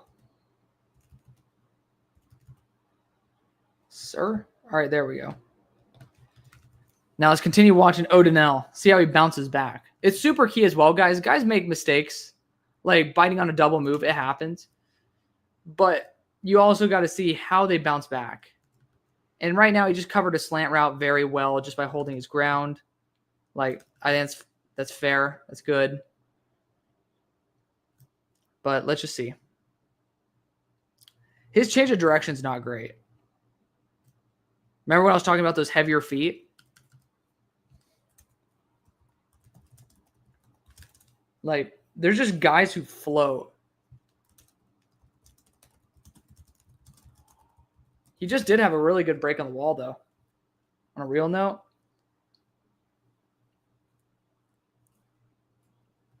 That was very nice. They did a bench concept. I mean, to be fair, Jackson Dart gave him a million years to see that he was throwing that ball. But that was very nice. So far in zone, O'Donnell's been doing great. A lot of these corners are very good in zone this year, which is a blessing. Like an absolute blessing. It's just like, oh man, I just saw Nicky Manwari deck somebody at the line of scrimmage. What a beast. I feel like his angles are not great, though. Like, when he's in off coverage, his angle of pursuit is pretty garbo. And it could lead to, like, an... Oh, man. He thought he was going to jump another bench concept. I think he did. Hold on. Was that the read? That was. And then Dylan Stewart got him. Ha. I love that. I love how the title of this is Watch Number 5 Texas versus Florida with me. And it's like I've watched like 3 minutes of it because I'd rather just study players. Oh, no.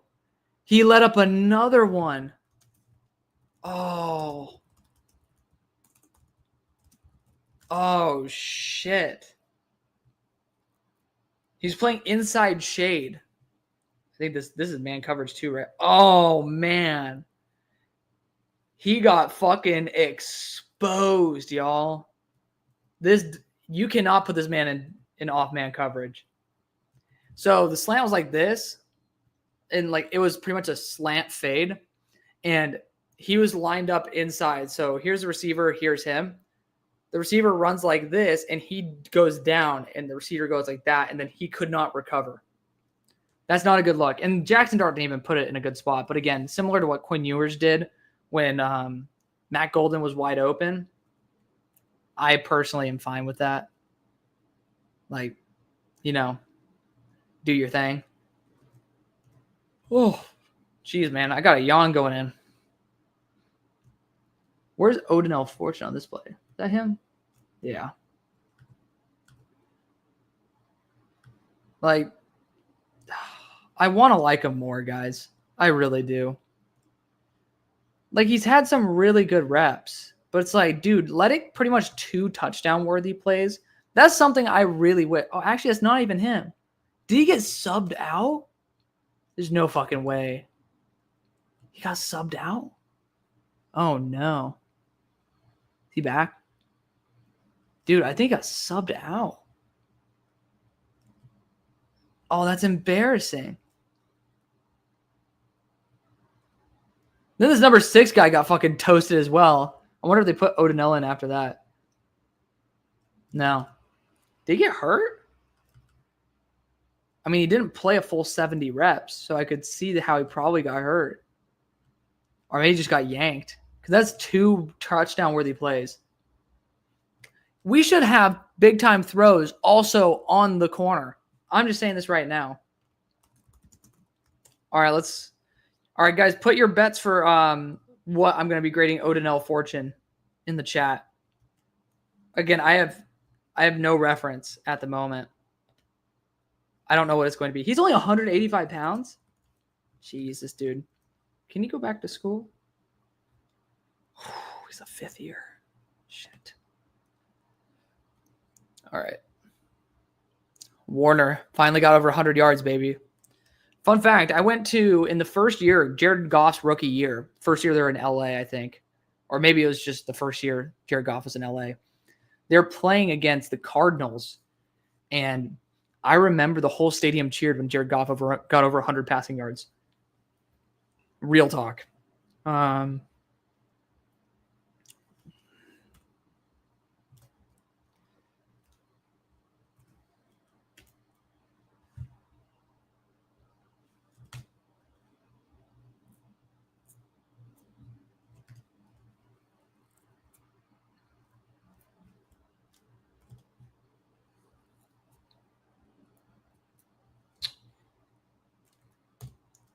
I'm waiting for you guys. You guys remember, I'm being silent because I want you guys to put your things in there. I'm not even looking. I'm not going to allow it to affect me like that.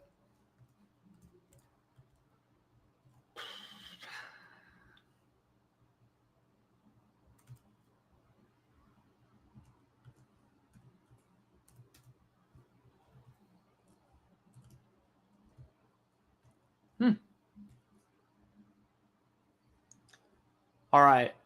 So Guillermo says 67. I'll get one more in here before we start talking about it.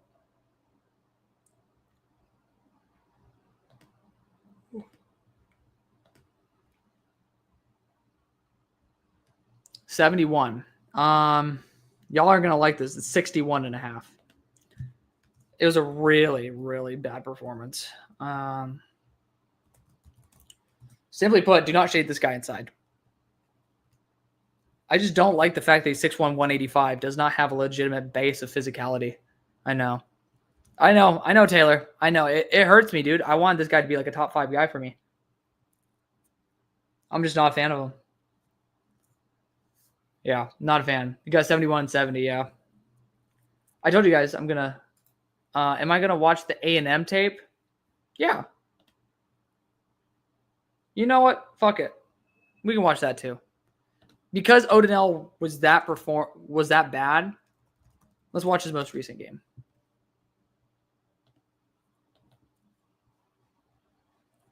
If they have it. I gotta see if they have it. Oh, they don't. They have only Texas A&M's defense on this.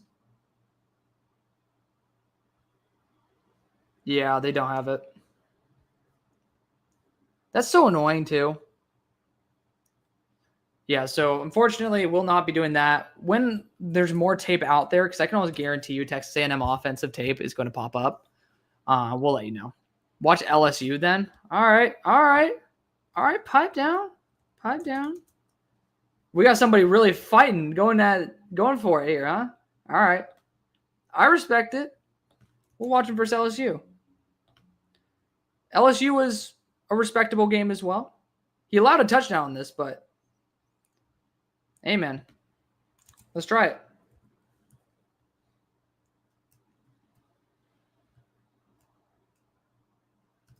Once again, literally forced to do nothing.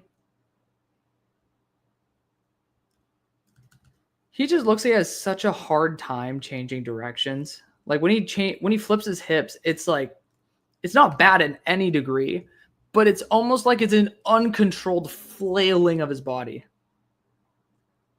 I actually really like him in zone. I'll admit, I'll boost his grade a little bit in zone. He does a really good job in zone coverage. I gave him already a favorable score there, but I think I kind of undersold him a little bit. Oh, great pass breakup. Why is that not listed on here? I don't see a pass breakup on PFF. Dude, I swear, they don't watch these players. This is just a bunch of bullshit.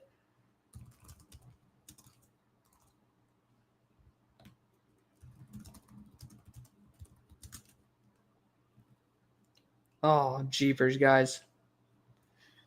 We have 150 people watching. Thank you, guys. Much love to you. We are right now at 140 people on Twitter. Much love, brothers. If you guys have not already subscribed over to where the hell do I have something talking about Odin L. Fortune on here? But if you guys have not subscribed to the YouTube channel, feel free to. Like, that is where I post my primary content, and then I kind of yap over on Twitter. So if you want something a little bit more structured, YouTube's the thing. But just keep it in mind. So we're watching Odin L. Fortune. If you guys are just popping in, which I assume not many of you are, I will say I gave him some shit for his change of direction. It's not that bad. It's very uncontrolled. I'll just say that. It's very uncontrolled. It's like you got to have a little bit more oomph, a little more sizzle when you turn. And he kind of just goes fucking balls to the wall. I will say, though, he does, like, he were getting thrown at every single play when he's in man coverage, he let up a lot more. I just don't think he has that top speed, man. I just don't. Like, he has that 0 to 10 speed. Like, if you're thinking about cars, 0 to 10 acceleration's nice. That 10 to fucking 60 is so slow. But I don't think he has much more than that in the tank, which might be good for a slot corner if I'm going to be for real. Like, good zone, good quick twitch. He had a good coverage on a fade right there, though. I'm just glad they don't have him in this like versus quick scheme. Like, he's not a bad player. I give him a little bit too much shit. But again, we're talking about like how many corners are actually going to get reps next year. Not that many. So like right now he's like corner 19. So we'll see if that changes too much. With him being more of a zone corner, you guys know that I like that. And I gave him a little too much crap. He'll probably be like 67 or 68 by the end of this, which will put him firmly around like corner 13. See, he just, every time he's lined up inside shade, it doesn't work. CJ Daniels just cut directly under him.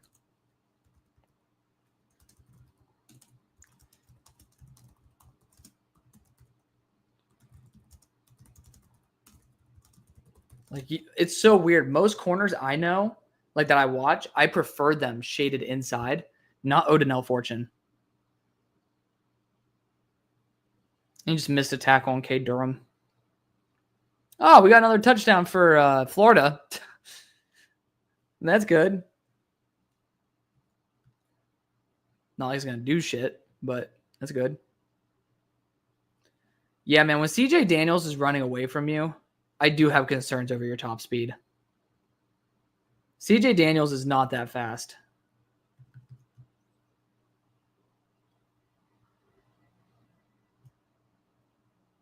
Ooh, I really like that. So I'm not going to post it on my Twitter, but there was a rep where he was playing a flat zone, like a cloud flat, and he ended up actually pointing to the safety that the tight end probably is going to be bending behind him. I'm taking my comment back about him. You use him in zone coverage, man. That's it. He sinks way too much into his heels, though, when he's dropping. I just saw him like pretty much almost eat shit when there was like a 5-yard hitch and he was backing up. I was debating if I was too harsh on him for his top speed, and then ended up realizing they just got blown past by Mason Taylor.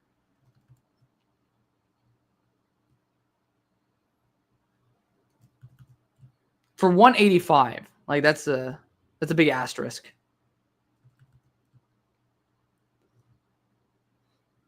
I like his micro acceleration ability though. Like that's why I think he actually could be a really good slot, because in short area, I think that he could do very well.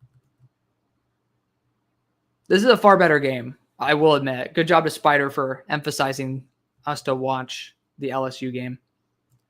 I mean, it's what you do. It's just I didn't plan on doing a full fucking report while I'm doing this with you guys. It's more so just get familiar with the player. Ooh, Kyron Lacey just like threw him off and went straight inside. That should have been a touchdown. I'm just going to be real. This guy should be a zone corner.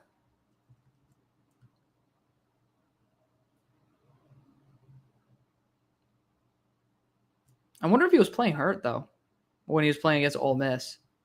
His change of direction, he's a lot more fluid of an athlete here. Oh, here he is in the slot. Of course, that's the time where they end up running the ball rather than letting him actually show what he can do in the slot. Love that.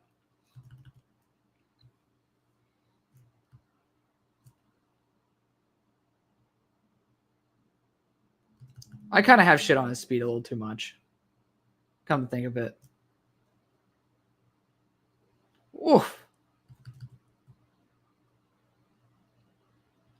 Like, I know for a fact we've seen worse in terms of change of direction today.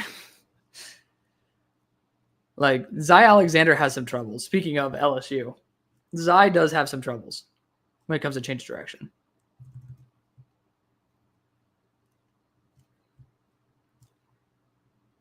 but I think he'll be a top tier safety. You know, man, I gotta give him a little more credit. He's kind of making Kyron Lacey look like an idiot, and I like Kyron Lacey.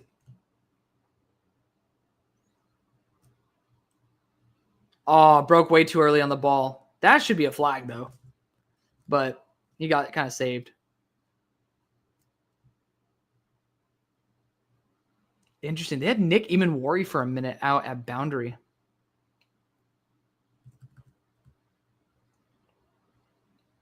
Yeah, I'll have to watch more of his games to be able to get a better feel, because it does feel like there's two different players here. And I honestly think he's playing hurt right now. He just straight up let a post go completely free. What in the actual fuck nugget? He literally he bailed his assignment on a post trying to be cute or something. Aiden ended up saying, "We just woke up. How's the game?" Oh, that's funny, dude. I'm going to be for real. Boring as hell, man. That's why I started doing tape studies. Like, we're doing Odinell Fortune right now. South Carolina corner. And we're going on a full ride here, but I just think he's too cocky, man. He's fucked up too many big times. And I think it's a good thing to have that confidence in yourself, but only when you're making the right decisions. Like, it really was, like, that game versus Ole Miss was really bad. I'm going to check to see if he had an injury that game, though. He might have been overcompensating. This is so familiar. Oh, no. So the touchdown he allowed, that was bad. That was really bad. He ended up, let me see. So, yeah, it was zone. Oh, man, there was two guys wide open. So it was zone coverage. And he just did not see the tight end release. On top of that, CJ Daniels was wide open in the end zone, so it was a touchdown either way. That sucks. That was a good flash of speed. Man, maybe it's his acceleration is just not great. The guy just needs to be a little bit more consistent as an athlete. I don't think it's an effort issue. Usually when I see guys with good top speeds and stuff, it's usually an effort issue. Now, number 4 just whiffed on a press. Oh, man, that's embarrassing. And he just got pulled for that. Oh, poor guy. Bless his heart.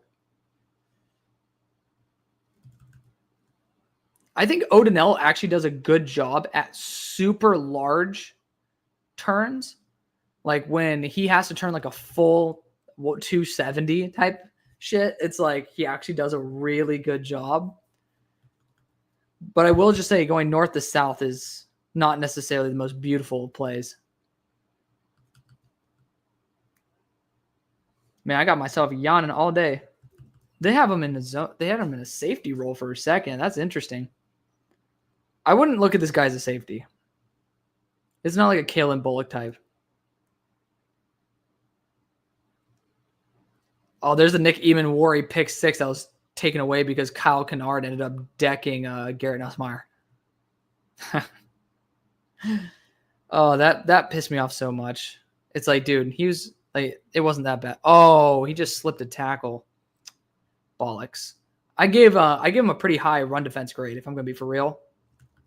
Didn't really have much to go on that suggested that, but he ended up making a good play there in open space, though. I'll say those cancel out. Not to the level at which I think that I just graded him. Oh, man. He needs to look back at the ball, dude. There have been a couple plays where if he actually paid attention to the ball, it would have been a good move. And he just didn't. He's very similar to Malachi Moore in the fact that when he messes up, it's a big mistake. It like costs a massive amount of yards or a touchdown. That's something that worries me. Oh, slot rep. Nope. Ended up being a fake pick. Oh, he just ditched his guy. That should have been a tutty. That should have been a touchdown big time. He literally, his own guy in the red zone did like a 3-yard hitch. And he straight up bailed on him. There you go. He's going to get boosted. Let me know what you think. There's a one-hand catch by Damian Martinez. Look at that. Good job. Okay, there's also a touchdown by Ward to Restrepo. Good stuff. I mean, the fact is, Miami is, they're not doing too well. I mean, Cam Ward looks like statistically he's doing well. We'll have to rewatch this game and understand why. Luckily, Miami offense is on, it is part of what my guy ends up sending me all the time. So I will be boosting his grade a bit. I think that's fair.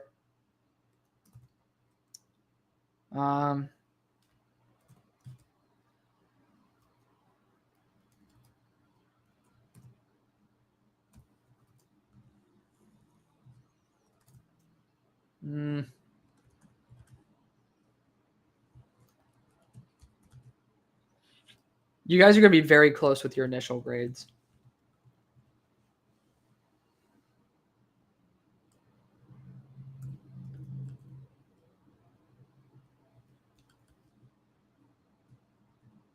As a matter of fact, you guys are pretty much spot on. It's 69.5. There we go. He's just on the cusp. I think that's fair. I think that's fair. He's like right behind Kobe Bryant. And both those guys are relatively thin. I think it's fair. There we go. We got Odinell Fortune in the group. Oh, geez. Geez. I'm excited for this, though. Let's see. Where do I have him right now based on, like, current weights? He is number 20.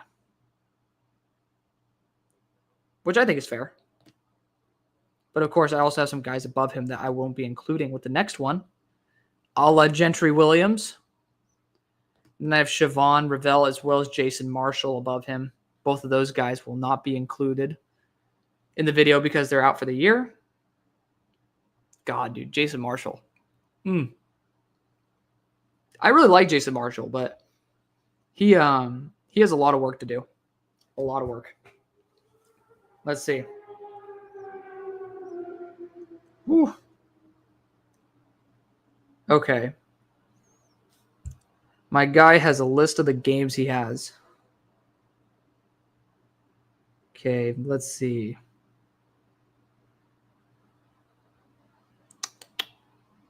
Does he have teams that I want?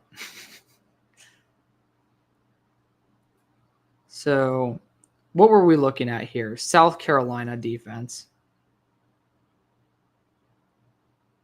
He has Oklahoma, South Carolina. Of course, Odinell did not play that game. Interesting. I'm looking at the offenses he has. He has Texas A&M offenses versus South Carolina. We'll have to talk to this guy. Good shit. Chicago football connection, huh? Well, there we go. Brother, $21.60 a month, though. What's up? That was $6 a month.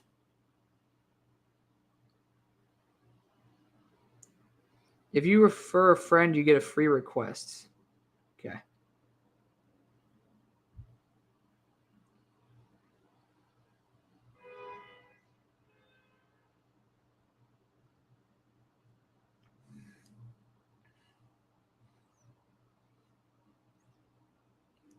We'll see. Maybe we can make a deal with this guy. We can get all 22 for free from him. And then we could end up referring you guys. So maybe that could be like my thing. If I could refer like 10 of you guys to him. 6 months. Oh. Oh my God. Have you guys seen this hit? Hold up. Look at this shit. First off, this dude gets his helmet like ripped off damn near. And then boom. Jeez, man. Woo. Woof. Unreal. Shut the fuck up. I don't know if you guys hear the person honking. Jeepers. I start getting sucked into Twitter videos of guys getting into car crashes. You guys know the deal. I just use YouTube TV. They archive all the games. See, I'm talking about all 22 though. I assume YouTube TV does not archive all 22. But yes, I mean it's great for you guys who want to like just use simple stuff. Like not simple. That's so demeaning sounding. That's not what I meant to say. For those of you guys who don't want to spend a ton of money to see coaching tape, which you shouldn't, like there's no reason for you to want to do that, then yeah, I didn't know YouTube TV archives the games. That's great for you guys to sit there, go back, watch it. I wish they had condensed versions. There's certain guys that I know that do that. Like, let me see. How's Do a Barrel Roll been doing? I don't know what's up with Jake. Do a barrel roll. All right, Jake. Have you been doing anything? Oh, not really, have you? Oh, no, he's been doing it. Yeah, you guys can go. So I'm going to just give him a shout out anyways. Do a barrel roll. He has like straight up offense versus defense. So like every rep from Ohio State versus Penn State. Like that's how I started out. And that's how I actually did it until like very recently. A la like last year. And even last year, I still had certain games and certain players I watched exclusively from this. So you guys know that I'm like, for example, offensive tackle. If there's not a game that I see in all 22, like I would go to YouTube and then watch it. And I think that's okay, especially after the season. But until the season ends, I'm actually solely going to wait to watch it in all 22. And I want to hold myself to that standard of quality. And I think that I want that you guys expect that type of quality from me, not like watching YouTube clips. Like it doesn't make sense. So I know a lot of other people that probably you guys watch as well. They do go and watch the YouTube versions because we don't have everything. Like obviously I'm talking about the all 22 games I have versus I don't. But I personally don't support like doing that unless it's a last resort. And we're not at the point where I want to use a last resort. And I honestly think that the sports community should be having a higher quality standard than it does. So I'm going to at least enforce it on myself until other people do it to themselves. If that makes sense. Hopefully it does. But yeah, I mean, we'll talk to this guy. We'll see if we can get a deal.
We'll see. If we end up getting a deal with this guy, we'll start promoting him. And then, of course, I'll have to try it out. So I'm not going to like promote the person until I've actually confirmed that the quality's good and all that stuff. But if it's actually worth it, then I'll let you guys know.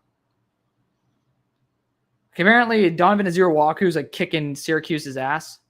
It's not a surprise. It's not like Syracuse has anybody, in my opinion, that is worth drafting on their offensive line. But I get to watch Azurewaku next week in person. I just realized that. BC's coming to SMU next week. It's going to be so hype. Oh, he kicked it out of the back of the end zone. Oh, my goodness. That's funny. That's good. There's all these people talking about that massive hit versus Georgia Tech. Oh, my goodness. Incredible. All right. Keep dropping the questions, homies. That's what makes this entertaining. I ended up going down a casual route. Oh. Okay. So I get distracted so easily on Twitter. I started seeing like some dude's messages that he has on like a DM on like Hinge or something. And it's just, you get sucked into those and you're just like, man, I really want to see how this all plays out. That's exactly what I ended up experiencing right there in real time. I got sucked in. Let's see. Dalen Everett deserves a re-eval. Max Harrison has been hurt, but still does. Ricardo Hallman, definitely. Mansour Delane does. Let's see. Thaddeus Dixon, Jamari Harris. Got a couple of corners that I really want to look at. I feel like corners is the next video, guys. It's the next video. Like I got to look at Travis Hunter and Ben Morrison as well, just to confirm where they're at. But it is what it is. Like I feel like that's offensive line and corner are the next easiest positions, along with edge. But edge, I need UNC to drop big time for Kamen Rucker. It's a necessity at this point. Like I'm actually dying right now, waiting for it. Oh my goodness.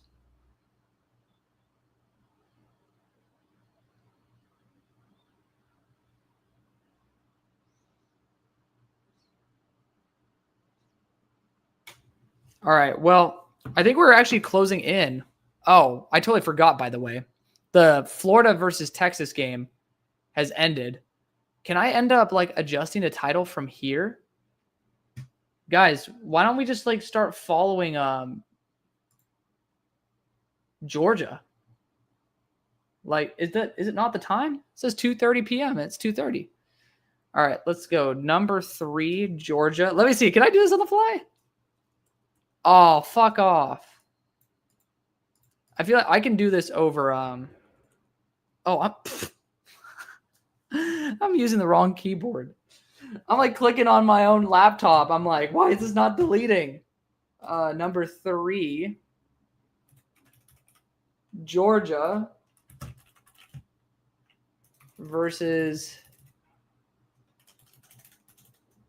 number 16, Ole Miss. There we go. Unbelievable.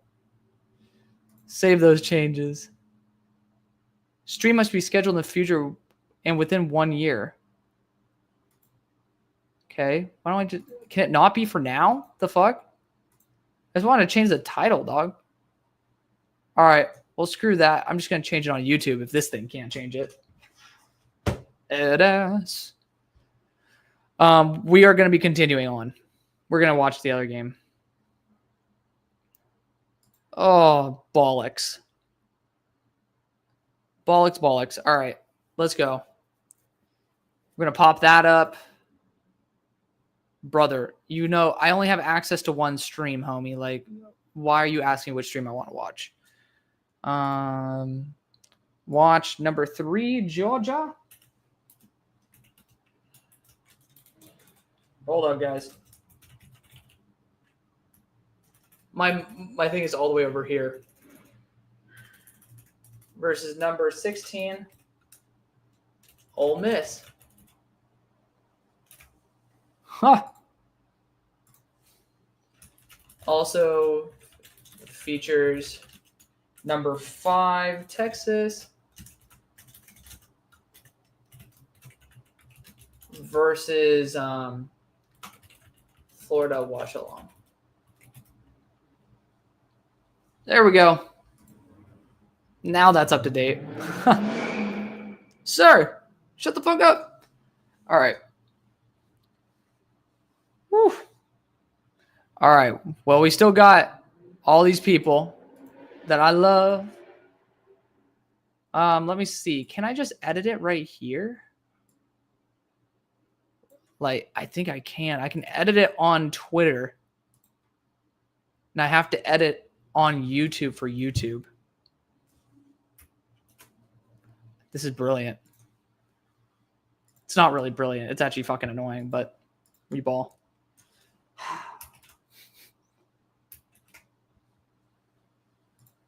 Boom. Hell yeah. We did it, baby. We did it. Oh, that was too much effort. It really wasn't that much effort, but we ball.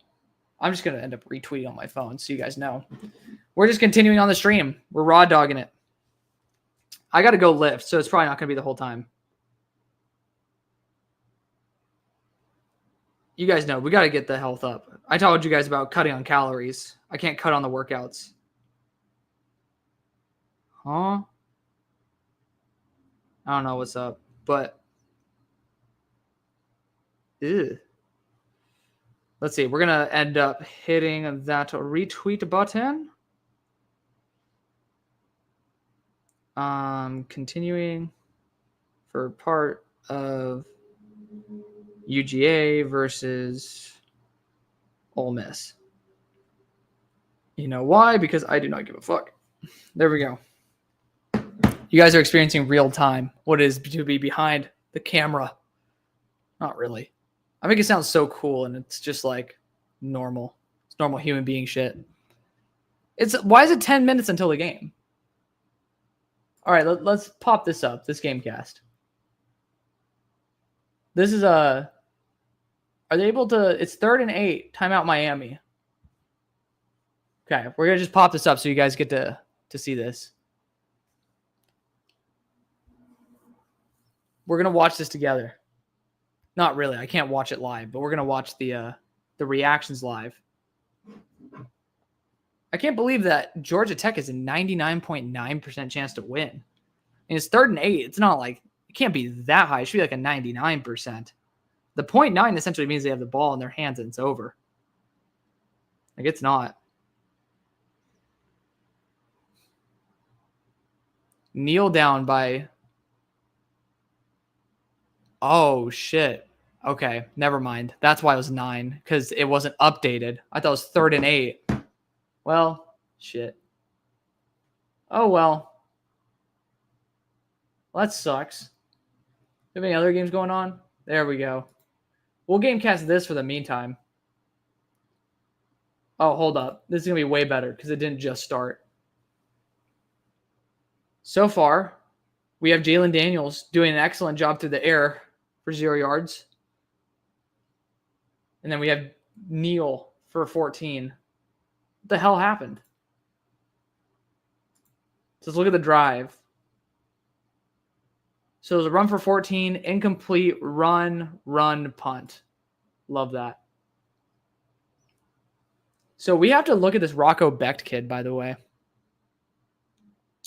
Oh, shit. I was like wondering. ESPN's showing how they just ended the game. No fucking way. SMU might be the number 1 team in the ACC. What? After this week, I mean, Miami just lost to Georgia Tech. We're on a massive win streak, losing only by 3 to an undefeated team. Is there a chance? I don't know if we're going to be the number 1, but we're going to be super close to Miami after this week. Oh, shit. Wow. Guys, I didn't even think about that. Whoo. That's nuts, y'all. Pony fucking up, baby. Wow. Jalen Knoll. 15-yard reception. Where is this on? This is on Fox. Oh, motherfuckers. I don't have Fox. I want Fox so bad. Like, I'm not going to pay for YouTube TV if I'm just going to be 100 with y'all. I don't watch TV that much as it is. I have a very busy life. So I try my best to enjoy like one show a night.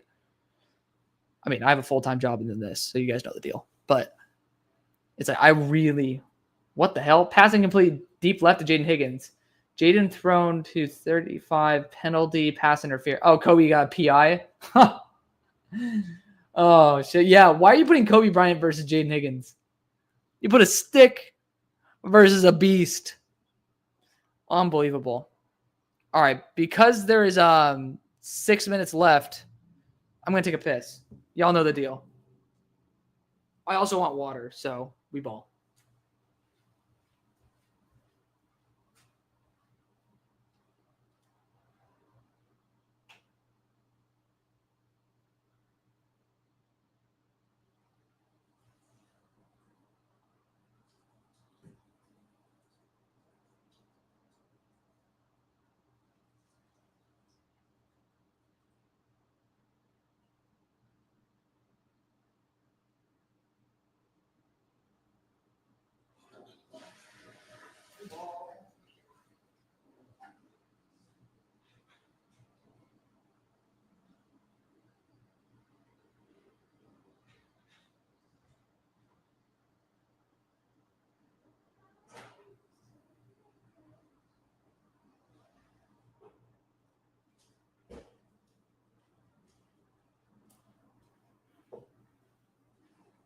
You might say, Alex, drink water. I say, fuck that. I'm drinking 2 protein shakes. We ball. Don't be shy now, y'all. I'm expecting a bunch of comments. I just ended up saying that SMU. Oh, we got a touchdown drive? Oh, Jalen Knoll. Yeah, that guy's already graded, by the way. Very good player. He graded out about a 70. Really good player. I'm excited for my receivers video. But we need Utah State tape to be dropped. That's why, like, there's just certain teams that need to be dropped. We'll see with the Chicago guy.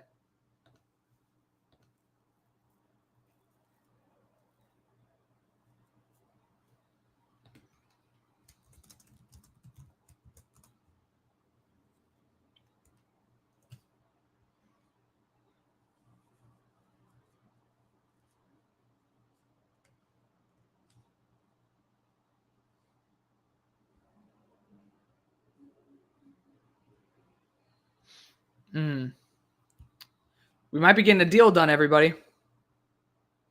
Might be getting a deal done. Let me look at this.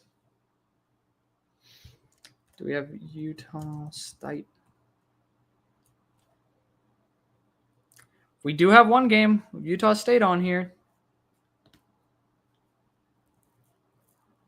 Okay. Gonna have to probably do it.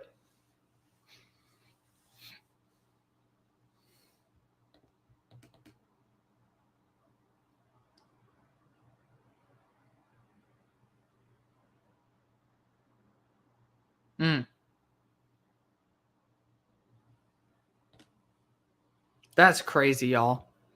SMU actually might be the #1 team in the ACC after this week. We won't, but there's still like the fact that it's like a legitimate chance is nuts.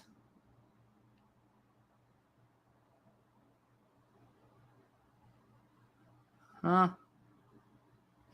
All right, so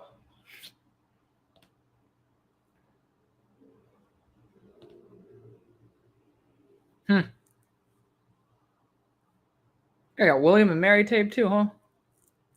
I'll be damned.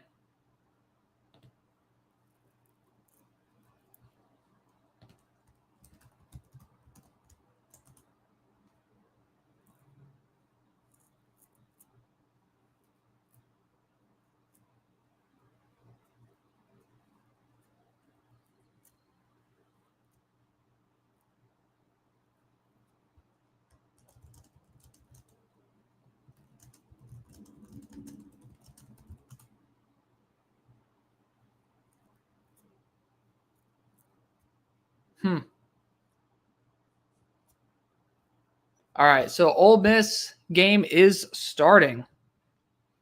We're right now doing a deal negotiation while I'm on here, so this is entertaining.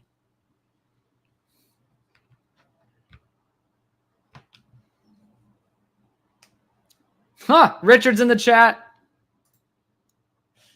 Oh, that's funny. 300 yards rushing is nuts, though. That's crazy. The fact that Georgia Tech did that. Dude, I'm just dying for Miami defensive tape. Let's see. Does this guy have it? Miami. Oh, they do. They have 2 games of it. Fuck yeah. Guys, I'm right now negotiating a deal with this dude. We'll get you guys a good sign-up link or something. I'll be damned. Well, shit. I dropped my damn peanut. Yeah, I freaking love Jalen Knoll. Jalen Knoll, Jaden Higgins. Any receiver, like, remember Xavier Hutchinson? You guys know how much I love that dude. Really one of my favorite guys.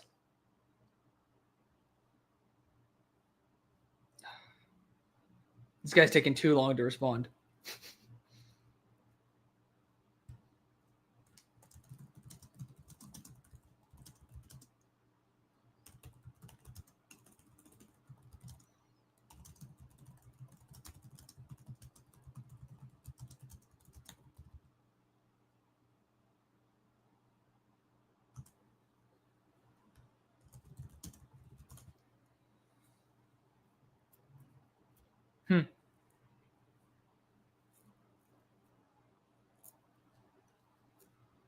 The fact that I don't know where this guy gets his all 22 from. Guys, I'm going to be testing out a game of all 22 from this guy.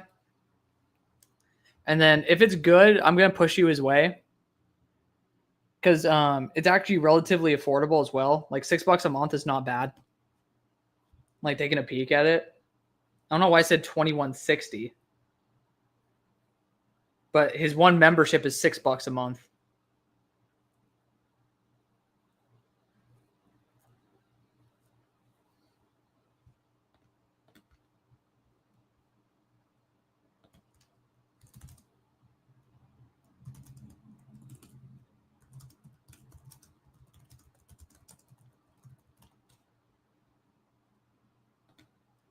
Let me see.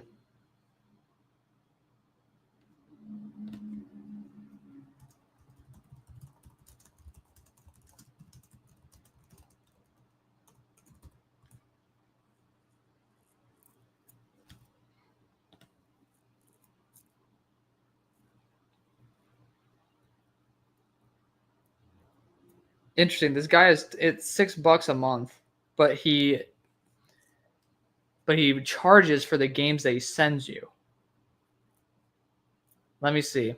Let me see if I can talk some sense in with this guy. I mean, $6 a month for the fact that this overlaps with guys who I oh, the game's on. For guys that I think are very well connected in the NFL. It's kind of key. So we'll see. All right, we have a question from Emilio here. What's my round grade on Xavier Nwankpa? He hasn't been updated yet, but I'm going to assume round 2. It's a 1 to 2. Jackson Dart just floated it on an INT. What a dude. Yeah, I'm pretty confident that after that throw, unbelievable. Unbelievable. Oh, he got hurt. Ah, shit. Don't get hurt, man. Look like a tool, but don't get hurt. He hurt his leg. Ooh, that's why he threw high. Something buckled in his knee, huh? What's wrong with his leg? The hell's wrong with his leg? Anybody know what happened to his leg? Touchdown, Jalen. What? Oh, Jalen Daniels. Oh, jeez, man. Did he actually get hurt like that on like the play before? Like he is really ginger on that leg. That's not good. Again, I'd much rather. Oh shit, he's going. Oh no, he just slammed his helmet. Fuck. I do not want him going out like that. I do not want that. Regardless of the fact that I'm like, oh yeah, he threw a pick. Like I didn't want it because of that reason, man. At all. I think anybody who gets excited about an injury, no disrespect, or maybe all disrespect, you're an absolute douche. And to be fair, I've known and been friends with several douchebags. And at points, I can be one, but not for that reason. That sucks, man. That sucks. The fact that he slammed his helmet into the ground knows that he knows something's off. Requests will always be charged because if I don't have them already, I have to pay to get them.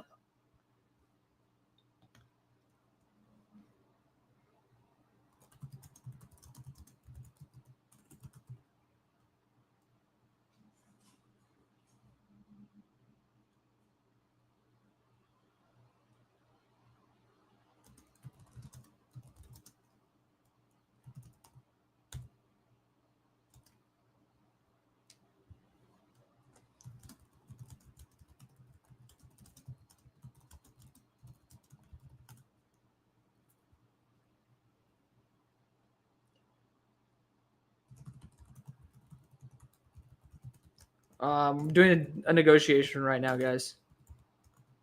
Trying to get something for you guys in this one as well.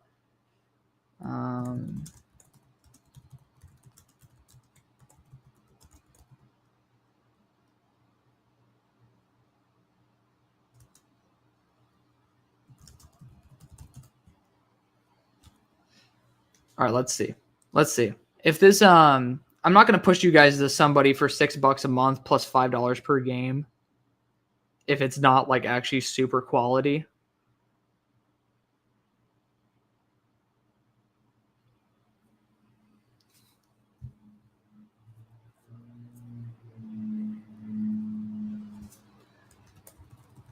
Okay, beautiful. So it's $6 a month for what he has.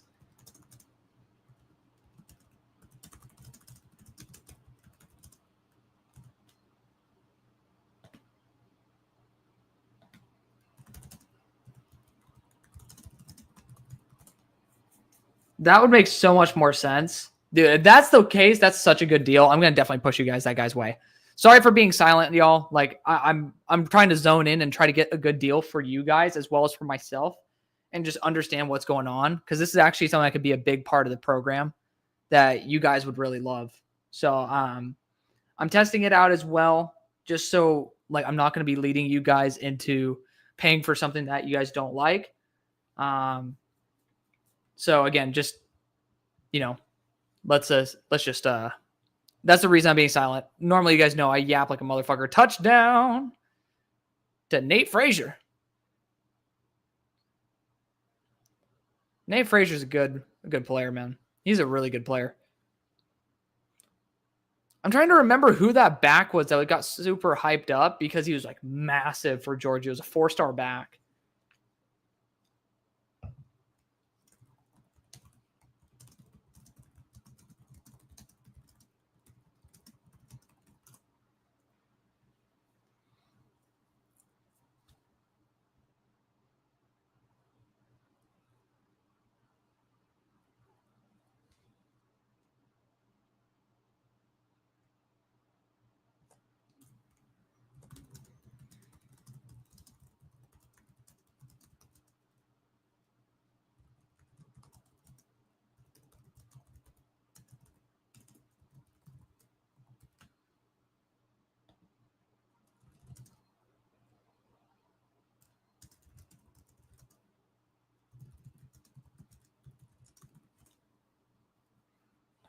That'd be kind of cool. Guys getting a new sponsor of the show that you guys can end up actually watching some good coaching tape on that I personally don't even have access to right now. I think that's going to be great. Okay. All right, let's get back to the comments here, guys. Let's get back to the comments.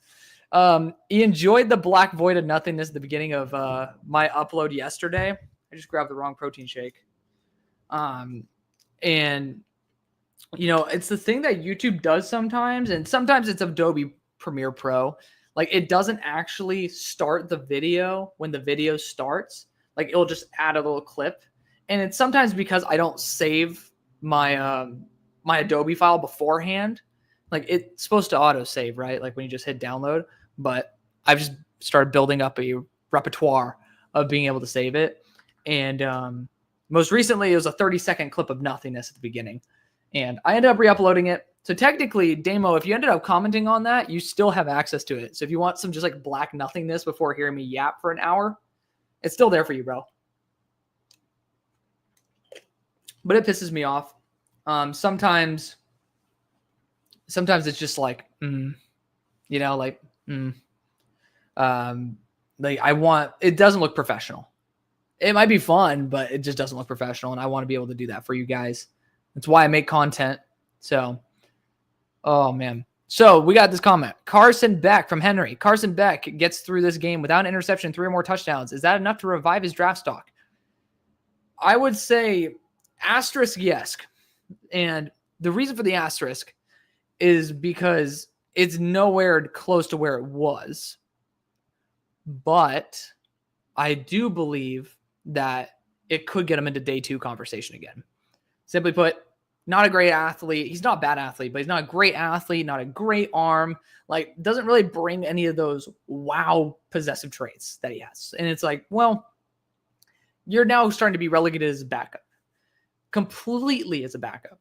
Now, if he ends up showing out against a solid defense that he's going to kick some ass and is not carried by his offense, by like the other pieces, you can start saying, well, if this guy continues to polish up and he's shown to be able to carry his team, We can discuss it at the end of the third. It's just so tough right now. It's very tough. I'm also looking to see, is there a film over the top of my camera? I think there is. Oh, this is going to be so much clearer if I can get this off. All right, that's just going to be something we got to do another time. You guys know I have ADD. It's going to bother the hell out of me. But there's like a little film thing over the top of this that I never took off because it's like when you buy a car, you want it to be over there so then when it gets all dirty, you can peel it off and your car looks all brand new again. I'm just going to have to do that.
I'm trying to do a deal right now to see if I can get you guys better content.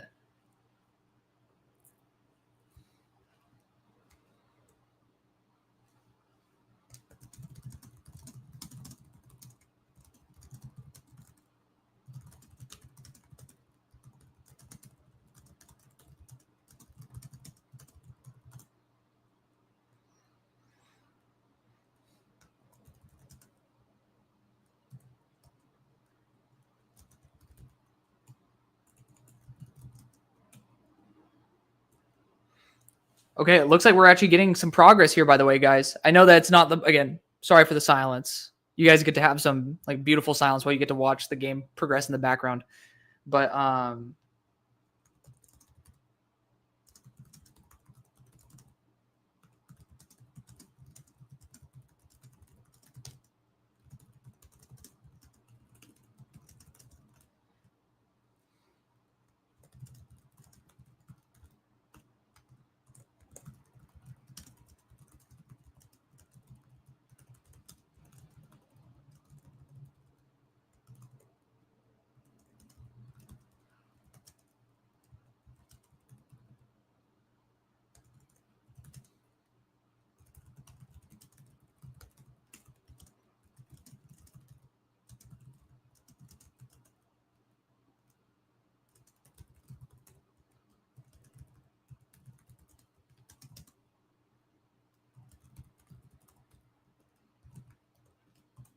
I'm literally structuring a deal right now. If you guys want to hear this.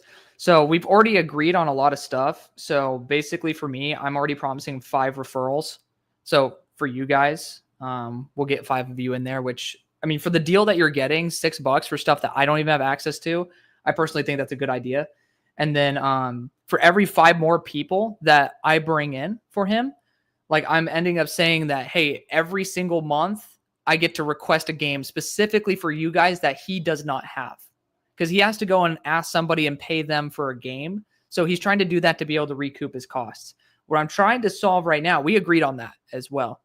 What I'm trying to ask him is like, if for every 5 more people that we bring in, can we request another game? So then basically, like, it's still good business for him. He's bringing in $6 a month from you guys. But from me, like from my end, he gets $30 a month for every game I get to request. And then you guys don't have to spend the $5 to request a new game. So you guys get to ask me, and then I get to request a game. Of course, there's a limit. Oh, Jackson Dart has his helmet on.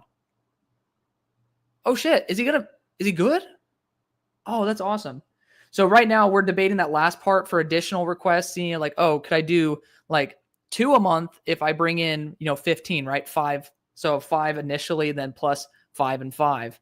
And then I said up to, me, if I bring in 30 people, I can request 5 games a month. Like seeing if he's going to do that. Maybe he'll end up saying, hey, like I want to do it. Like for the first one, that's fine. Beyond that, like I'd want it to be a little bit steeper just because well, it decentivizes other people to pay. I'd respect that. I think that would be a perfectly fine offer from his behalf if he says like, 7 to 10 more, which of course I would just be like, let's do 7 at that point because I want him to make money. Like we're all here to support each other in the business. This guy's going through using sources that other sources don't have. So I'm trying to get this for you guys. We'll see if we can end up making it work. I'm not going to get paid out of the deal. Simply put, I just want to be able to use all 22. And then being able to get it for you guys for $6 a month is going to be sick. Caddies hasn't done that good of a job, and they're $3 a month. So, I think there's certainly something there. But we just got a touchdown. Nice. Ulysses Bentley, pony up, former SMU. Oh, Jesus.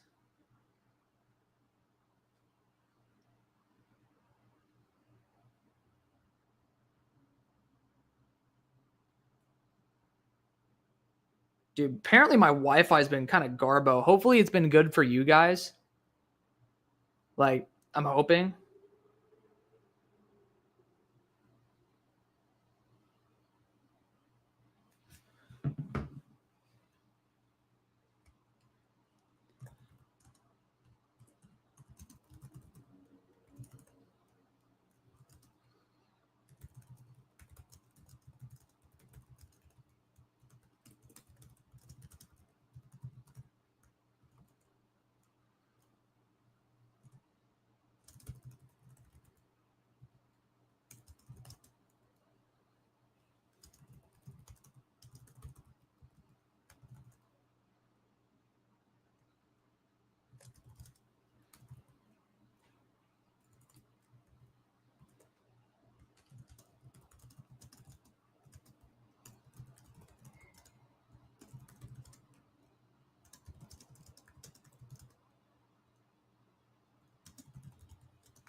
I'm trying to do this for you guys.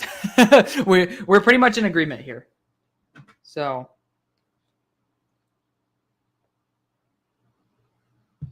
oh man. So yeah, we're doing a little negotiation of the negotiation right now.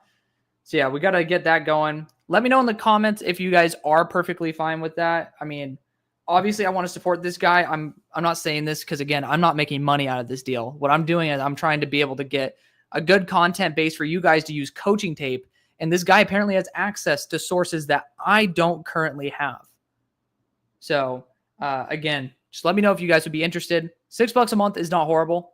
Again, you think about it, that's literally less than $75 a year to be able to watch unique coaching tape that, everybody outside of the mainstream sports media has access, does not have access to. So I think that's super cool. I don't know how this guy gets it. I could probably pay people I know to be able to filter me these or to send me these games, but yeah, just let me know. Just let me know what you think. I'm going to make sure, I'm going to see about all right. No, that's the wrong email. I'm trying to see if it's actually up to our standard though. I want to make sure that you guys end up getting what you're looking for. Gosh dang it. There we go. Let's see. Let's open the email. Let's see if it's sent. It's already been sent. That does look high quality. Let's see if it looks good. Oh, beautiful.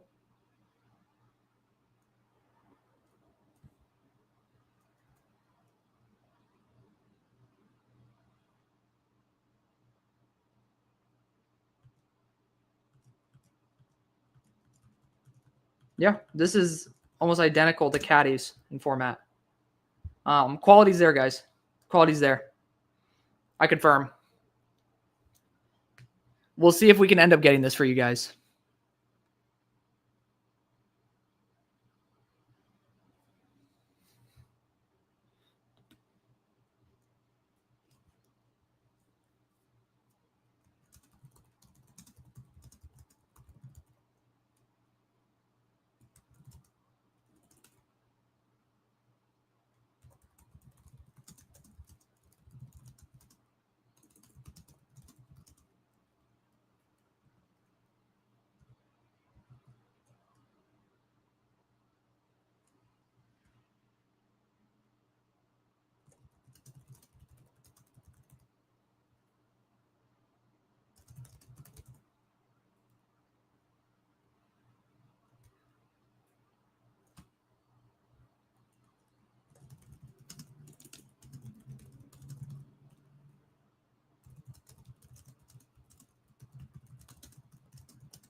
All right, cool stuff, guys. We have an agreement. We have a new partner of the show. Good shit.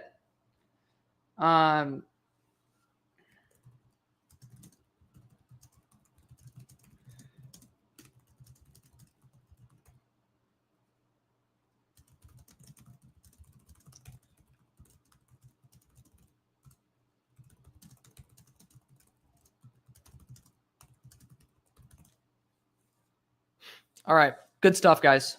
We did it. We got an agreement. We're gonna have a new partner of the show that's gonna help you guys out in terms of you guys only have to pay $6 a month. I would like for you guys to stay subscribed, because if you guys stay subscribed, then we get to end up asking for more games, and then you guys don't have to pay like $5 a game out of pocket for new stuff. All the stuff he offers is at that $6 mark, but like I want you guys to ask me for specific games, as well as I'll be asking him for specific games, and then you guys get to do it. You guys get to have access to all 22. Again, $6 a month is fucking killer for what he's actually offering. Like, looking at his sheet, it's a good amount of games, and the majority of them are high quality. And I ended up checking the quality of high quality, and it's actually really nice. So I'm going to link it in my Patreon. Like, I think that's fair. I think you guys deserve that. But what you will have to do is you will have to message this guy that I sent you. That means that you will guys, like, remember, if you guys don't do that, then I don't end up, I'm not going to end up being able to help you guys out. So you guys are going to have to help me out when you guys do it. So keep that in mind. Linktree.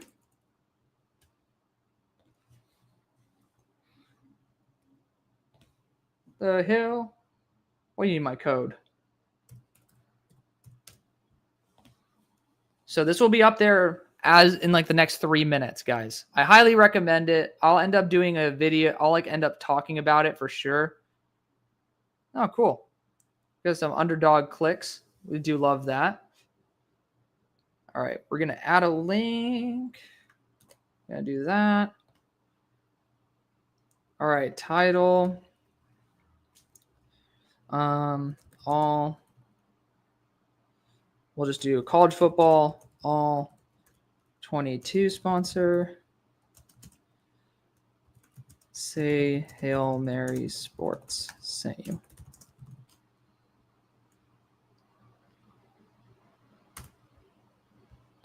Okay, guys. It should be already on there. It should be on the on my Linktree right now, in case you guys want to peek at it. So just keep that in mind. I do think that for you guys, it'll be good for you guys to at least be able to have that tape as well. The hell? Letter P. We're just going to do that for another Patreon. There we go.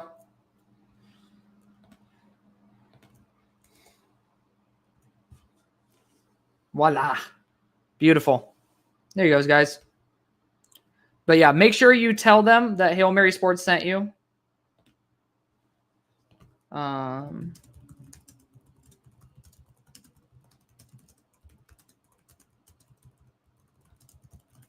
Or Alex. You can use either of them. But we ball. We ball.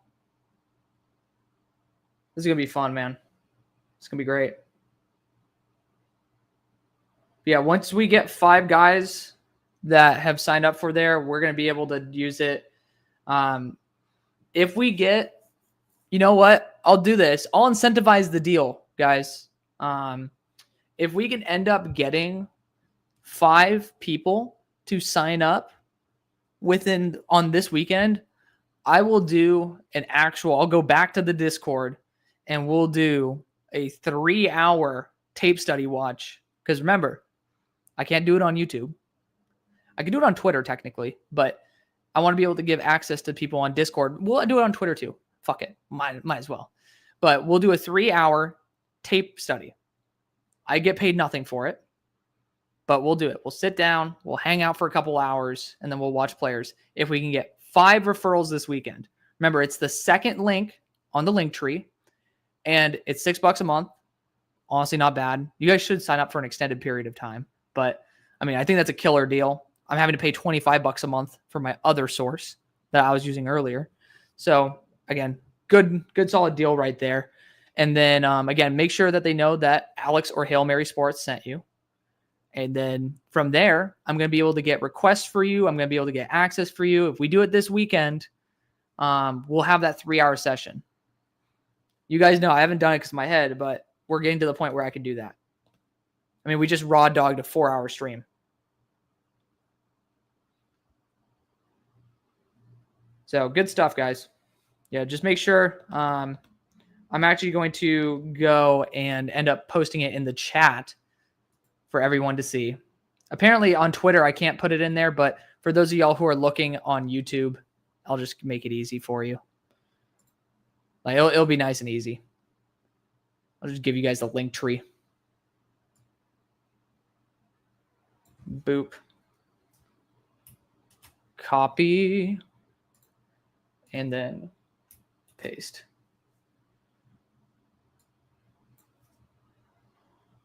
Boom. Boom. There we go. You guys can feel free to go use that link tree. We ended up negotiating a deal live on a show. Look at that. Good job on him. He just started up as well. We want to support our content creators that give us access for good content. Jackson Dart's still out there, which, I mean, he just threw the ball high. Of course, when you're not putting that much weight on your front leg, when you're not able to go down, it's not easy to throw a ball accurately. So shout out to him for doing that. I mean, the fact is, he's in pain. They shot him up with something to numb the pain. So got to give him credit. Got to give him credit where credit's due, man. Fantastic performance for Jackson Dart, knowing how, that was a fantastic throw, given how he's definitely not in a state that is a good condition for this game at all.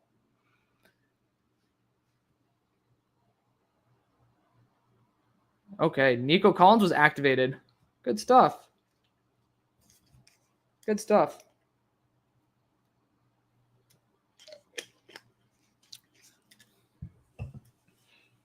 I'm debating to go to the gym now, you guys, just for the record. We're going to watch maybe a drive or so. We'll watch the end of this drive. But I wanted to be able to make sure that you guys got your stuff. Let's go through the comments. Let yourself cook. I love it. So what are my offensive and defensive plays of the day so far? I'm going to be honest, I've been not focusing enough, but I would say, to be fair, we've only watched a little bit of both games. Defensive play, that was a full extension on the Jackson Dart pick. But I would say Jedi Barron making a beautiful pass breakup from off coverage on one of the comebacks was one of the better plays that I've seen today. I want to give him some shout outs for sure. And then offensively, let's see. I got to give it to Blue, man. Blue had a specific run to the outside that I was talking about. He just made a dude look absolutely silly and just eat air. So I got to give him credit for that play. I think that was his best play. Is there anyone on Texas Tech that's getting drafted? I remember Steve Linton. Now he's at Baylor. That was a guy who I really wanted for Tech to develop into a player. Jalen Conyers technically could be like a 7th round pick at best, though, just because they don't want him to go to free agency. Josh Kelly, he's someone who could be a UDFA candidate, not necessarily the most dynamic athlete, but someone who I think not too bad. Besides that, to Taj Brooks, forgot about him. Taj Brooks is a freaking stud. I don't think that he's that high of a stud, but it is what it is. Aiden's watching Colorado right now. How is that game going? Let's see. Colorado is up on Texas Tech, so I assume that's why Aiden asked about Texas Tech.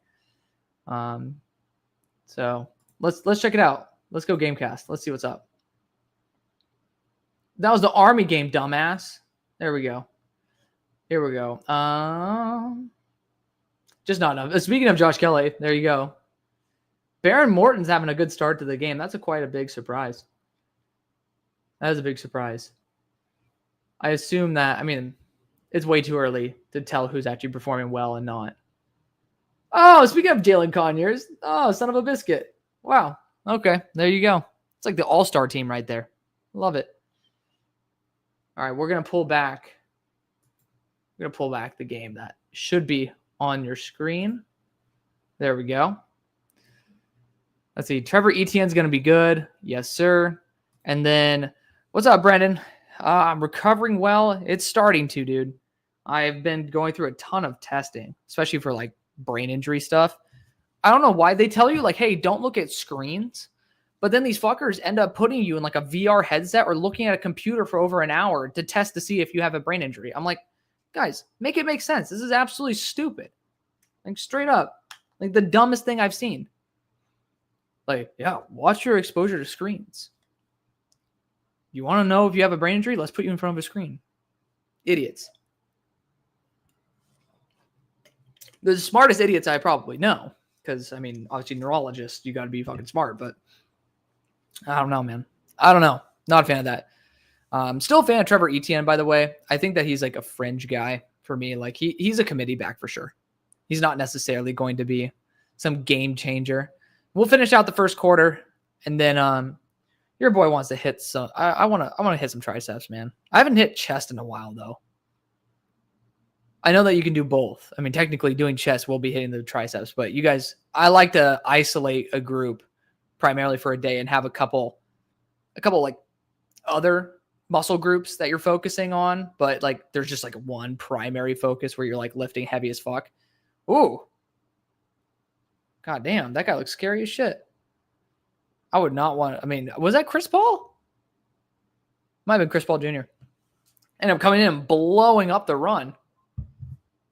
Oh, Carson Beck. Unbelievable. I'm personally hoping that Carson Beck bounces back and succeeds because, again, like I just want there to be some good football, man. But apparently Jalen Daniels is doing well. Damn, they're beating Iowa State 21-7. Go off. Guillermo's being a baller, by the way, for checking in on this. Let's take a peek. Let's take a peek because this game's boring as shit right now. Jalen Daniels, look at that. 6 of 9. Nice. 172 and 2 touchdowns. Of course, there's a 70-yard touchdown pass right there. So that was a 24-yard touchdown pass. Good for him, man. Good for him. He ended up being pretty high on my QB list comparatively where I thought he would be. Have we had any receiving from Higgins? 2 for 26. Of course, there was also a penalty, so also got to factor that one in. But let's go back to Gamecast of the game that we were watching. Woo! There's so many, there's good games this week. Oregon versus Maryland's going to be a fun one to watch back. It's just, there's only one game you can watch at a time, especially if you get easily distracted like myself. All right. Brandon says, nice to hear that you're doing well, doing good. I pretty much watch every mock draft. Depressed Titans fan. Oh, it's okay, man. If I'm going to be for real, I love the Titans. Like, I'm a secret Titans fan just because, A, I was a believer in Will Levis, but B, any team that has access to the Houston Oilers jersey, my favorite jersey of all time is the Houston Oilers jersey. I'll just put it there. Big fan of it. I think Neal broke the running back record of Kansas for rushing and touchdowns all time. I think so too. I'm pretty sure that he's been there doing a good job for a hot minute. London Humphreys ended up dropping the ball. Is that a fumble? No, it was a pass breakup. Good job. Good job, Saunders. Good stuff. I don't know how I feel about Guillermo having a minion side-eyeing me this whole time. Fighting. Huh? Versus Ohio State in 2 weeks. You know what? Fuck it. I'm just going to look at who Ohio State is playing in a couple weeks. That might be. Oh, that's going to be a fun game, yo. Indiana. Woo! The Juggernauts. That's going to be great. All right. Well, Jackson Dart's back out on the field, and he led a touchdown drive. I'm hoping that he's going to be good, you know? I don't actually know. He didn't leave a touchdown drive. That Simmons kid did. That Simmons kid did a good job, too. I'd personally, like, if Simmons can continue that rate, just let him keep running it, man.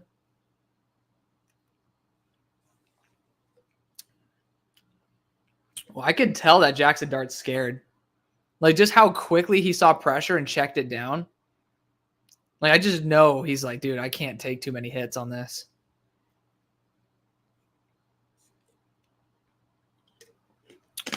Woo. I should be drinking water, but I just drink protein shakes instead. All right. Good float by Dart in the middle. Of course, there's literally nobody there. And leave it up to Ulysses Bentley, former SMU back, to be kicking some ass. I love Ulysses Bentley, man. I don't know why he left for Ole Miss. Like, SMU was the spot where he was more successful. Like, I just don't know why. But some things just can't be explained that easily. Oh, man, that was almost an incompletion. Just like at the line of scrimmage. He should have just tossed it. But, whew, Jackson Dart almost gave up a big play right there. And that's going to be the first quarter, yo. We've been fighting this. We raw dogged a 4.5 hour stream damn near. I think I'm going to tap out, guys. I am tired. And this game isn't fun enough for me to love you guys to that degree. And also I have a stand-up desk. So my knees are absolutely shellacked. So we're going to call it quits right here. But you guys have been awesome. I love you guys for that. You guys have been supporting me this whole time. And make sure, again, if we can get 5 people signed up this weekend for that second link in the link tree, then you guys will get a 3-hour next week, 3-hour, like, no bullshit stream where we end up looking at all 22 tape. I'll do it for you guys because I love you. You guys know that. If you guys get 5, remember you have to say that Hail Mary Sports or Alex sent you because then you get credit for it. Otherwise, no. But it gives you guys access to all 22. Then you guys get to request all 22 games from me. I can ask him, and then you guys don't have to pay for it. I'll be able to get it for you guys. So it's going to be fun, man. It's going to be fun. I'm super excited for it. We might go live again at night tonight if we just get bored or something, but don't bet on it. You can bet on Underdog Fantasy, though, using the link also in the link tree. It's right above it. Get up to $1,000 for free. And then you also got to see me just like rip my hair out as Quinn Ewers didn't throw a pick. So it's for your entertainment as well. I love you guys. You guys have been great supporting me. I'm going to tap out on this one. I'm tired. I'm sure you guys are tired of hearing me yap. And let's get my vocal cords a rest, yeah? Feel free to go and watch another hour of content over on the show as well, where I did picks number 33 to 101 of my most recent mock draft. It dropped this morning, and it dropped again this morning because YouTube had that 30-second pause in there. But I love you guys. You guys are great. See you on the far side.